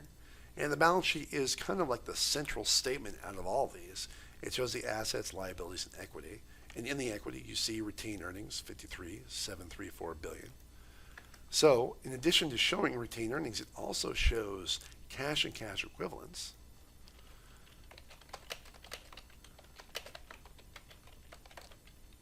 Which shows up in the statement of cash flows. So again, if you think about it, it's really the balance sheet is the central focus of the financial statements. And from the balance sheet, you have this thing called cash. It's changed year over year. Why did it do that? That's why we have the statement of cash flows. We also have retained earnings, which includes, among other things, the income of the performance of the company, as well as any dividends that have been paid out. So let's create a statement of retained earnings that shows the income and the dividends of the company. But the income of the company, it represents the performance over the past year. Let's have a statement for that, which is why we have a statement of income at the top. So I know that the authors talk about first you got the income statement, then the statement of retained earnings, but really it starts with the balance sheet first. So if you want, go ahead and zoom out a little bit, hit Control, and then scroll down, and then if you can, snip this whole thing here and go into your notes, Control-Alt-I, and then make this a little bit bigger, like this. So you get these four financial statements, and they all interact with one another, but the central sort of hub of it all is the consolidated balance sheet. So go up to your shapes and grab a rectangle and drag it over this balance sheet, and then right click it, and then go ahead and select this format shape, and then in the fill section make it yellowy colored, whatever, and then change the transparency to something like 75 and go ahead and close that down. So it's sort of highlighting this whole statement. So what you got here is the cash is reflected, grab an arc, in the statement of cash flows. So let's go ahead and turn this like something like that. Cash, statement of cash flows. Make that an arrow. And then you've got the statement, then you got the retained earnings at the bottom here. Let's go ahead and turn this guy around. This looks weird. Let's switch the arrow. This is how it's done, folks. This is the magic. It's going to go right, let's see here, retained earnings somewhere right there. Good enough for governmental work. And drag that, boop, make that red. And we've got that net income. Shrink this down a little bit here, like that. Whoa, 7 million. Grab that. Make that like green or something. I don't know. Ties back up there. So it's kind of like this cash. Let's look at more about cash down here. Retained earnings. Let's look at more about retained earnings up here. Oh, what's this net income stuff? Oh, let's break it out and put it up here. That's how the financial statements interact with one another. And in public accounting, when we actually go out and audit a company, we take a balance sheet approach, meaning that if we're comfortable with the cash, all the assets, the liabilities, and all the equity, then we can be comfortable with the other financial statements by virtue of just inference.